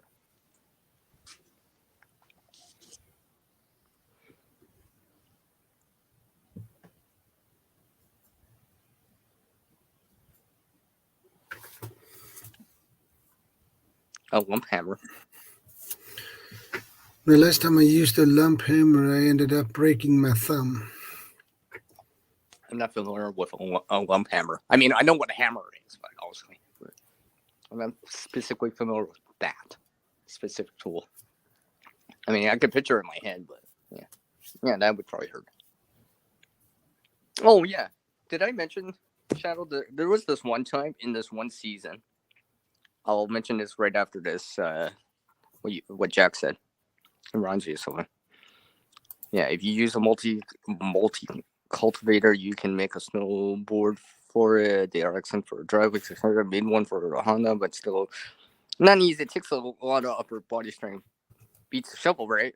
Yeah. I was gonna say I've had this one instance where my snowblower started to smoke heavily. And what I've been saying Okay. about this mechanical advantage snow removal tool that I made, I actually picked up a pile of snow and piled the snow onto that snowblower to remove the air, right? Because obviously things that burn, fire needs air, right? So I suffocated it, and obviously the coolness helped, right? This is the same snowblower that I have like feet away from me. Yeah, so it saved my bacon on that one too. So yeah, another reason. I'm like, I was way more convinced. I'm like, yeah, I think I'll keep this around for a while. It's been very, very useful. Very, very useful. Because at that time, I don't have a snowblower at that time, so I have to manually do stuff, right? Because what do you do when you don't have that snowblower? Then you're gonna manually do stuff, right? When you don't have access to power tools, you're gonna manually do stuff. It's nice to know that you have mechanical tools or hand tools that can do some of the work. Maybe it takes more time, more effort, or whatever, but eventually you can get it done. Eventually. Yeah, eventually. Oh, okay, Tim. Okay. Speak of 4, I wonder where he is. He probably would have a lot to say. Yeah, I have Yeah, no where is he? idea. Where is he? You should send him a memo on Instagram. 4, where are you? We're thinking about you. We even brought up your hammer. No. Yeah.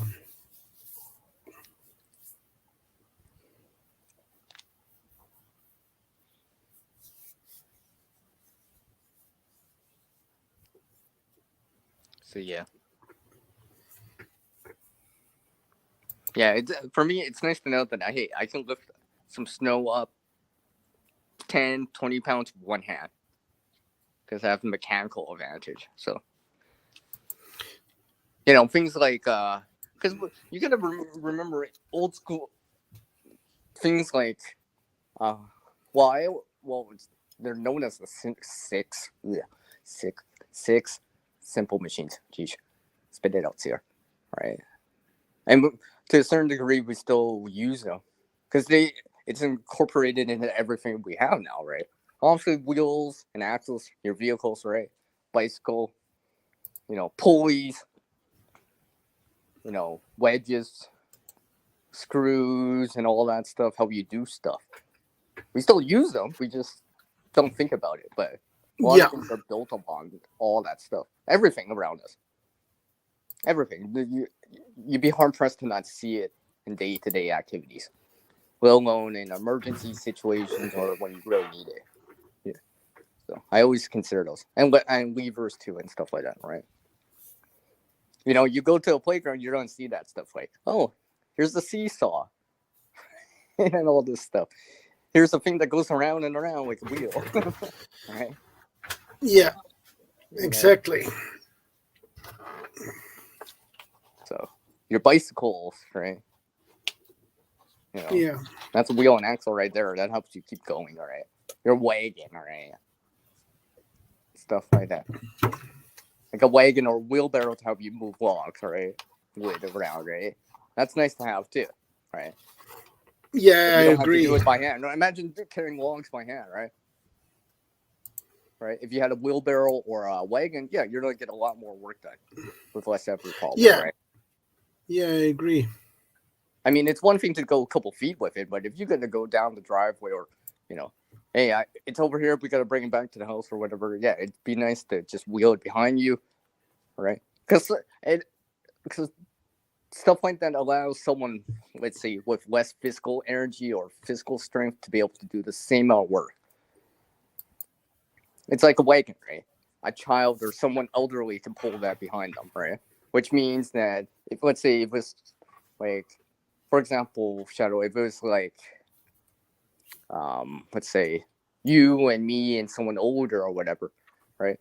Yeah, the older person can wield this while we do the more physical work, but everyone's still chipping in and stuff like that, and it can still help us out. So I think that's why I like wheels a lot and levers and all that stuff. Because unfortunately, not everyone's the strongest, right? We're not, not everyone can lift, let's say, bench press or deadlift 100 pounds easily, right? Yeah. But levers and wheels and all that stuff help you gain that advantage, right? Because it becomes a force multiplier for a person. They're able to do a lot more. Yeah. With the same amount of force, though, Because I remember when I was attending school and all that stuff, that was the most entertaining part of school during science class for me. I deeply enjoyed that, right? Because it's just like, because in the past, that's what we used, right? Whatever it was, right? At that time. Yeah. Did you know that they used to use, well, it's not really a screw, but it's a really big version of a screw. It was used to carry water uphill or up somewhere. Basically, it would screw and pull the water upwards gradually. I'm trying to remember what period of time that was. I'm always thinking that was during times like during Archimedes or something like that. I'm trying to remember, or Da Vinci or something like that. Leonardo da Vinci, all that stuff. So I try to learn about that stuff too, see it and stuff,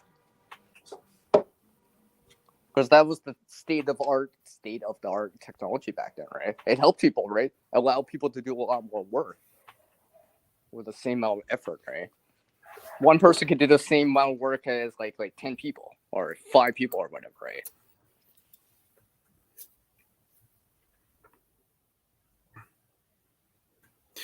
Don't forget about the wood you are going to shop for me first. Lol. Oh, come on, CB. Give me a break here. I'm only one person. I'm only one guy. I can only do so much. CB never appreciates the wood I give her. Oh, no. Actually, I shouldn't say that. Never mind. Forget what I said right there. Just kidding. I'm just kidding, everyone. I'm just kidding. Just kidding. But yeah. Yeah, you have such a sense of humor, CR. Yeah. Yeah, but I'm just kidding. I'm just kidding. Yeah.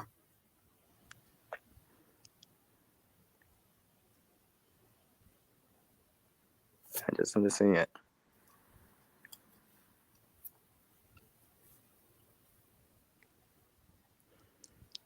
Yeah, that's one. This reminds me that I want to get a manual grinder in time, like both for grain and for like coffee. That's why actually one of the things I'm looking into more. Yeah. Because that'd be nice. That'd be nice. Indeed.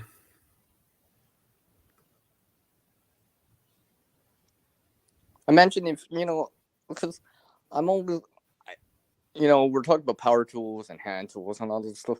I want to bring in real world situations, real world experiences that some people are facing right now, right? Like, look what happened out east with Fiona and Ian and such and such. Isn't there another one coming in? A hurricane coming into Mexico or whatever. But anyways, Yeah. right? Power's in short supply, right? Maybe Yeah. even have to be rationed or reallocated to something even more important, right? So, you know what I mean? Like, if it's gonna be rationed, it would be nice. Hey, I got the hand versions of tools or whatever, like let's say a grinder. Hey, I can still make coffee. Yeah.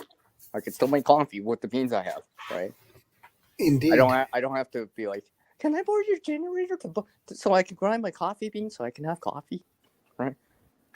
There are You have some manual ones. a manual grinder, so you can just do that, right? And the Yeah. next thing you know, and you got little chopping tools or whatever to split the wood, so you can use fire, or maybe you got a solar option or whatever.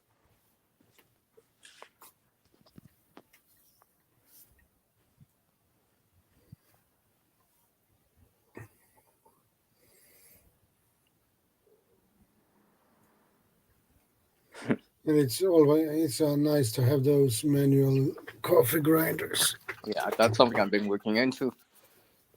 Well, Yeah. that's like the difference between having a it's like having let's say a automated coffee maker, the kind of with the glass, the water, the filters, and all that sort of stuff, in compared to like a percolator or a French press, right? Yeah. However, both of them still need ground coffee. I mean, coffee beans. You still need ground coffee beans. Yeah, exactly. So, regardless, you still need to grind the beans if you had beans.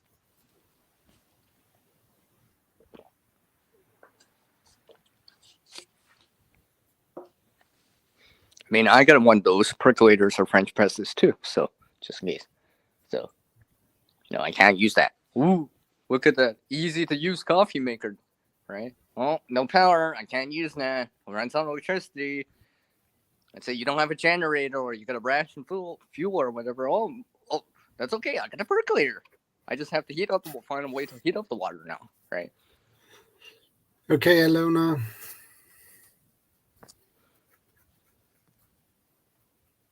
Take care, Alona. Oh. So that's why it's nice to have a percolator or a French press too. Yeah. And some people like that kind of coffee better anyway. So, but I know most people that drink coffee do probably still have a coffee maker, but they may also have that French press. So.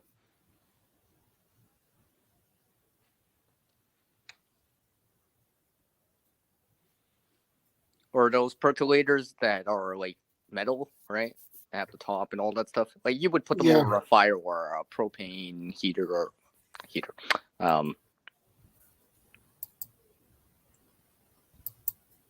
Over flames and all that stuff. I wonder if actually you should be able to heat up water with solar too, even with one of those. Yeah, you should be able to. If that came down to that, so.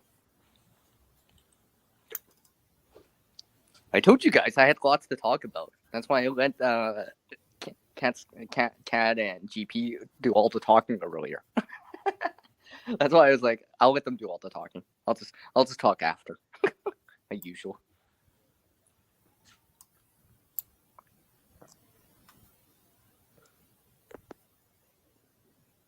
Speaking of which, that reminds me. I see you already got a topic for next week already. That's fast. This would be the first time you're not like, see, I don't know the topic. I haven't given me mine. It's already Wednesday. I gotta put something out. Well, I got some help from Guardian on that one. That's cool.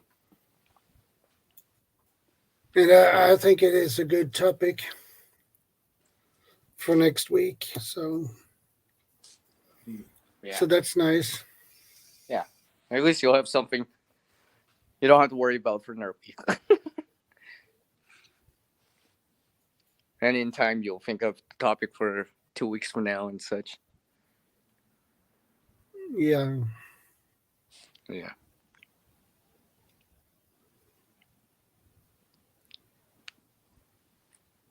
Yeah, you look way more awake than last week at this time. Yeah, and the reason for that is I was in my best shape because you're more in that normal. I had the state. flu and you're more in that normal state. It's like now compared to now to last week, right? Yeah. In that kind of normal state. That a typical state that you're in day to day. Okay, take care.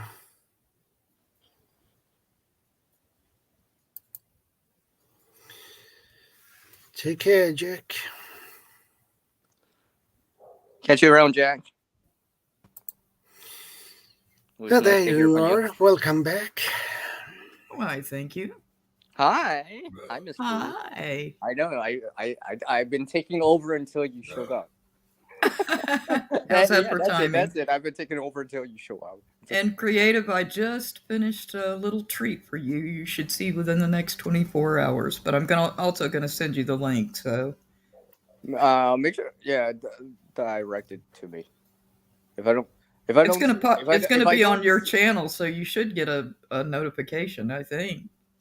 Well, I'm pretty sure if you like put something in your community board or something, I'll notice that too. I'll notice that notification. If I don't see it right away, forgive me. I'm sorry in advance. I'm just saying if I don't notice it right away. A lot of times I do notice stuff like that, but sometimes I'm like, how the hell did I miss this notification? I didn't get no notice on that. No, I feel you. I feel you. So. I counted the other day. I have 187, was it? Subscriptions.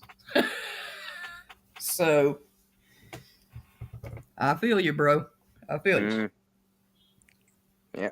But yeah, I'll make sure there's an extra notification somewhere so you can get to it quick. Even if you leave me a quick comment and say, all right, I'll want my let's say a short video that I have in the CR, by the way, yeah. All right. You got it, babe. Yeah. Shadow, how you doing? I'm doing good. How you feeling? Yeah, you're gonna do some talking too, Shadow. I do all the talking all the time. As Not all. As soon as he's saying something, wait. I'm listening to that. Oh, of course, now he's drinking something, so now he can't speak, of course. You're just gonna tease him to death like that, man? That's so cruel. No, you can't tell we know each other. No. Who would guess? Who, us? Nah. What are you talking about, mister? What are you talking about? Oh, mercy. Yeah. Well, I hope you guys have had a good day while I've been struggling. I don't know how long to get the internet connection to act correctly. And for once, I'm not breaking up. I don't know. It must have been the heat during the summer or something. I don't know, but I had twice as much trouble trying to be in the chat as I did on the panel. So I said, okay, to hell with it. I'll go back up on the panel, see if Shadow wants me back up there. And I was like, bam, no problems now. During the summer months, it's just like, well, Shadow knows I've been breaking up in terms of the audio, in the streams and all panels. And like now, 3 hours later, I'm still good. So I'm thinking it was the heat because it's cooler out now. It's cooler out now. I don't know because it's just like thinking back. I think I know what you're talking about. Well, yeah, Shadow knows what I'm talking about, right? Yeah, it was always with StreamYard. Yeah, it was never breaking up. The audio breaking up for CR. Yeah, and it just annoyed me every time because I'm like, I got so much to say, but no one can hear me. So now it's your audio perfect. Crystal clear. Yeah, and apparently I'm getting notifications from Catskills. Apparently I'm getting the Instagram notifications now. Did I just miss Catskills? No, she's been gone for a while now. Ah. It's been a while. It's been over an hour at least now. Well, it was nice to meet her. I was kind of knocked off unexpectedly before I could subscribe to her channel. I'd like to do that. She's pretty cool. Yeah. Maybe she's listening in the back. Maybe she's listening in the back right now. Well, she said she had to cook anyway, so maybe she's listening. She's possibly. I think we got something like 7 still in the chat. Yeah, she's probably listening, so I get it. Well, if you're listening, dear, it was very nice to meet you. Yeah, what she said. Oh, I know what I could do. I can, as long as she spelled the name of her channel correctly, and she probably did, I'll just rerun the live stream later, and I can subscribe to it that way. Yeah, just I got to touch the double button. check too. Either I thought I was subscribed to Guardian Prepping. Now, either he hasn't put out a video in 3 weeks, or I'm not. So I've got to double check that. Yeah. I know. Sometimes I actually have to double check too. That's why I've said the best notification is go directly to the channel and check. All right, that's the best notification. It really is. That's why I always try to. Just in the past 2 weeks, that's why I try to remember. I was gonna say this is why I remember the channel name, how to spell it, all that stuff. I'll go directly to it because unfortunately, you know, we're busy with real world stuff, real life and stuff like that. We're not always on. We don't get all the notifications or whatever, right? It's nice to get the notifications. It's like, oh, they're doing a stream in 20 minutes, yeah. But then sometimes you're busy or whatever, and you're like, or you're away, vacation, or things go on, you know, holidays, trips, and stuff like that. So I get it. Yeah, stuff happens. Yeah, exactly. Stuff happens. I think I'll change this back.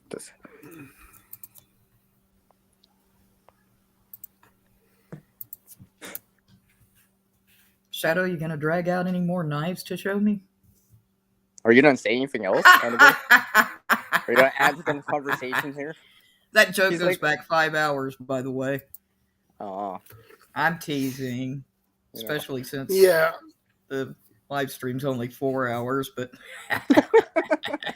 I put the link to Catskills to one of our videos. So, well, she's connected with me on Instagram, so I'll later on. Okay. All you Instagram folks. I decided there was just one too many social media stuff going on. I have Instagram channels. I have not looked at them in years. I opened up my email connected to it one day, and there were hundreds and I'm not much of a hundreds tweeter. of notifications from Instagram. I'm like, how do I cut this crap off? Oh yeah, first you got to sign in. Never mind. I'll just close the email. That's easier. Oh yeah, it's like when you haven't been on YouTube for a while, you just come back in as you know how some people show their page or whatever, and you just see that 9+ for notifications. It's like yeah, that. All right. Yeah, last time I saw that booger, I had 87 notifications. Yeah, it just says 9+. I'm like, yeah. What? I'm like, holy cow! I've only been gone for 10 hours, and I'm already getting all these notifications. Where'd this come from? Shadow, that better not be a knife. It is. I knew I'd get you. I'd get A boot knife. Is that a boot knife in Sweden or a boot knife in Canada? Ooh, I like that. Well, I'm not sure he got the joke. Yes, I'm teasing you about the word a boot. Well, this is a boot knife. I'm teasing my Canadian friends about their unique accent, which we love, but no, the back of the sheath. Oh, okay. That's a nice clip. Yeah, it is. That's a nice clip. Yeah. Hey, sure beats a nylon sheath. Sure beats a nylon sheath.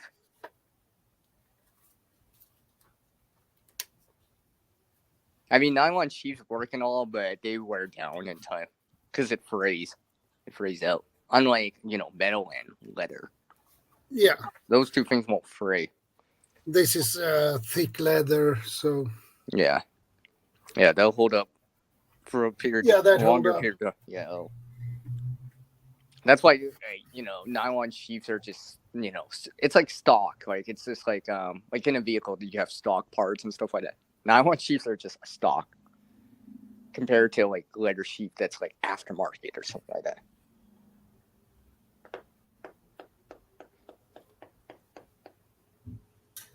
Hey, that reminds me now, and it does bring up tools again. That Okay. Letterman that you showed us, in one of your videos, did that come? Yeah. That came with a nylon sheep, eh? Yeah. Because the Letterman rebar that I got, it came with a leather sheath. I was actually surprised. It's not a nylon sheath; it's a leather sheath. I don't use the sheath much because I put my rebar in a tin, but it's nice Yeah. that it came with one. Tammy.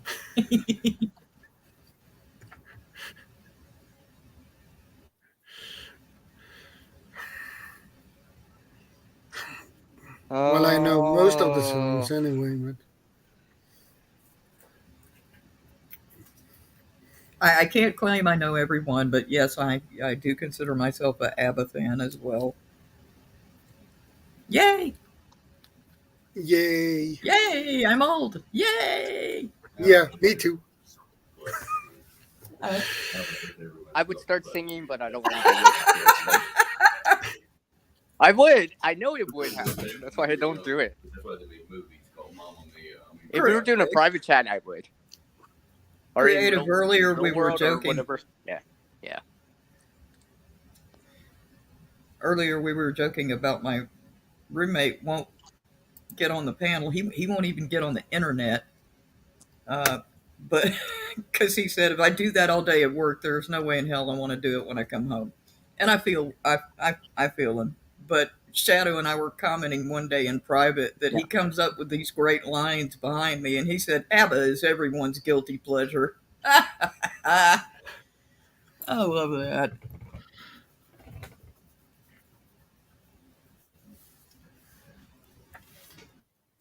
And somewhere, trust me, there's a bunch of 20 and 30-year-olds that are saying, that music is so much better than the crap we have on the radio nowadays. That I hear so often. I'll be right back, sorry. Okay, no problem.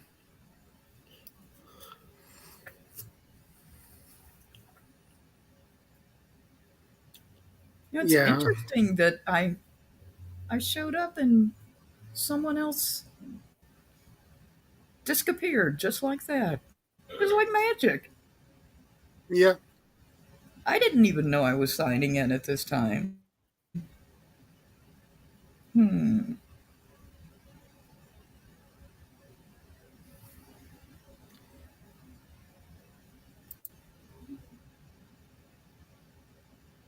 Oh, Tammy. I've been. ABBA karaoke. I can't remember if I specifically been roped into ABBA karaoke, but I made a bet at a pool hall once, and I lost the bet. It was one of those dumb bar bets that you just can't see that the end of it. Because usually, if I make a bet, I hedge so deeply that I know I'm going to win that bet. Not for money, over silly stuff. And what my friends wanted was, if you lose, you have to sing karaoke. I did, but I can't remember if I've done. No, I don't think I've done ABBA. Usually, I would not pick something that requires more than one lead voice. And there's a lot of harmony in ABBA. It is. Yep.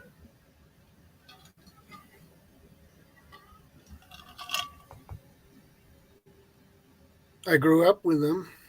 My parents listened to them. So.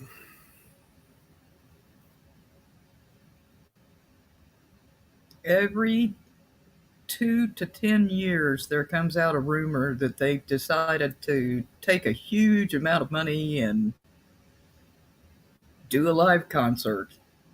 Honestly, I've heard that in the last 5 years, and the sum of money that was quoted was ridiculous. But it's like in the music industry, when we hear someone famous has passed away, the first thing we do is go and double and triple check it, because so often it's not accurate. And I don't know why people do that. And unfortunately, some of the times it's true. Yeah. Tammy says I could clear the bar faster than the speed of light. Damn, hey, come on. I could point out a couple of channels that would pretty much guarantee you would not feel like the worst karaoke person in the world. That's all I'm saying. I'm not going to name any names. That would not be nice. I'm down. Oh, welcome back. I'm picturing Tammy like saying, "Take a chance." Oh, right, never mind. I've heard that say. I've heard that. Don't give a straight though.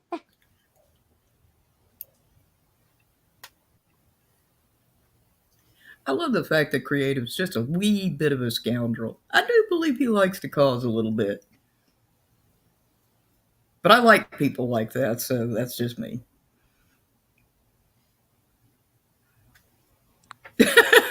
No comment. That's very kind of you, dear. Thank you.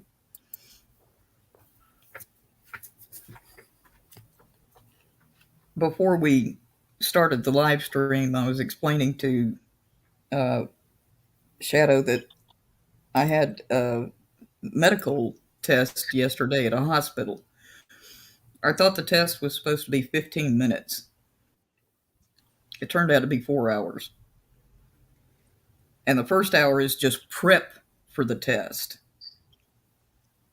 Oh, lovely yeah, like thing. anything like surgery or whatever. Yeah, there's a lot of prep work, right? Before even anything. No, it wasn't even surgery. It was just a test. Well, I mean, in general. Yeah. There's always that, whatever it is, right? Oh, yeah. I just remembered something, by the way, a little bit later to talk about. Woo!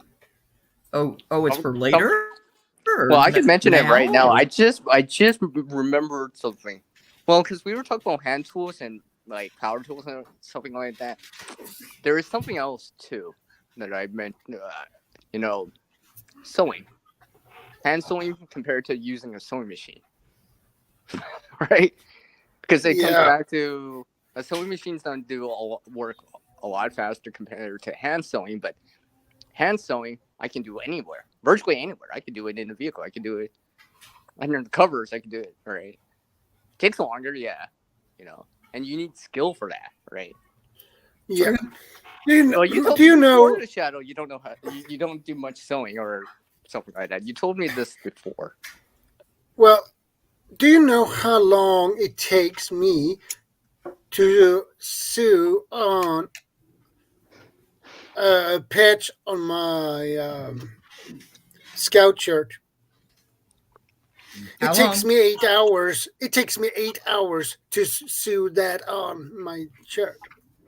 Well, at least we know now. Be putting those stitches real close together, huh? You must do it all the way around the patch. I guess. Yeah. Well, that's the only reason it would take 8 hours. You try to get it so close to each other as possible. Well, yeah, the stitching per inch or whatever per unit, yeah. Because the tighter it is, the more it's connected, so it's stronger. And stuff like that. And also, hand sewing is different from sewing with a sewing machine because you gotta learn how to backstitch and do things like that, right? Backstitching is usually one of the stronger stitches to use. I generally use backstitching for sewing purposes. I mean, sometimes I'll do running stitches, but usually it'll be back stitches, then I'll do a running stitch just to finish it off. Or use the rest of the thread. Yeah, let's say if I have another 2 inches of thread, I'll just do running stitches. It's just kind of tidy it up. Oh, by the way, you're talking to a girl that not only has just about every other needle you can name, I even have a sail needle and an upholstery needle. I think I get the point now. Oh. I'm sorry, everyone. You knew I had to point to that. That was a dreadful pun. You know, Oh. I had to point to that direction, right? Oh boy. Here's Now where the we chat can't says, stop him. Oh. "Man, wait for Tammy to catch up. Wait for it. Wait for it." Tammy's just gonna be like, "Oh, CR." No, but Miss Boo and Shadow, like I posted the video already. I made a whole pouch by hand. It's all hand stitched. No Yeah. sewing machine. No sewing machine. Right. So with sewing skills, you could do stuff, right? Like to the point that I'm like, I forget how to thread the sewing machine now. I've been doing so much hand sewing. I'm like, I'm forgetting how to thread it back in the machine. I'm like, I think I have to. Someone has to show me it again. I'm like, I forget how to do it because I've been hand sewing so much lately. My grandmother left me her sewing box, and it has this nifty thing that I still cannot figure out how the damn thing works because you can't see the inner workings of it. But you just stick the thread in one place and stick the needle in another, and it threads it. Oh, what's that? It's got to be ancient because, I mean, she I mean, had they that have thing when those. I was a little girl. They have those hand tools that help you. What's Yeah. that called? Yeah, the little silver thing with the silver No. end on I'm it. talking It's about. like, I forget what it's called now. Speed stitching. Speed stitch. Oh, I'm trying to remember what it's called now. It's a tool. It helps you sew faster. Oh, I'm trying to remember what's called now. I don't have one of those, but it's supposed to help you sew faster than by hand. Cause yeah, but okay. then again, I know the skill of sewing, so I don't need to rely on a tool like that if I don't have to. I mean, it's nice to have tools like that, but it's also nice to have the skill of actually sewing it, or just thread a needle, That's true. and I then mean, I can make something happen, right? I mean, I've been learning a lot more of the hand sewing on my and such. I mean, there's another video I put out where basically I used because I've seen it on as a sewing hack before, then with a ruler or whatever. Basically, and you could probably do this with anything like a piece of plastic, two cards together, like two old credit cards, debit cards together, and basically it makes that straight line. So you just sew along that edge because you can't poke the sewing needle through the plastic, right? So it right. and you just sandwich the two pieces together, and basically it makes that line for you. So it's a nice way to make a straight line, fairly straight line, hand sewn. Sometimes every so often I will use a method like that, but Is this a tool you mean? no, that's for threading. That's the one that I was describing, but that's not what I the don't- one that he was I referring don't to. use those. I don't use that. Yeah, creative. One day you're gonna be older. Yeah, but I don't use it. Your You know what? You eyesight don't. won't be the same. No, I wish you luck, buddy. No, I use the herb method for threading the needle. Like I'll use a later to if it's synthetic thread, then I'll melt the edge with a later and just what's that word? Draw it out so it's thinner, and so I can thread it through, or the wet the thread or whatever, something like that. I mean, I've heard about using nail polish and stuff like that because that's a tool. If you don't have the tool, then what? Because I've heard about things from other people. I'm like, well, wet it, use nail polish, burn the tip a little so you thin it out, right? So it's easier to thread it. Because usually threading the needle is hard because of your end of the thread is like frayed, right? Sometimes from cutting or whatever. So it's hard to poke through the needle hole. So that's why I melt it or whatever, something like that. Because even in school, they used to teach us as, you just with water or, with your tongue or whatever, right? Even sometimes that doesn't work. Wild Man Survival. Hey, Ark Wild Man, good to see you, brother. Hey, Arik, how's it going, my friend? Nice to see you. You so awesome. I'm shooting peace signs at the screen like y'all can see me. This is ridiculous. Oh, well, someday you will. Then you can run screaming. Am I still sounding good? Shadow got it. Do I still Yay. sound good? Okay, because I hear this crackling now. I hear when I start hearing that. Usually that's a sign that I'm losing it in terms of audio. Yeah, I can hear that crackling. Ugh. Oh, I thought you were doing that on purpose. No, I hear this crackling. No. I can hear the crackling. That's why that's usually one of the first signs I'm losing the Oh. audio. I wish I'd get a sign. I'd be like, hey, y'all, back in a minute. See y'all later. Yeah. You know what I'm Give gonna you do? some kind of clue. I'm gonna come back in like 15, 20 minutes. I'm gonna come back in a little shortly here. I'll come back in the chat, okay? I'll be back. Yeah. I'll give it some time. Yeah. I have lots to say. Oh, wait, maybe it's disappeared? Oh. Did it disappear? Maybe it just disappeared. Already, I was like, okay, never mind. That was just maybe. Oh. Maybe I'll just keep talking until it gets bad. Well, the crackle went away. That's good. Maybe it was just a bleep or. Yeah, probably. Yeah, that's good. I mean, it's been worse. It's definitely been worse than this, right? So. Yeah, definitely.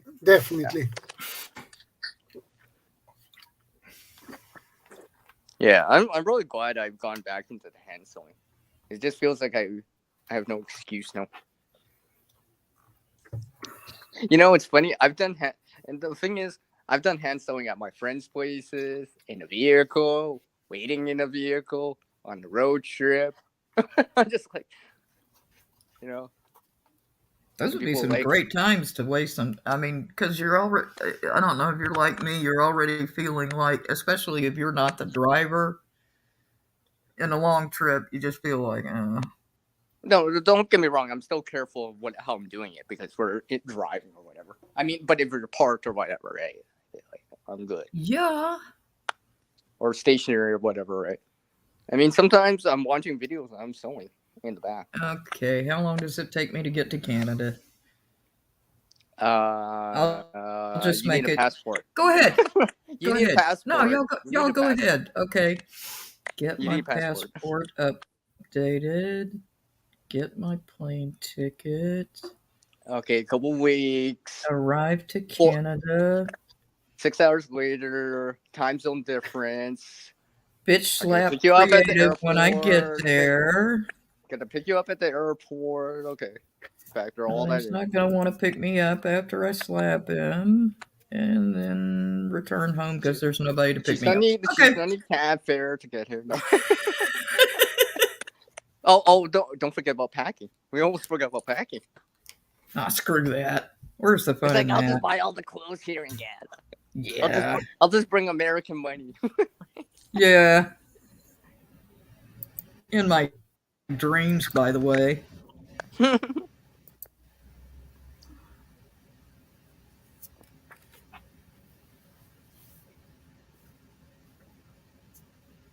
Oh, and by the way, if I disappear suddenly, you'll know what happened. Well, yeah, you know what happened if I suddenly disappear. You lost the audio again. I don't know why it's acting so weird today. Because there's 3 times it's told me I have no connection to the internet, and I'm looking at my connection, and it's active as hell. It's like, come on, I got a bar. My router's still on. What? It's still blinking. Yeah, It's still green. Can't do that phone stuff like y'all can. Yeah. Actually, my phone won't even connect to the internet, so it's kind of a little bit of a blessing. Welcome back, Tammy. Oh, she's back. Welcome back, Tammy. Oh, by the way, Tammy, I have actually done karaoke before. You've done karaoke what? I've done karaoke before. Oh, Even Art I thought knows that because I told him this before. What did you sing? Well, I can't say it because we're all on the stream. Oh. I don't want to start singing. I don't want to get more copyright. Right. It's different if we were in a private chat. Wow. Okay. Out of respect. I don't want to get more copyright strike. I know it can happen. I've seen it. Because usually those channels that do the karaoke, they either private set it to private later or delete it after. So, but this is different. So,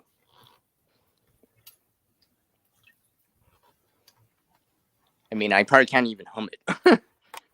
I'm almost thinking of humming something. And I'm like, oh wait, I better not.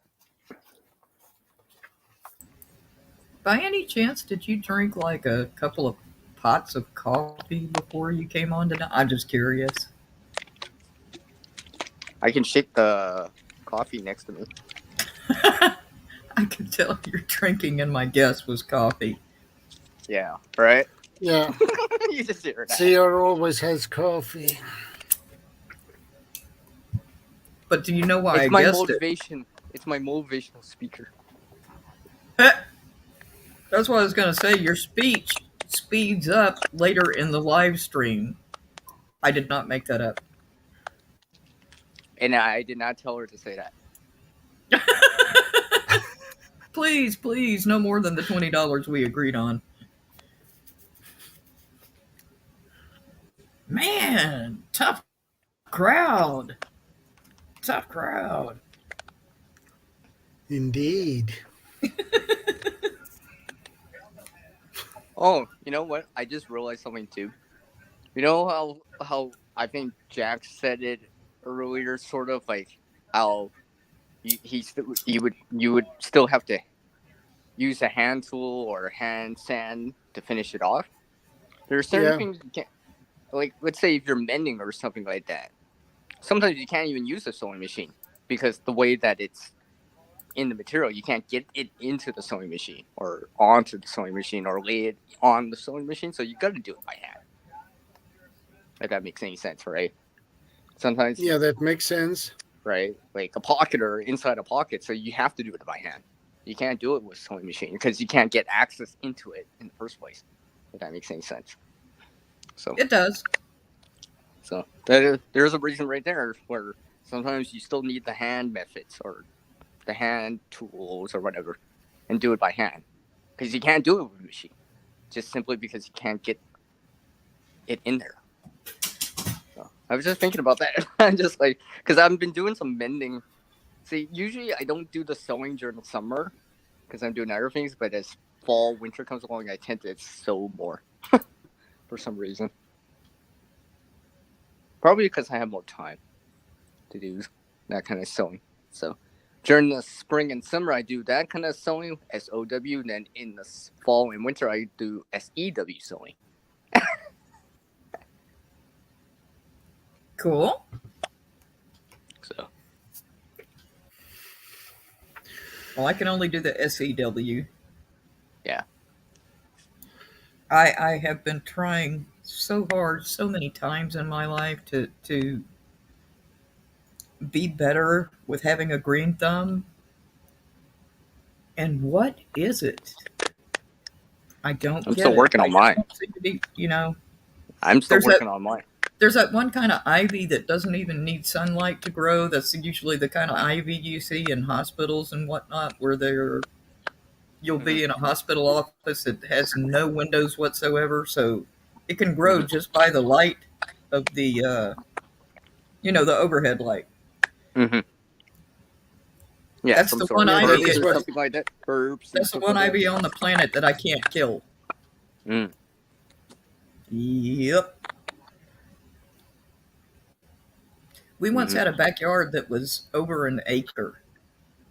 And we asked a friend of ours that had a tiller to come and till up half of the acre so that my mom could plant an entire garden variety of just about everything you could think of that you'd want to eat. Mm-hmm. And my dad went to her and said, listen, would you do me a favor and just leave me 2 feet at the end of one of your rows? I want to plant some green hot peppers. I know I'm the only person in the family that eats them, but just let me plant some peppers. Hot peppers. And I love yummy. that. Oh, Shadow's bragging right now. He knows I want that back scratcher real bad. And you guys talk about food, Yeah. Anyway, I'm almost done. Hang on. but I'm Creative. now. They planted that entire thing, and nothing my mother planted grew. nothing. And every one of Dad's peppers flourished. It's like it's in the same bed too. Same garden bed, same area. It's just like, And it's like how Dad this has happen? no, How Dad this has happen? no history How's that of happen? like being a person with any greenery talent whatsoever. He just threw some seeds in there and took a shot at it once. Actually, this year I just put seeds in the ground. It just grew. I mean, obviously I added water, obviously I think, but I was just like surprised how that happened. So sometimes it's easy like that, but then other times you gotta do the work, right? You gotta prune, do all this stuff, right? Let alone know when to harvest, and stuff like that. So My friend out in the country, she was telling me about how she's got this garden and she went through all this trouble to get a special kind of seeds. I forget if you call them legacy seeds or heritage seeds or something like that. But she was, there you go. She was all about, getting as far away from GMO as you can possibly get. And she spent so much time at it that I quickly learned that it was hard to get her on the telephone. Well, she finally made a video and sent it to me. And in the video, you could see she had her husband, both of her daughters, who are in their teens, and at least one neighbor, and they're all lugging around buckets back and forth to this place that is 10 times bigger than I had even pictured it in my head. I thought she had like a little greenhouse. Oh, no, sir. No, she had like over an acre. She had 4 different types of carrots, including a black carrot. I was like, come on, chick, you got to be bullshitting me. I've never heard of a black carrot. Come on. No, and it's really sweet. Yeah, come on. Well, it's those varieties like of like corn and something like that, amongst other things like that. Well, I've seen them, but I'll put it to you this way: I've never been tempted to cook one. Wah wah. They don't look appetizing. The I would black try corn. it. Well, yeah, they said you should try things before you turn up your nose at them. I had a lieutenant colonel once that really got me on that one. Yep. His son was a chef, and I had no idea that this guy was like an international degree chef. He had designed the house that they were in specifically so that he could design the kitchen. Oh, okay. And he had it where he could barbecue inside his kitchen, which he did, and he had coleslaw. And when it came time for us to fill up our plates, I said, no, thank you, I don't care for any. And the lieutenant colonel suddenly turned into a lieutenant colonel and said, you will try some of this. You will not refuse. And that's how we do things in this house. And I was like, I almost snapped to attention and saluted the guy and said, yes, sir, sir, yes, sir. I mean, I'll try a bite of almost anything already. I'll just try it out. I'll try it out at least once. I've been a lifelong hater of cold slaw, and I tried a bite of this guy's cold slaw, and I kid you not, I went back for seconds and thirds on this guy's cold slaw. Well, I'm usually not a picky eater. I mean, there's certain things I don't like as much, but I'm usually not a picky eater. And I don't have food allergies, so, Well, it's the first and only time that I've known anybody that put fresh tomato in their cold slaw, and it just did magic to it. I just ate one cherry tomato. I just ate one. I was just like, it tastes so sweet. I'm like, that's so good. Shadow, you're mighty quiet over there. He's always mighty quiet over there. That's not true. Look at the live stream 2 weeks ago and prove me wrong. Well, he's not saying anything right now. No, he's not saying anything right now because you and I are arguing. He's there you go. He's just going to hold up signs. He's just going to write something on a piece of paper and hold it up. He'll hold up a sign. I'm letting CR do all the talking, everyone. You should do that. You should do that to Garden Prepping, right? I'm letting Garden Prepping say all the words. You should just hold up a sign. That would be pretty damn funny. That'd be funny. He's already gone to bed, so he's not to hear this part. Unless he catches the replay. Yeah. Yeah, some do. Yeah, some do. Some do. You know, I have Which a is nurse. nice. This reminds me of a nurse story. I have a nurse story from over the summer. On this one of these camp out trips that I went, I had a chance to go have and such, right? I met someone who actually gardens, right? And I was just like, we're just talking about plants, and well, I had the phone with me, so I was showing them pictures and stuff like that. I'm like, this is what I'm growing. This is what I'm growing. This is what I'm growing. Here's a plant. Here's some flowers and all that stuff. And she was mentioning how she's growing stuff and such. I never did see a picture. Well, did you? I think she showed me one picture, some carrots or something like that. I thought that was kind of cool. Oh, did I tell you, Shadow? Well, I know I haven't told Miss Boo here. I don't know if I mentioned this on my own live stream. During that camp out trip, I actually had to those camping chairs. Everyone's familiar with those camping chairs, right? The fold-up camping chairs and all that stuff. I actually had to mend one of those because usually they're made from nylon, right? Usually they're made from nylon. And you know how they can fray, and when people sit in it, it wears out or whatever. I actually had to mend 2 chairs like that. Right? I'm just like, I just happened to have Fred and with me. Right? So, and besides, I didn't want to be the one. I didn't want to be the one to break it and like fall to the ground. So, I just took this one morning. I'm just like mending the chair. I'm just like, so. Yeah. That's something else, right? I mean, like, are you gonna be able to mend a chair with a sewing machine? Anyone tried that? Yeah. Anyone tried to? What happened to A7? Oh, what happened to her? What? Oh, she did disappear this time. Hi, Warren. I didn't realize she disappeared. I just noticed that. Miss Boo, come back. We miss you. So it was just one of those things that my friend that I went with, they're like, "You're done a race here?" I'm like, "Yeah." Because I already had the thread, the sewing needle, and all that stuff. And next thing you know, I'm done. And the thing is, everyone can enjoy the chair. No one felt like they're fall and hit the ground, right, or break the chair. Because sometimes it's like on the arm or on the back of the chair or something like that. You pull it out, you pull the grommet out and stuff like that. So I had to bind it back together, right? I mean, the thread didn't match the material, but that's fairly insignificant, right? Compared to like falling in the chair and breaking the chair, right? Because once that happens, then it's gonna be really bad. There's probably no going back from that because they'll be really broken. But I mended the chair and stuff like that, like the arm parts and the back of the back part. You can rest your shoulders against, right? So I usually try to help people out with that. I remember this one time I was at my friend's place, right? And his daughter came. I was like helping them clean up or whatever, and his kid came up to me, and she's like, her little toy purse or whatever it pulled apart, the threading, so the zipper was pulling apart from the purse area, right?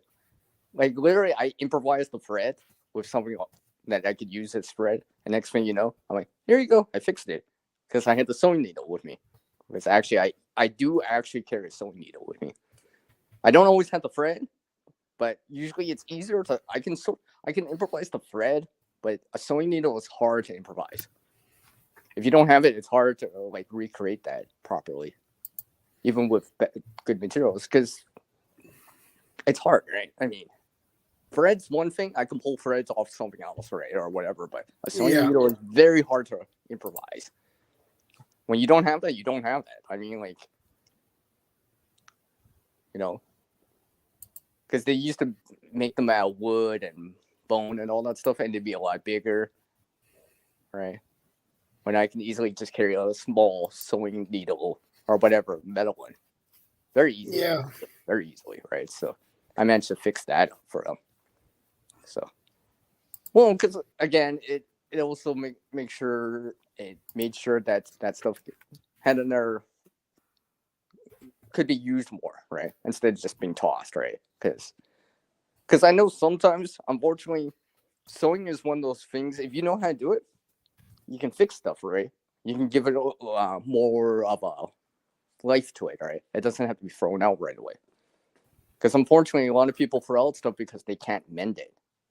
I mean, I get it if it's like really torn up, but I mean, sometimes it's just a rip, but they don't want to fix it or don't know how to fix it or can't bring it to someone to fix or whatever, and then it just gets thrown out. And I don't like that either. All right, because sometimes it's not even that hard. It's just you need the material and the skill to do it, or sewing for it to do it, right? So.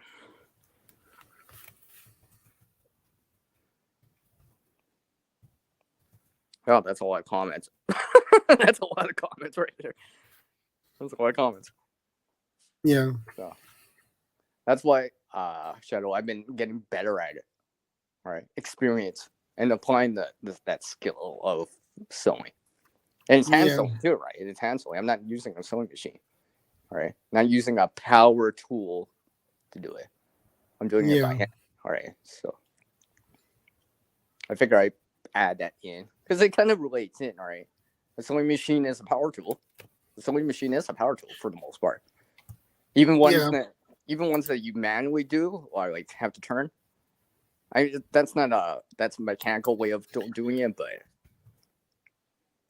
yeah, that's why I'm just like, yep. Like in school and all that stuff, I learned how to sew with a sewing machine, but it took me a little bit longer to learn how to hand sew. But now that I've learned how to hand sew a little bit better and such, I'm just like, I'm doing it all the time, right? Because it's actually kind of fun. And it allows me to fix things and stuff like that. And things don't get wasted because it doesn't have to be tossed right away, right? So it can be fixed. Because sometimes it's just a simple tear in it, right? And it's sometimes the tear is a clean cut or like straight, right? It just has to be connected back together again. I mean, it's one thing if it's jagged or whatever. That's much harder to mend. But if it's a simple, hey, it's a slit on the side of the pants, I can fix that easily. That's fairly straightforward because it's a straight line. I'm just sewing a straight line. I don't have to like connect all of these jagged edges together. That's much more difficult to do. And make it look nice too, right? You know, not just functional, but make it look nice. Or, oh, you mended this? I can't even tell. Right? Where you would put, where it takes a little bit more than just back stitching or running stitches, where I have to put like ladder stitches or invisible stitches into it to kind of hide that thread that I'm using and stuff like that.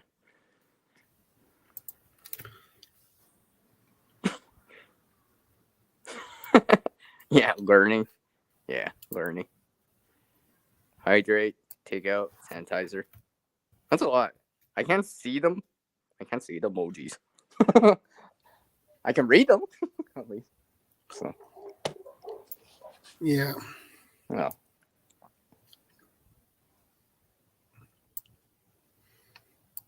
Like even earlier, well, I still have to mend these pants. I like these pants. Well, I'm not wearing them right now, but they're nice pants. They have like YKK zippers and all that stuff. They're comfortable. They got zippers and YKK zippers and all that stuff. Except for there's tearing, right? And I like the pants, right? And they still fit and and all that stuff. They're not like heavily stained or something like that, or discolored, but they're just slight wear and tear, right? So I've been trying to mend them back up and such. Because I like the pants, right? They're comfortable and all that stuff. They got pockets and all that stuff. So I'm like, yeah. So, because unfortunately, a lot of people throw out clothing because it's ripped or whatever. Unfortunately, that's how it is. So, but with skill and sewing needle and thread, it's possible to fix it. Possible. Yeah.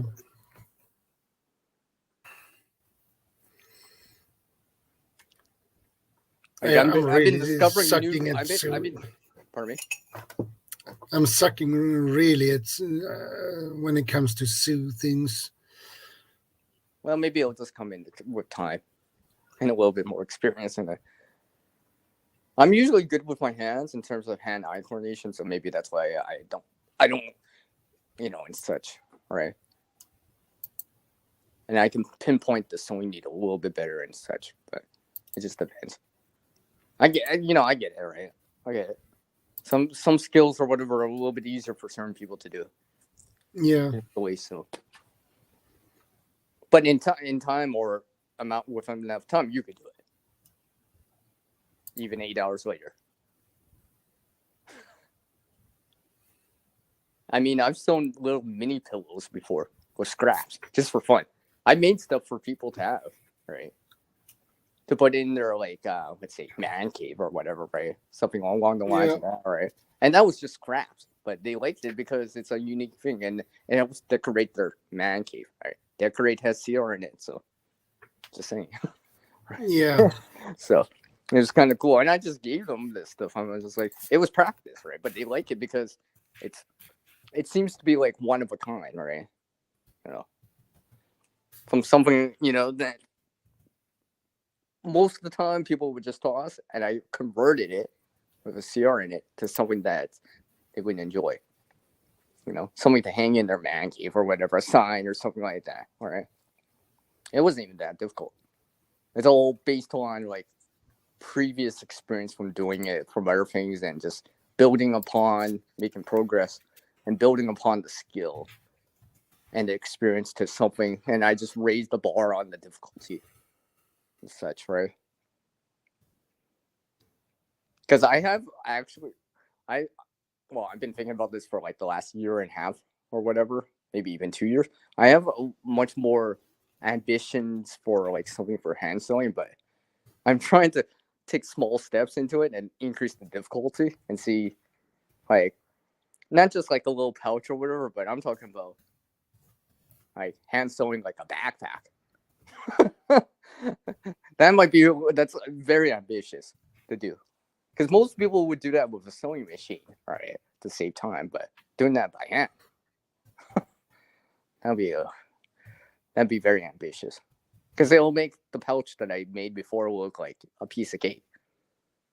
And that pouch, I did it on and off, so it took me a couple months to do it. But that was on and off. I didn't like continuously do it and stuff, right? But I got better at doing it,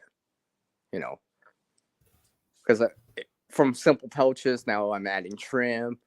Eventually, I'll add zippers, belt loop, a carry handle and all that stuff, just kind of increasing the difficulty of it. And learning by experiencing it and just doing the work itself, right?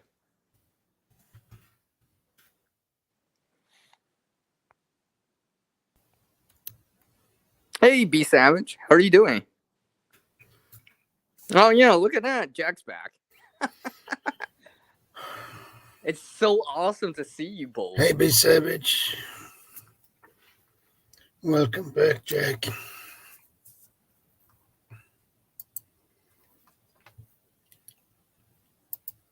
Yeah, I know what you mean, Jack. I mean, sometimes, I'm always looking for like certain things, like in clothing. Let's just say like cord locks, right? Those little things with the spring. They're usually used for like draw tie things, like gloves and stuff like that in the winter, or draw tie bags. I always look for that stuff because I know I can reuse that stuff, and usually they're still good. Just that the gloves ruined, but the draw tie thing's still good. Or the little cord lock thing's good. Or let's just say if I find something or whatever, or it's old or whatever, I'm like, well, I've wear this down or whatever. I can't mend it, but the YKK zippers are still good on it, so I'll pull that out and put it onto something else. Because the zipper part's still good, right? The zippers are still good on it. Just the rest of the shirt or jacket or whatever is like torn or whatever, right? Frayed edges everywhere, frayed sleeves, rips in along the back or whatever, right? Very hard to mend, almost impossible to mend because it's like jagged everywhere. It's not like a clean rip. You know what I mean? Because sometimes it's one thing to have a clean rip down the side of your pants, right? I can mend that, but if it becomes jagged, it's much more difficult because you got to connect the material together somewhere. Stuff like that. So, yes, hi, B Savage. Nice to see you.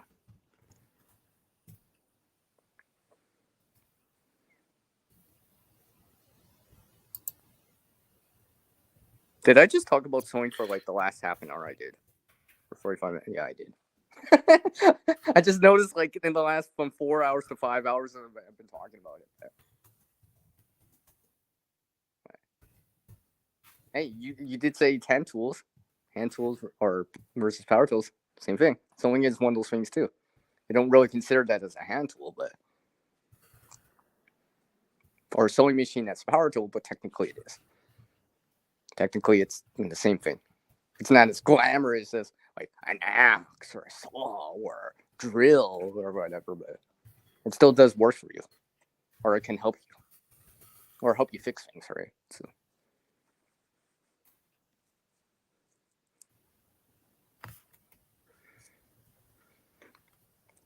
this is where you start talking here.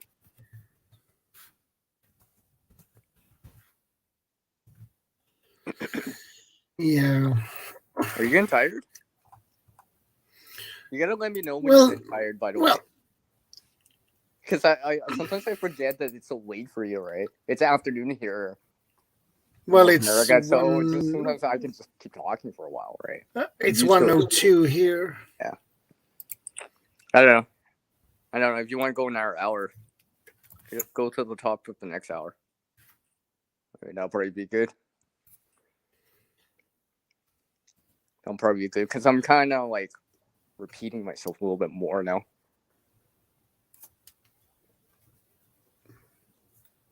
And maybe I'm continuously rambling again. And such, so.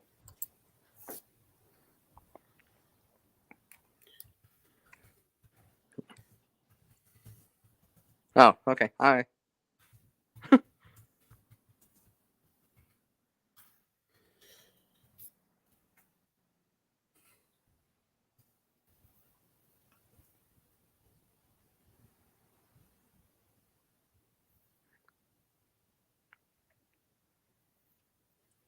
Did you read Jack's comment? Yeah. That's cool.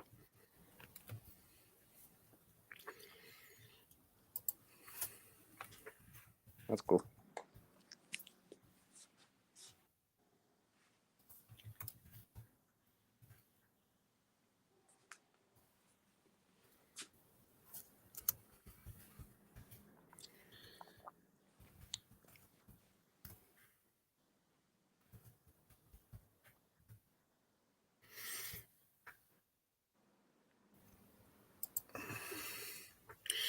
Not ideal, but then again, it supplies power for the basics when needed. Yeah. It's nice to have, right? It's nice. It would be nice to have.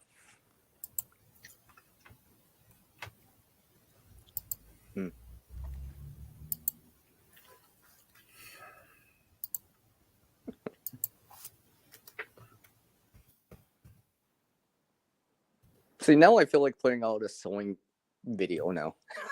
Now I feel like putting one out. I haven't put one out in a while. It's been a while. Yeah.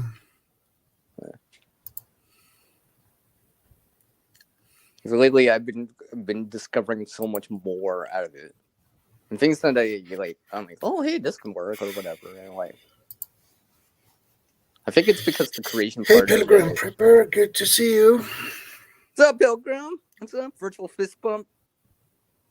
How's it going, man? Hopefully everything's going well with you. Nice to see you again.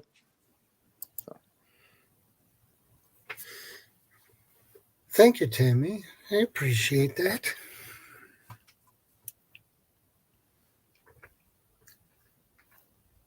Well, you can also, Tammy, you can also tell your mom that I'm continuously rambling now.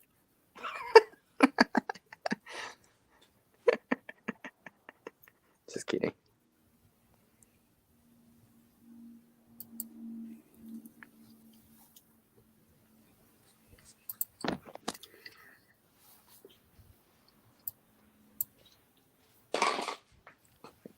I just noticed that it's getting more cloudy out now. The sun's disappeared. Yeah. The solar stuff I have outside's not charging as well now. Although I keep forgetting that daylight is getting shorter and shorter now as we come closer to summer. So solar lights and along the lines of that charge will get less and less of a charge over time.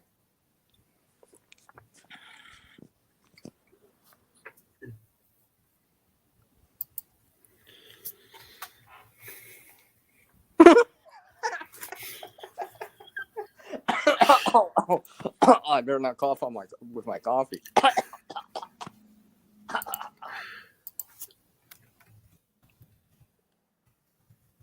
I have a feeling she can hear me.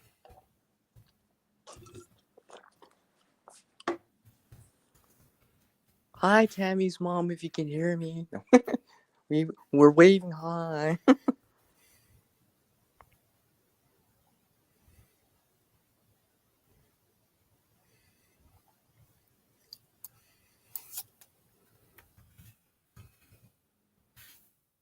Yeah, that's cool, Jack. Yeah, I see you. You see your comment in there. It's cool. Backup battery, something like along the lines of that, right?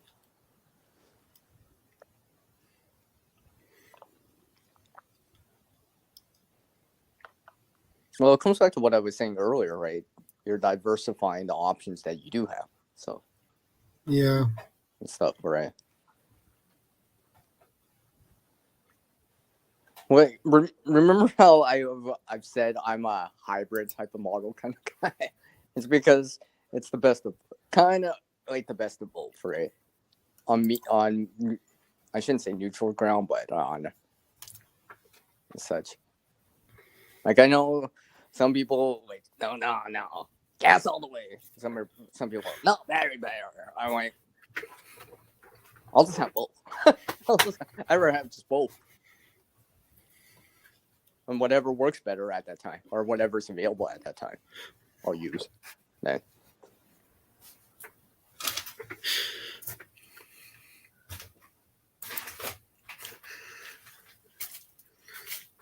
Lol, A7.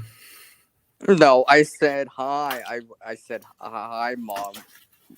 With a hello. I should see. I really should remember those homonym words.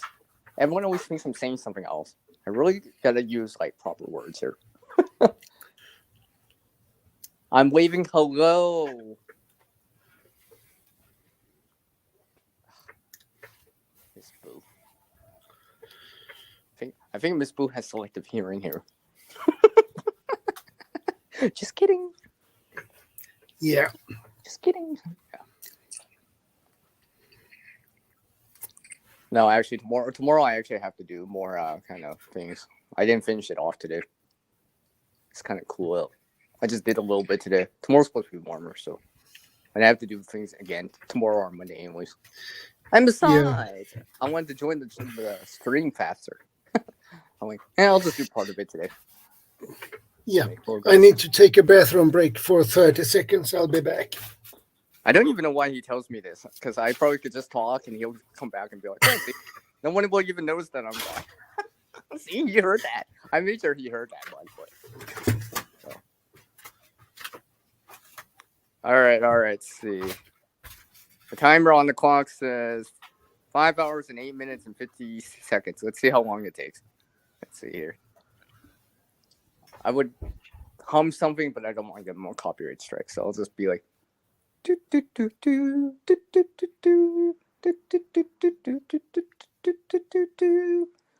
Sure brought the harmonica out. I could just play it. Still have to learn how to play that though. Come on, Shadow. I don't know what to talk about. Hurry back. Hurry back. Maybe I should use that ESP and be like mentally just send them a message.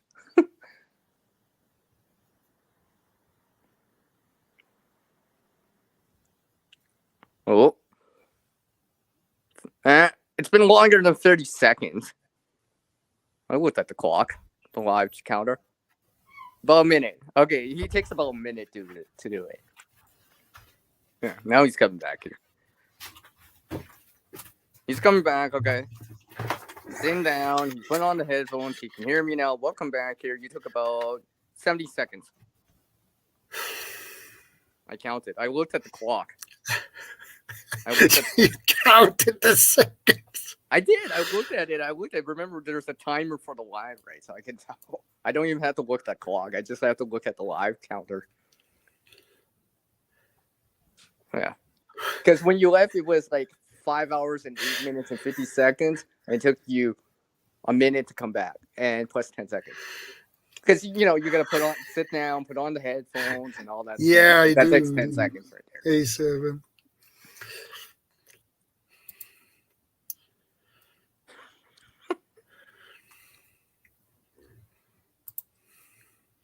You know, you could just left it. I could have just been rambling and look and be like, what? He went to the washroom when? I didn't pay attention. You know, one of these days, you're going to do that to me. He's like, Sears just talking, and then next thing I know, what? You took a bathroom break when? Oh, you were rambling, CR. Duh. you were just talking so much. I didn't want to interrupt. You were on this tangent. You were just talking about this and that. I'm like, I'm not going to let him talk. Besides, I can listen to him. I'll just sneak out. You're like, oh, turn off my camera so no one notices. It's like, right.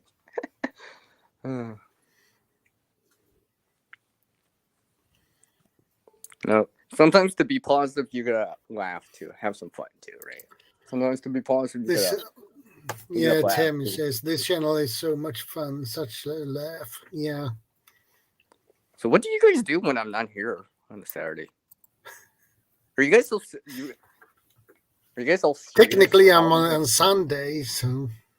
Okay, fine. Saturday, Sunday, whatever.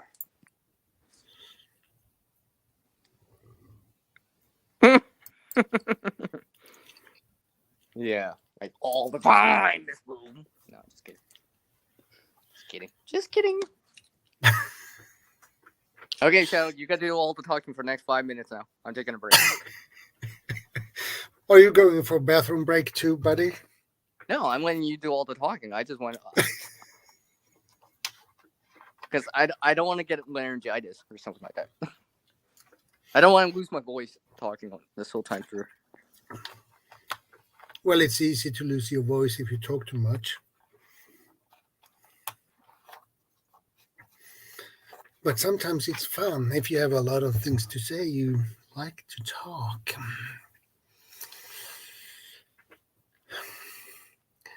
But anyway, it's good to see every one of you here. So I'm happy with that. And how does it look at 44 thumbs up, huh? Not bad. Not bad at all.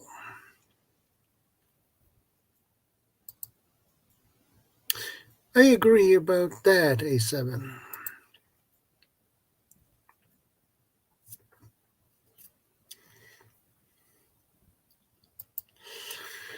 Why doesn't James Bond fart in bed?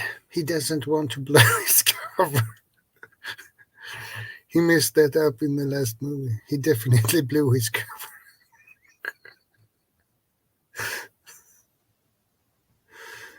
Oh, tell me that one was really good.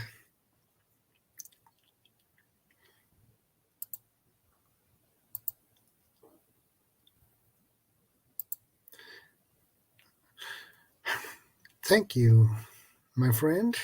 I appreciate that. 45. Thanks, guys. I appreciate that.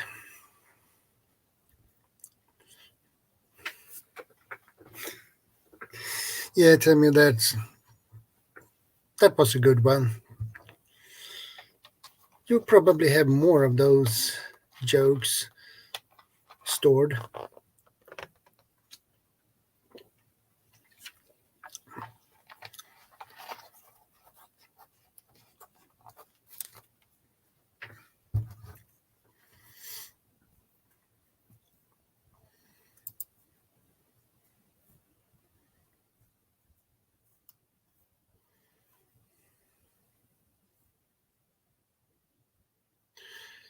Yeah, I did, Timmy. Very funny.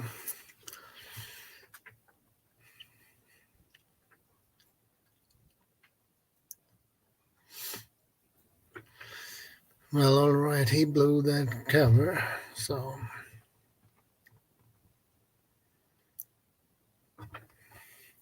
That's the problem with to be a secret agent.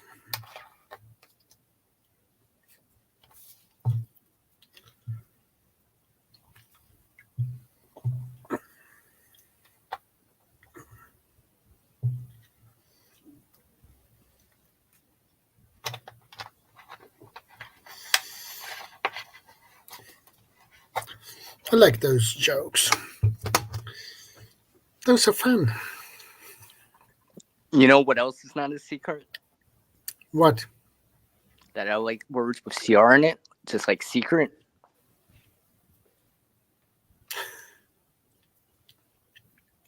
I don't know. Maybe I just blew my cover on that one too. Oh, I guess cover has CR in it too. So.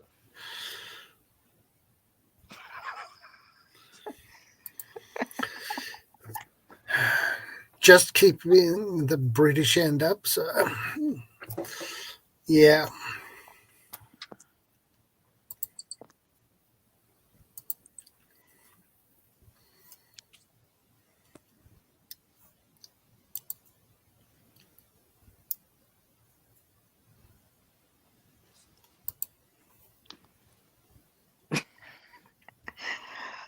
You know, I always feel like everyone could use a Q on their side.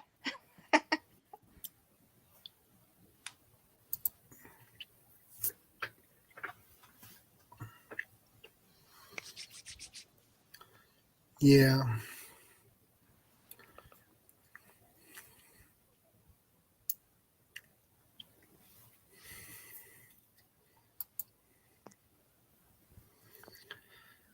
When he's a pixie, not a pixie. When he has his head up a pixie skirt, then he's a goblin. Oh, Tammy. Oh, man. Where do you get those story jokes from? I feel like we're on the outskirts of town right now, telling all these jokes. Yeah.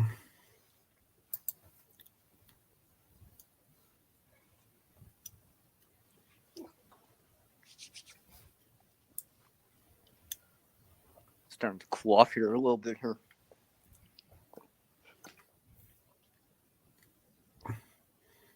Yeah, Yep. it's like those bad dad jokes. What? Who me? No, I don't. I never say anything like that. No.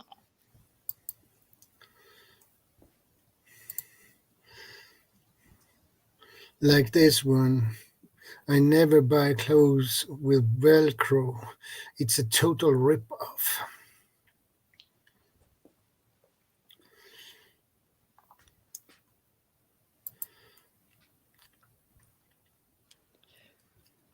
I'm getting hooked on these I jokes. Here. figured.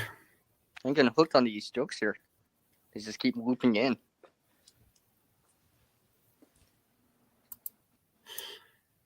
I have to agree with that one.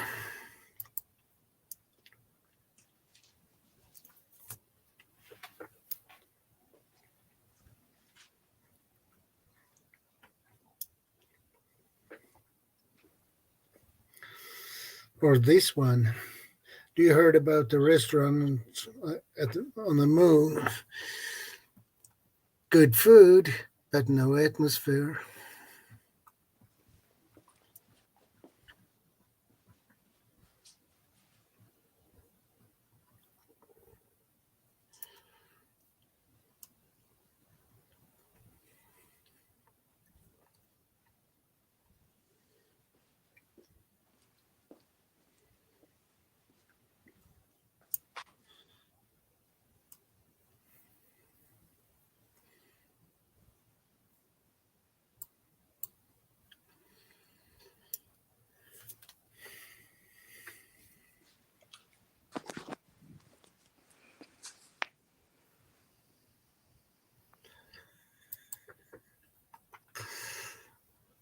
Yeah, I know. May 7.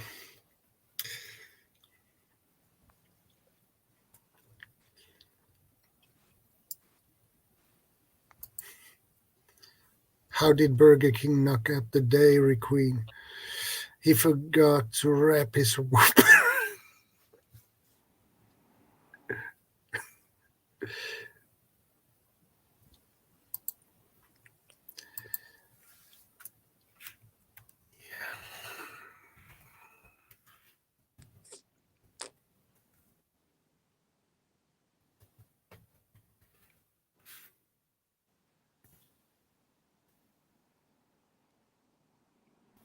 Well, I don't know why I'm showing that. I guess I just got tied up there. What's that?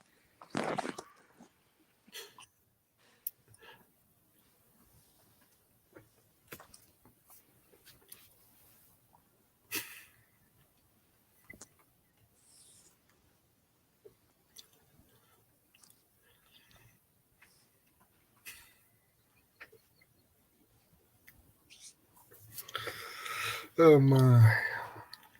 Oh my.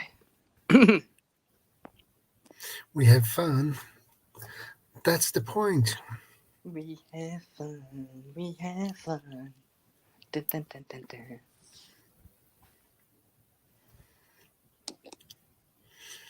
Yeah. And 3 in the house.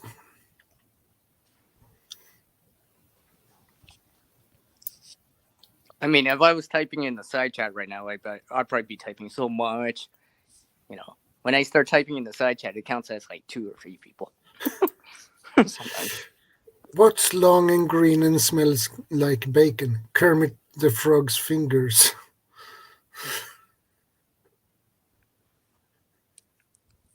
Well, I'm really glad I hopped into the stream to hear all these jokes from Tammy.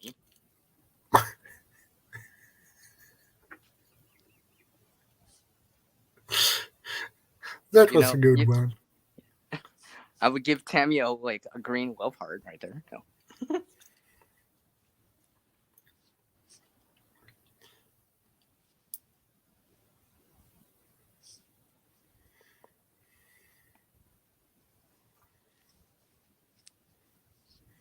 Yeah, Tammy is good on these jokes.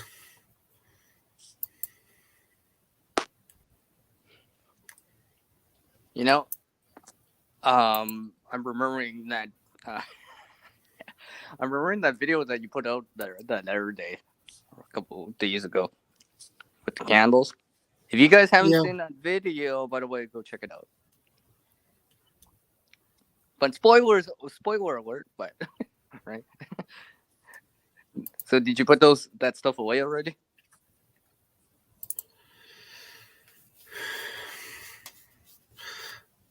I'm gonna fix that today. Oh, okay. Well, later, anyways, later in the day, in the morning Yeah. or afternoon or whatever, right? Sunday. He means Sunday. Yeah, exactly. You mean Sunday, yeah. Yeah, today. It's Yeah. Sunday. Because I think you only got like one of the water containers, right? It was only one of them, right? Or I was have it 2 of them. Oh, okay.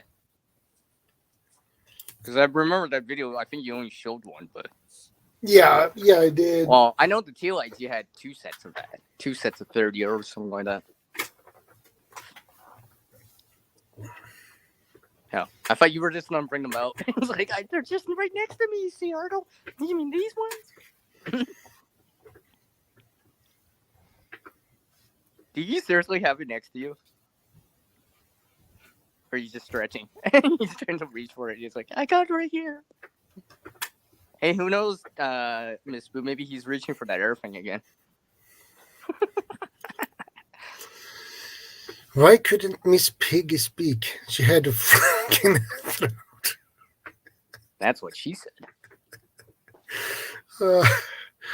Oh, Lord.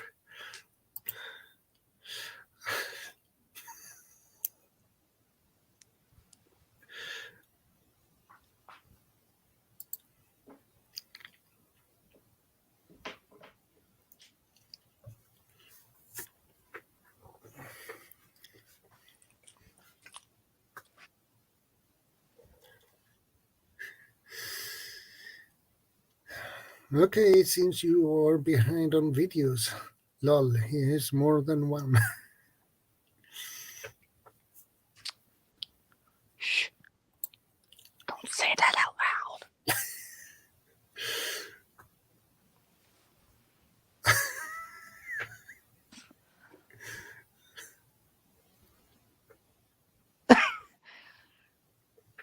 Hey, they started it, Miss Boo. I'm just rambling. I'm just continuously rambling. I'm working on that improvisation. Winging it.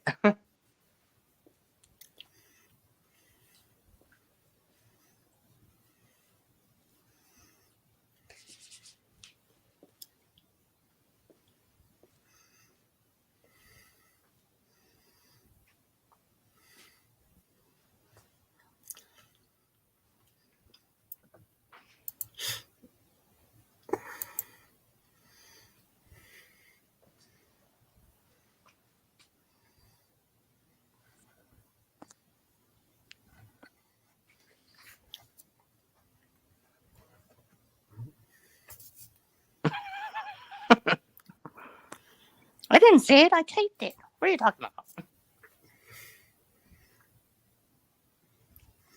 Oh, Lord.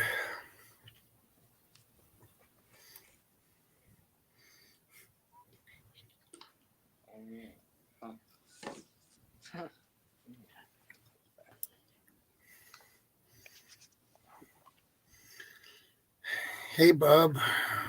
Welcome back. That's how long we've been on. That Bob's been back like twice already. Bob's like, oh, they're having all this fun. I gotta come back.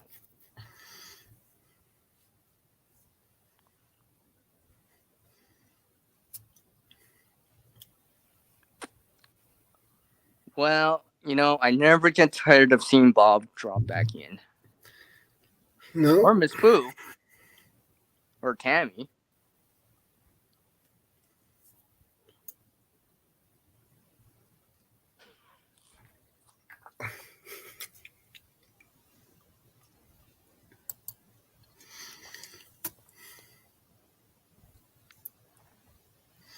Hi, Bob.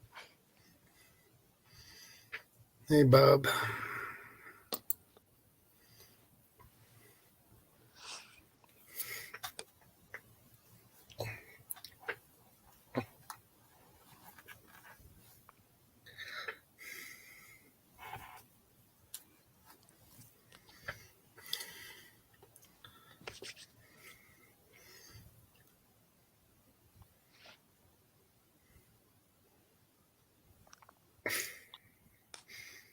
So, Shadow. Yeah. Well, and everyone in the side channel. Hopefully everyone's ready for this coming winter. Probably gonna be one of those things that happen. I have a feeling. I got a feeling. That gut feeling. Yeah. That itch. I have a feeling. I have a feeling. I have a feeling. I have a feeling. I have a feeling. I get a feeling. So I feel like we're actually gonna see something happen somewhere in the world. We'll see something. I wouldn't say along the same lines of what happened in Texas, but I have a feeling. I have a feeling that we're gonna see something like that, though.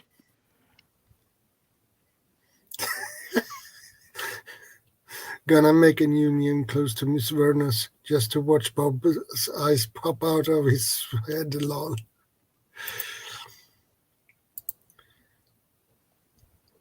Slicey slicer. I get to see Bob writing. Miss Verna, where is she? She's here? What? I'm just kidding, Bob. His head just turns. He's like typing real fast. It's like, where is she? Is she here? What? She's coming back? What?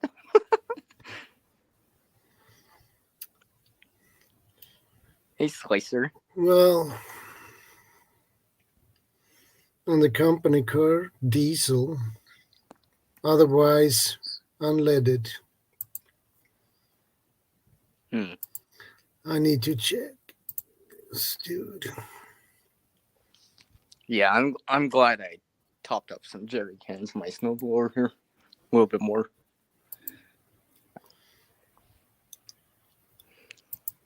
Kind of found when the price kind of dropped back down. Because now it's higher now. Again. So, glad I went back and filled up. As they say.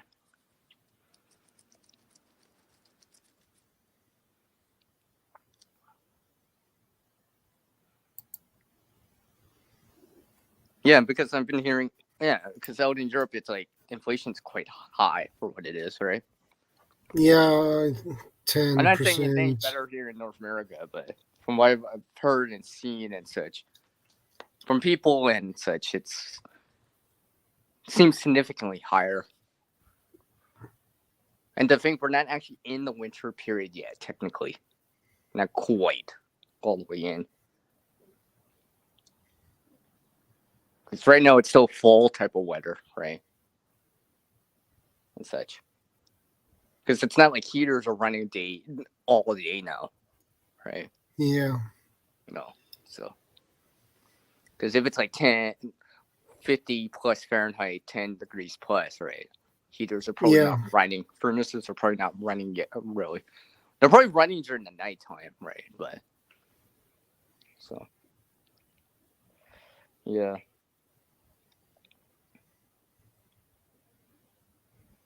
You know what I also heard, Shadow? I think they said because of the heat waves that came around during the summertime, the fuel supply is lower because of, well, fuel had to be used for AC. So there's less of it. Less of it. I shouldn't say less of it available, but there's not that abundance so much. Because if there wasn't a heat wave, then not so much power would have been needed to run like AC units and stuff like that. So something I heard.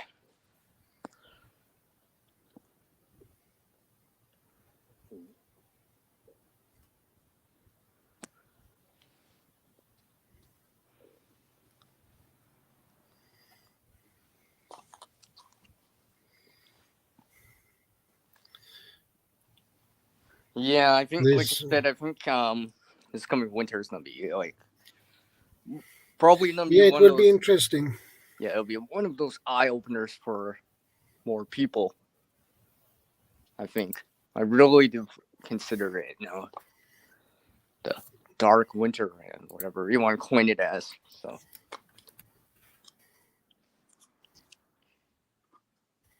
I'm trying to be optimistic here, but I'm also trying to be realistic about the situation, right?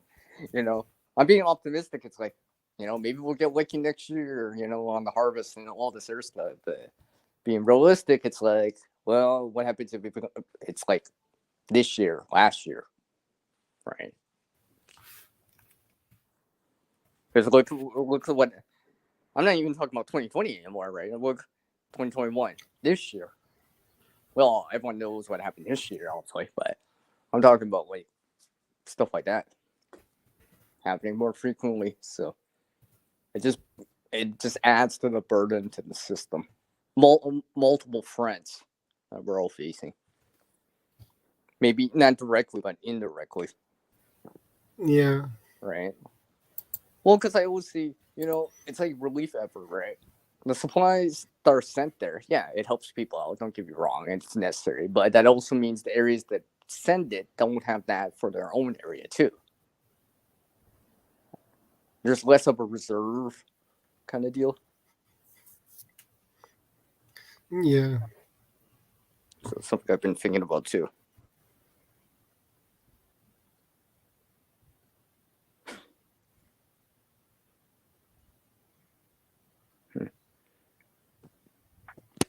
Why is my phone not charging? Oh, there we go.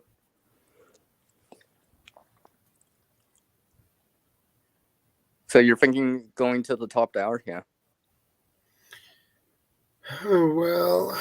6 hour mark. I think that's probably good enough. You're starting to slow down in terms of like speaking. Yeah, you sound more tired remember, ladies and gentlemen, I've been here how many times on the panel with him. I'm starting to know when he gets tired now. I know the indicators. He starts to stretch more. His back's less itchy. He starts to stretch more. His eyes start to blink a lot more, like he's closing his eyes, and he's stretching more. It's like, oh, just stretching. No. You're stretching because you're getting tired. I know.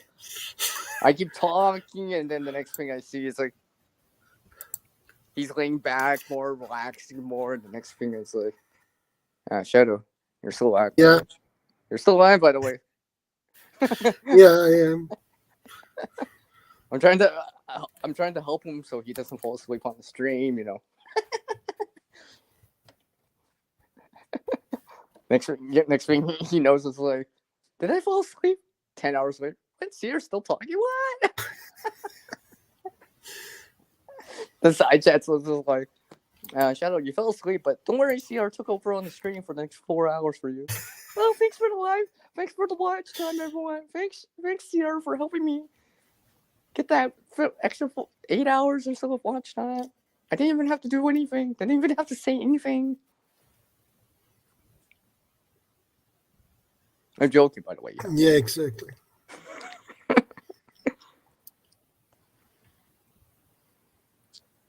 When Tammy would be here just telling the jokes on the side chat. I wouldn't be able to bring them up because I don't have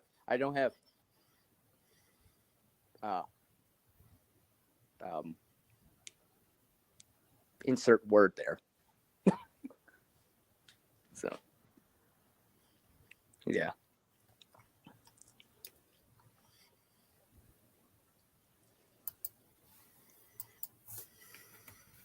Because I'm even running out of words to say now.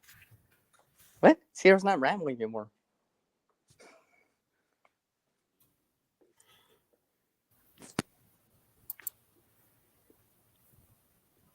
I mean, even Tammy's using the same emojis again. Yeah. We're running low on material to say without bringing anything new into the conversation.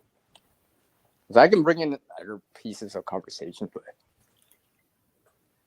maybe I'll leave them for another day, another stream. Yeah. Or my own stream and such. So.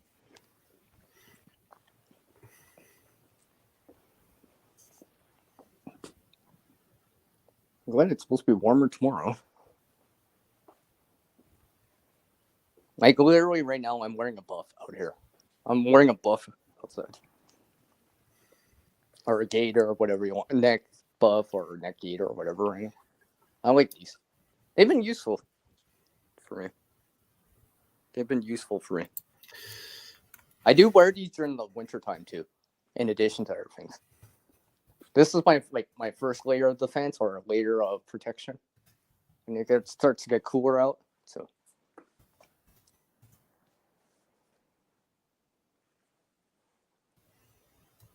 not sure why I'm wearing sandals outside, or slippers, but whatever.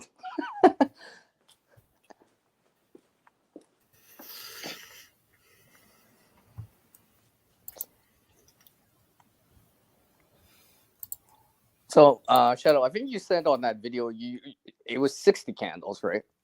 Or 2 packs of 30, I think you said, right? Yeah, it's a 2-pack with 1 pack contains 30 candles. Yeah, I mean, someone like Bob has 300. I don't think I have quite 300 candles like Bob here.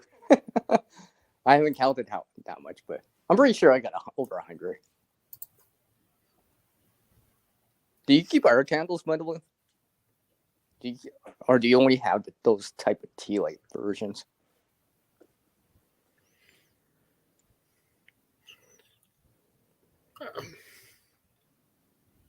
Like, do you have larger candles? Those I got. Well, it was they burned for 6 hours, so that's good. Yeah, but you have other candles too, right? Well, Yeah, I believe remember we that have. video you said that your wife likes to use them and stuff. So Yeah, we use those tea lights. I don't usually use candles a lot, but there's times that I like to use them because depending on what I'm doing.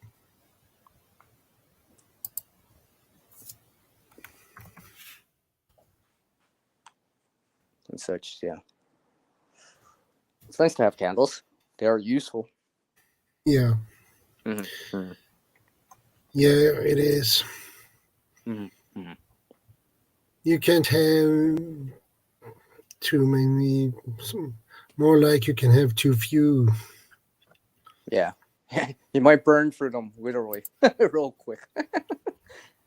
Both literally and metaphorically.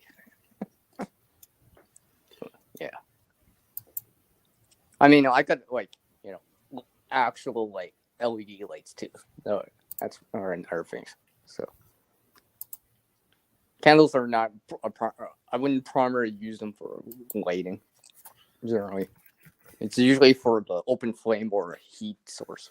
I'll probably use them for more likely, because I'm probably more likely to use a solar light for lighting and such, or a torch, as in a flashlight or a headlamp or lantern or something like that. But generally, the tea lights for me are a backup source for me. A form of chemical lighting and stuff like that.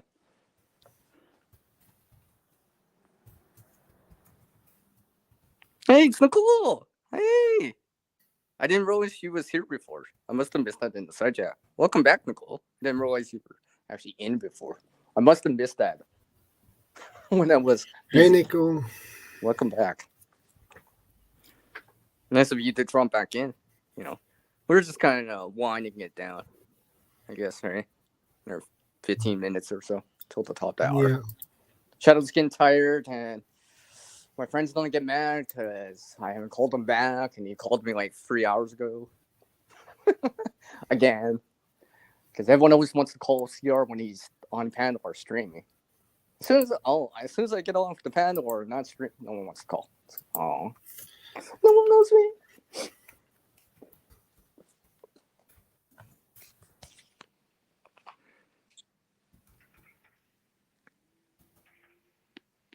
Really, Tammy? Really, Tammy? Really? Really? Really?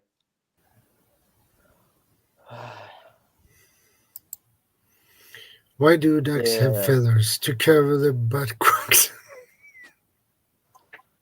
Well, you really quacked me up there, Tammy, with that one. Sheesh.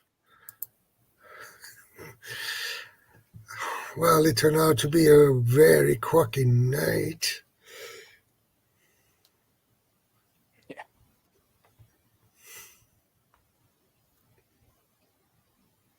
But like I said earlier, I think, we're going to see something happen this winter. Things are just coming together, just the way that things are coming together. I'm just one where there's somewhere in the world, it's going to be something. I just had that feeling. Hopefully not here, personally, but I'm pretty It's sure a it will. quacker of a joke. Yeah. Yeah, it is, Tammy.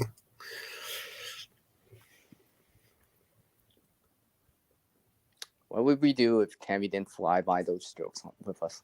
We'd be so serious.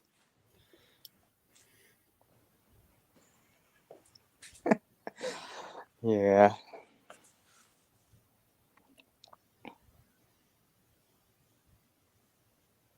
Oh yeah, Shadow, did I mention to you? What? Well, I've sort of indicated this, and sort of have been saying this. During this fall period, I usually would have already started in October, but it's been warmish out. Not as cool, but as the temperature, today, has been cooler, I've been bringing out the winter stuff, slowly bringing them out. The layers of stuff, right? It starts with, the gator, the neck warmer, the buffs and stuff like that. Maybe some thinner gloves to start off with, right? But eventually in time, I'll bring out the mitts, the wool, the toques, the ice cleats, the crampons, stuff like that. And I know what to expect, right? It happens. It's always like that every season to me. Anyways. I mean, hell, I live here in Canada. I know what happens in November after Halloween here. It's just a matter of time. It's just a matter of time. Yeah. So, it's just easier if I'm already, maybe they're on the back by the back door, or, by the door on the way out, the back of your the back of your door in your room or whatever, So they're already there.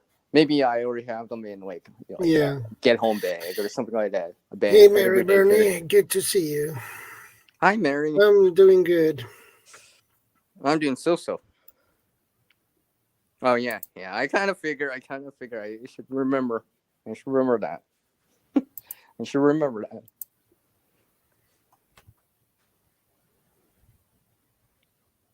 I should remember that.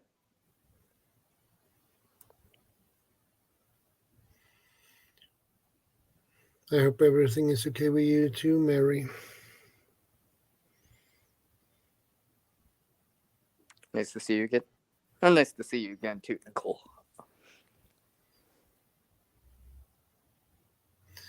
Yeah, I'm doing good, Mary. I'm doing good. Good to hear, Mary. I never really did play baseball much when I was younger. Somehow it was more of hockey. For some reason, I was more interested in it. I wonder why. I wonder why.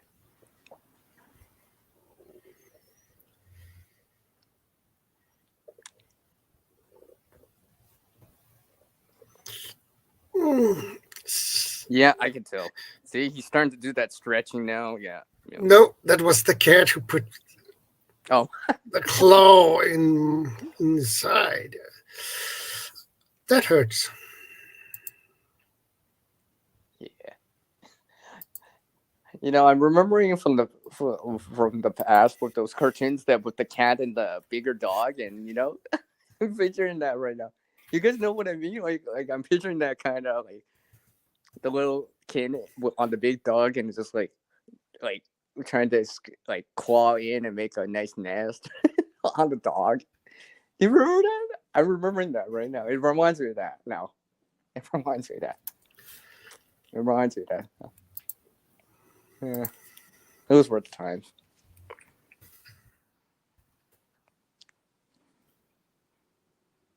Yeah, what's up, Mary? Shoot out a question? Yeah. Go ahead.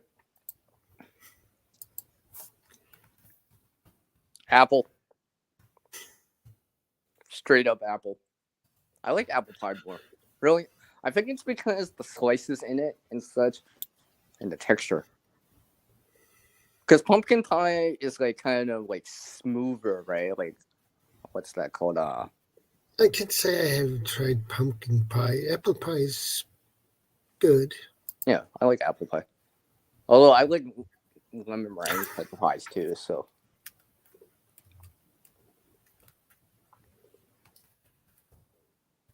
Warren's just pumpkin, hands down.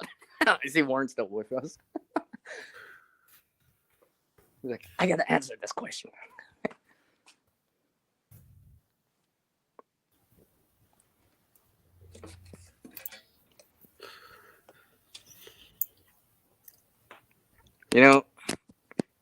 I really should have ate more before I jumped on the stream. Or maybe it's been so long since I've been on the stream, now I'm getting hungry again. Dang it. Exactly. Indeed.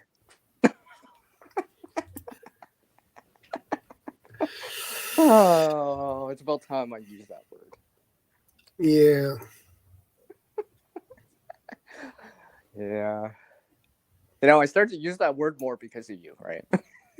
I start to use that word a lot more often. I'm like, damn it, I just used that word. Man.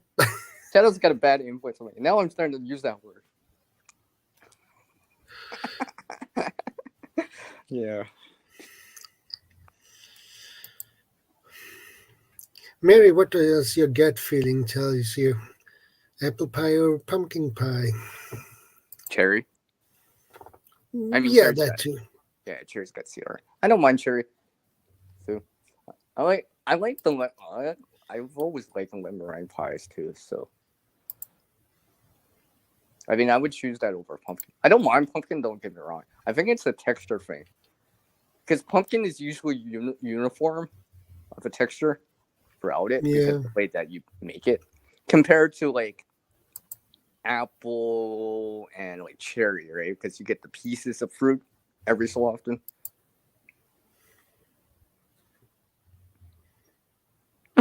Well, I guess Mary doesn't like that. That's awesome. Yeah.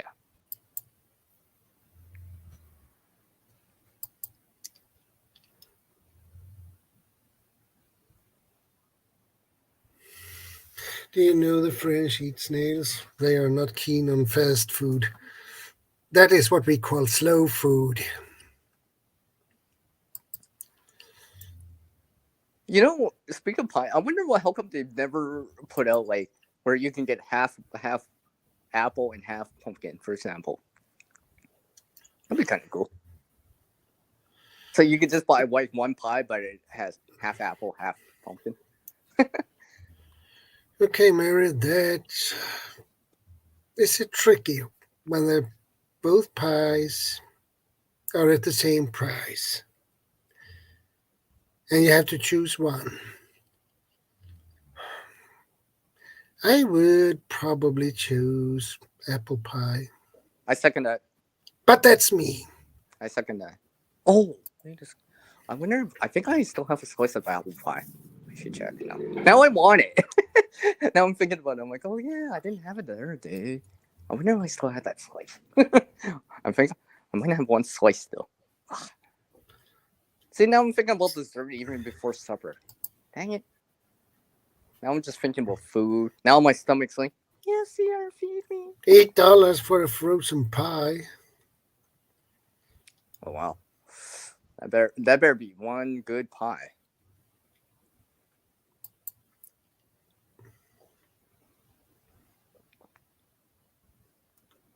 Somehow I have a feeling that everyone's starting to get hungry. Oh, okay, well, maybe I'm just the only one getting hungry. Again. Yeah.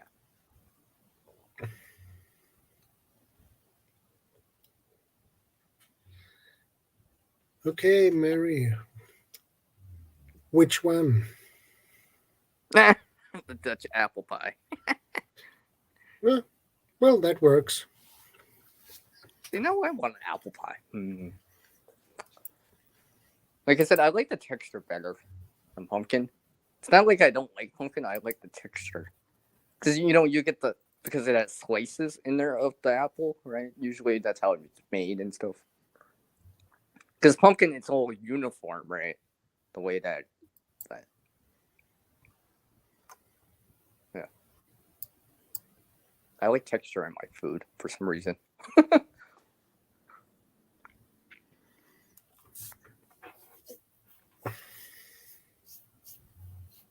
Yeah, thanks for the help, guys. Yeah, thanks for making us hungry too, Mary. now I'm just like my mouth's starting to water a little. Yeah. Hey, So anyone got a tissue so I can wipe this drool off my face? yeah, soon you have the Homer Simpson drool. Oh. I've been waiting for you to do that for the longest time back on the stream. You did it in like last month. I'm like, he hasn't done it in a while.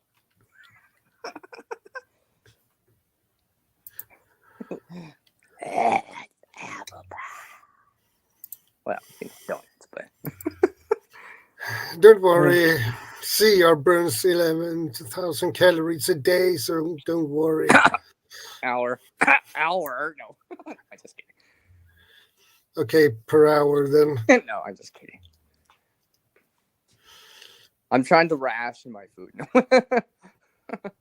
I'm trying to ration my intake.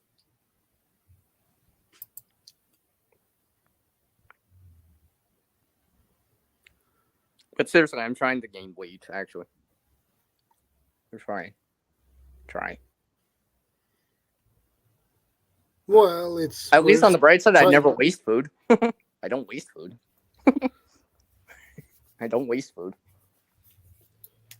That's actually one of my pet peeves at times is when people waste food. To be honest, especially nowadays.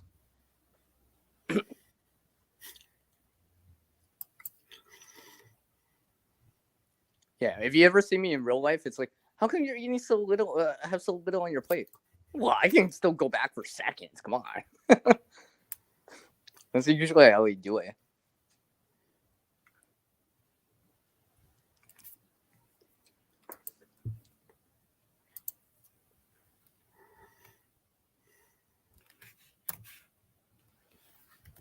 So yeah.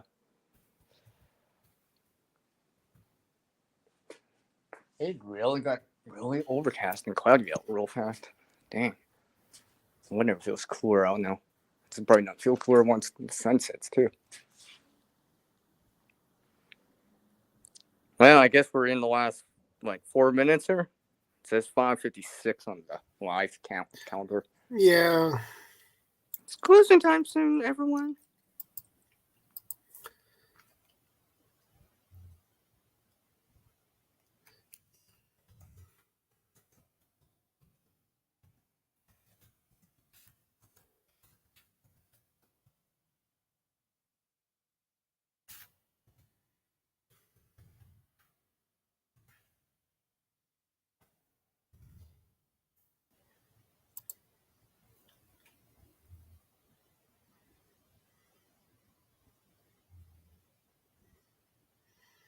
Yeah, the time is flying when you have fun.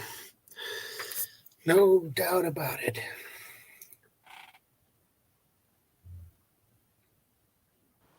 Hi, Corner Clubhouse.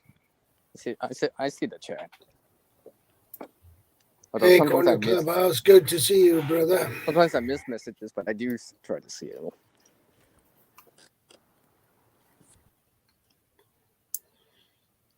How are you doing, Corner Clubhouse?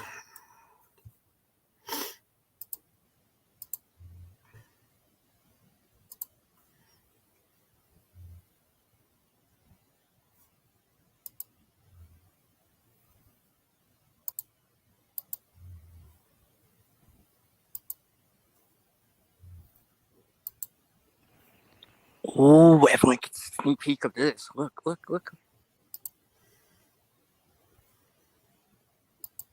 I wonder what I see here. Yeah. I wonder.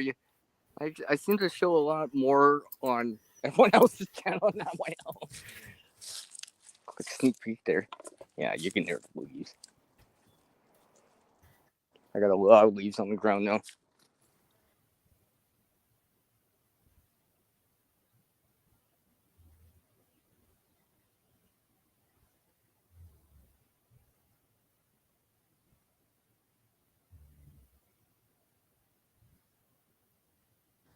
Yeah, I wonder what that was.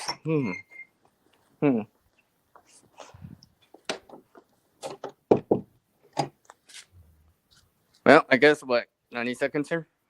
Wow. This last half an hour went by fast.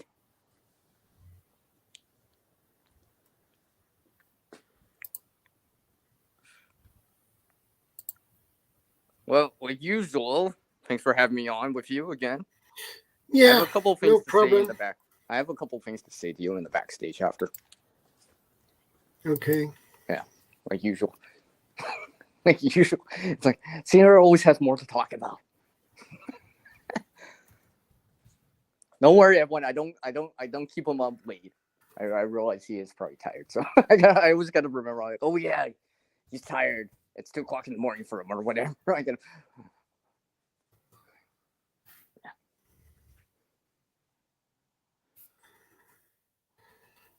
Well, I guess that's about that time here. It's coming up to that 6-hour mark.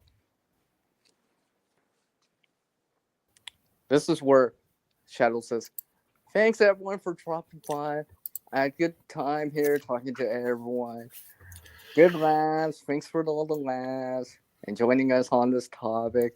And my guests on my panel, like CR here, shameless plug-in for me."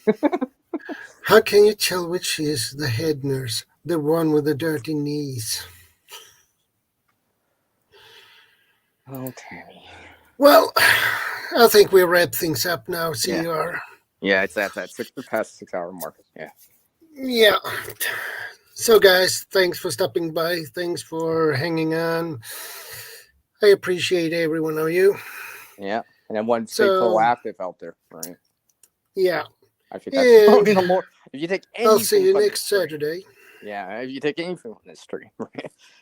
Besides the jokes, all right? Have fun out there. Have fun, right? But do be Yeah. serious too. Do you know? I will see you in the next one and next Saturday. Next Take care, week. everyone.